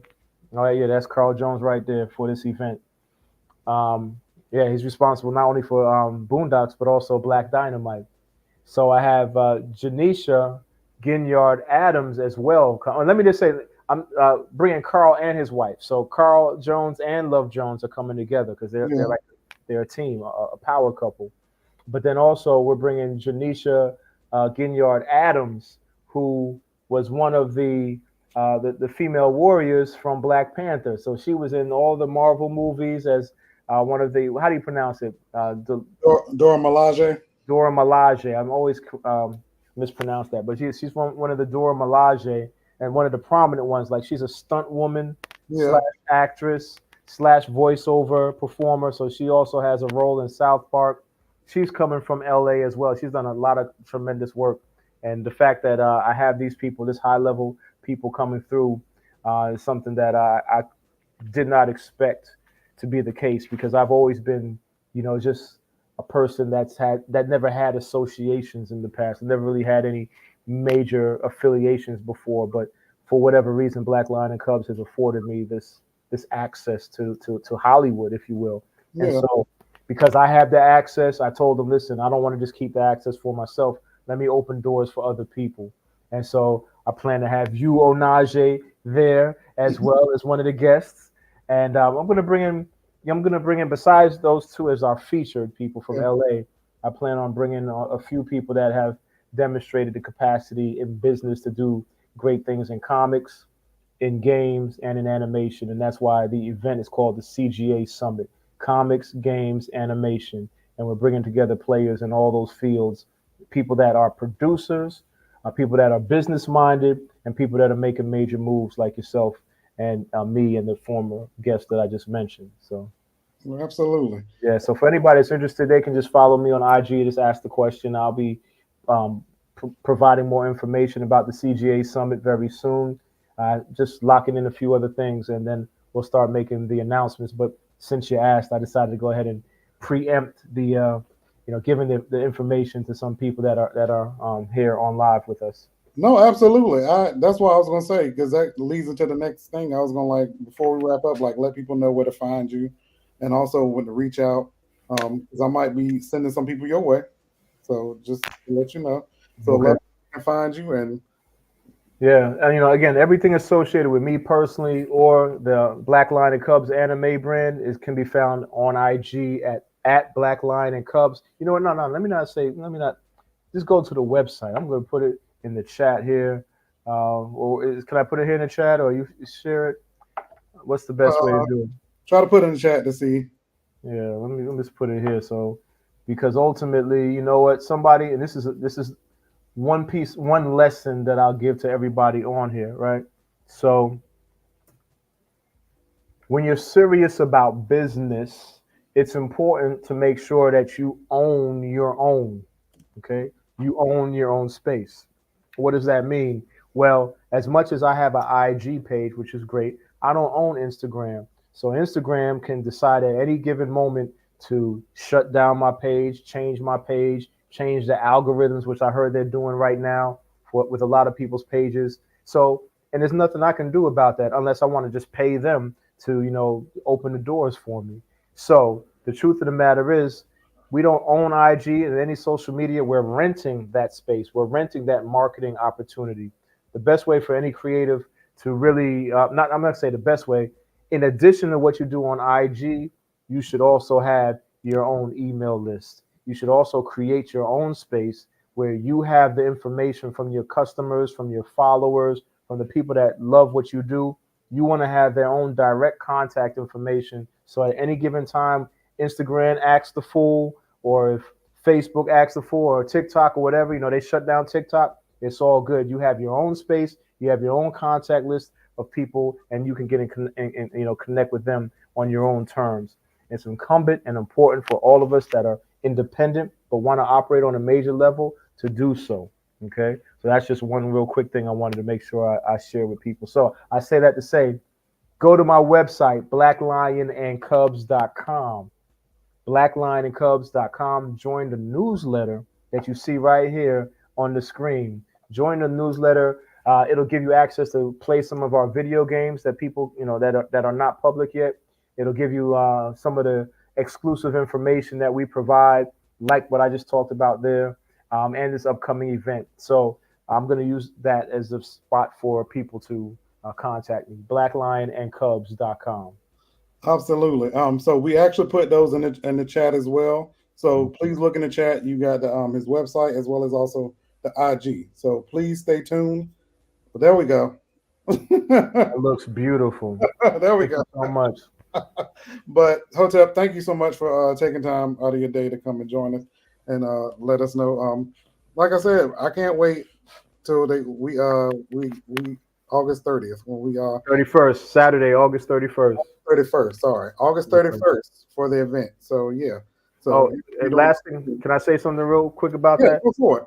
It's the event is in Atlanta, and yes, I recognize that's the weekend of Dragon Con. And yes, I expect that we have a highly attended event for this reason.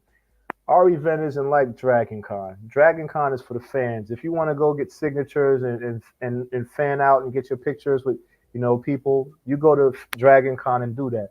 If you want to talk business, if you want to pitch your story to someone that's looking for something, if you want to share your vision with someone that's looking for someone that's you have direct access to, someone that's come to Atlanta to talk to you, to meet you, to help put you in a better space, you come to the CGA Summit.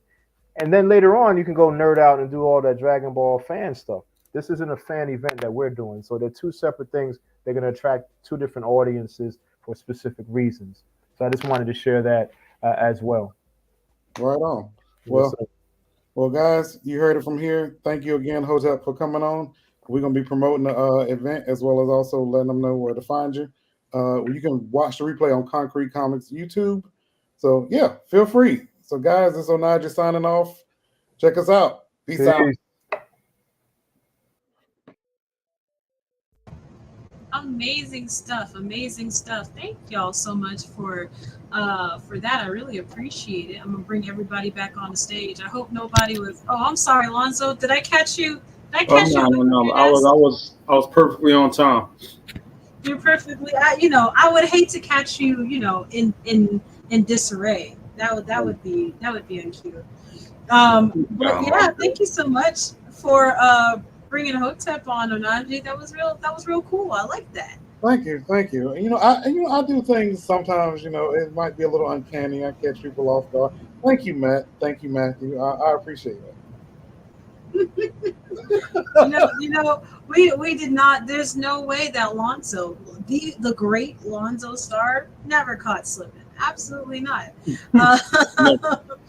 Never. We're at the end of Kway Weekend for Saturday, but real quickly before we go, I have to announce a handful of things. So here we go. First of all, if you have not yet submitted your stuff for the cosplay contest, let me tell you, you do not have to submit anything.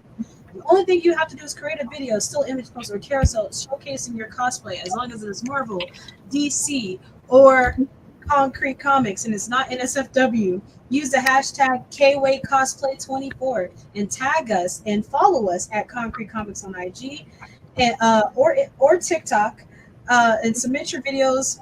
At this point, as long as you get your videos in before the end of June, we're extending all of our contests to the end of June. As long as you get it in before then, we'll have something for you. And there are tons of prizes for the cosplay winners. First place gets an opportunity to get a cosplay cover for Concrete Comics. So if you're a cosplayer and you want to be on the cover of a comic book, it's an opportunity for you. Second place and third place also get some ultimate swag, some foil covers, some vintage covers. There's a lot of prizes for y'all. And of course, most importantly, promotion and exposure for you. So if you know a cosplayer, if you are a cosplayer and you're looking to get into something really cool, definitely tap into this. More information will be available in the Discord tonight. Also, I wanted to talk about the Concrete Superfan Contest. We hosted this last year. It is not a difficult thing to do. The only thing you have to do is share a post where you're wearing Concrete swag, like the Acolyte shirt or the Odita shirt or the traditional Concrete shirt on our lovely Big Three here. Make sure you're following us and you tag us on Instagram and TikTok, and we pick at random and one of you can win. So Matthew, I know you're in the comments right now. Go ahead and pull out that case, sir. Take that picture and post it to IG so we know what's happening. Sure. I'm tired. That's not something I'm not. That's Wait, not my how much? size. How much? How much we talking about? Look, Jamel, no. How much we talking about? Oh You're gonna dress up as Kandake and Odina. No, Lonzo will. We're just gonna split the price. Well, I'm the best candidate to do it, so you know what I mean. It is what it is. You know what? I do believe that you would make a pretty cool gender bent Odina. I wouldn't mind. Exactly. I got that. I got Odina for sure. I could see you doing that. I could see you doing that. You know what I'm saying? Also, don't forget, we also have a Kway fan art contest. All you have to do is go to our IG. There is a link there for you to submit your fan art to be on the cover of our fan book coming out later this year. As well as the Concrete Submission Contest. If you're a comic book creator, you have a book that you've been looking for a home for, you've been looking for a publisher to publish with, why not give your hand to getting a publishing deal for a one-time book with Concrete Comics? All additional information and details are available in the submission form itself. Go to our IG. The link is in the description there. And finally, I think that might be everything. Oh, final shout out to all of our sponsors. This is just a quick one. Nat and Key, Ekbach, or East Coast Black Age of Comic Book Conventions, Blurred and Powerful, Amber Coco Allen, Midnight Comics, Do You Speak Geek, World at War Comics, Open Gate Studios, Famicon, and of course myself.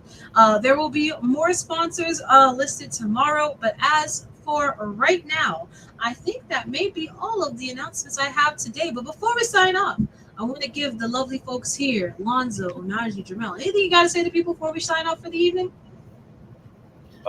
Thanks for being a part of Kway Weekend. Can't wait for the rest of the weekend tomorrow. And again, Ty, amazing job, man. And I appreciate you fellas. And that's it for me. What's up? Come on now. Lonzo, you go first and typing something. No, so was I. I was just typing. Now, today was fire, man. So much information, so many gems dropped, so many people seen and popped up. We had Jari on, we had J.E. came through, Lloyd came through. You know what I'm saying? It was dope, man. We had a lot of dope people pull up. Matthew been rocking with us the whole day, so definitely shout out to Matthew, man. He's been showing a lot of love. Shout out to Tosh, everybody, all the ciphers. They were all fire, man. So today was fire. I can't wait to see what we drop tomorrow. Yeah, and tomorrow is probably our biggest drop day yet. So do not miss out. Tune in tomorrow. We will let you know if there's any updates, but the best way to stay up to date with Kway Weekend is by joining our Discord. The link is in our bio as well as the description of this video. Regardless if you're on World at War Comics' video, the Concrete Comics video on YouTube, or if you're on our Facebook, all of that information is there for you. Join the Discord. Join our voting. Oh, that's right. I almost forgot. Oh, thank you, Matt. You're the best. Oh yeah, Sith Row. I'm very excited. I'm very excited for Sith Row as well. The most excited. I almost forgot. Before we leave, we do have to do our voting. So the ending polls for today. Let's see here. Oh wow, so there's some good stuff happening. So in the favorite concrete comic book series, Acolyte is still in the lead. However, Odina is just one vote behind Acolyte. You too can make Odina the best. So get in that Discord and vote for Odina or Deja Vu, who is just one vote behind Odina. So make sure do what you gotta do. Do what you gotta do. Run them up. Oh, thank you. I hope I get a beautiful gift. That's the goal. The goal is to Hold up. Whose side is Tosh on right now? She's on the side of the best person on the screen, and I hate to say it, but it's me. Wow. It's me all the time. The favorite leading lady of Concrete, Odina is in. Oh, what? That's crazy. Okay, so Luna is in first place, but Odina definitely came up by 2 votes. So you're only 2 votes behind Luna. You have a chance to take that one too. But I don't know if I want you to beat Luna. Luna's so good. Luna is I almost said terrible. No, that's not true. Carla, Luna is the best thing since sliced bread, truthfully. Favorite leading gentleman at Concrete. You know what? Just for that, I don't like Luna. There. What? I'm not gonna let that stand. You just cost Luna a fan. Way to go, Ty. That's wild. Favorite leading gentleman of Concrete. Right now, Deja Vu is in the lead with 1 vote over Acolyte. So, man, that's crazy. I wasn't sure if he could do it, but Deja Vu fans, y'all got him up there. Best hero costume. Deja Vu is still in the lead. And with, I think, Acolyte close behind him. The Master Kway Bot also says that the series with the best cover is it's Absolver. I think Absolver actually finally edged out the win over Luna with 1 more vote. So congratulations to Absolver. Absolver is also the character from the big 3 with the best cover. Also, favorite Concrete creator is still Lonzo, but I'm seeing some other numbers rise up. But Lonzo, you are still the fan favorite. You're probably the best one according to the fans. I don't make the rules. Characters with the coolest abilities. Let's see here. We've got Absolver winning, and last one, who would win in a street brawl? Oh, they heard me earlier. The Watchman, the Watchman is now leading the charge. So, guys, if you guys want to get involved in the fan voting, please join our Discord. Let your voice be heard because we will be doing the final voting. Voting closes, I believe, tomorrow at 5 o'clock. I know I said 3, but it's going to close tomorrow at 5, right before our Concrete Awards where we announce everything. So, thank you guys so much for a terrific day 2 of Kway Weekend, and we'll see you tomorrow. I'm signing off, and gentlemen, if you have anything else to say, do it while I switch. Yeah, I would like to say thank you to Ty for everything that you're doing, as well as also Montrez and everyone else. Oh yeah! Shout out to my brothers here. Even though they annoy me sometimes, but I gotta give it to them. They all right. Yeah, indeed. And with that, also don't forget to join the Discord. We're going to be in the Discord in another 30 minutes, filming movies, chit-chatting, playing video games. So if you want to do some one-on-one stuff, that's the time. With that being said, we shall see everybody tomorrow. And of course, never forget to keep it concrete. Have a good night. Concrete.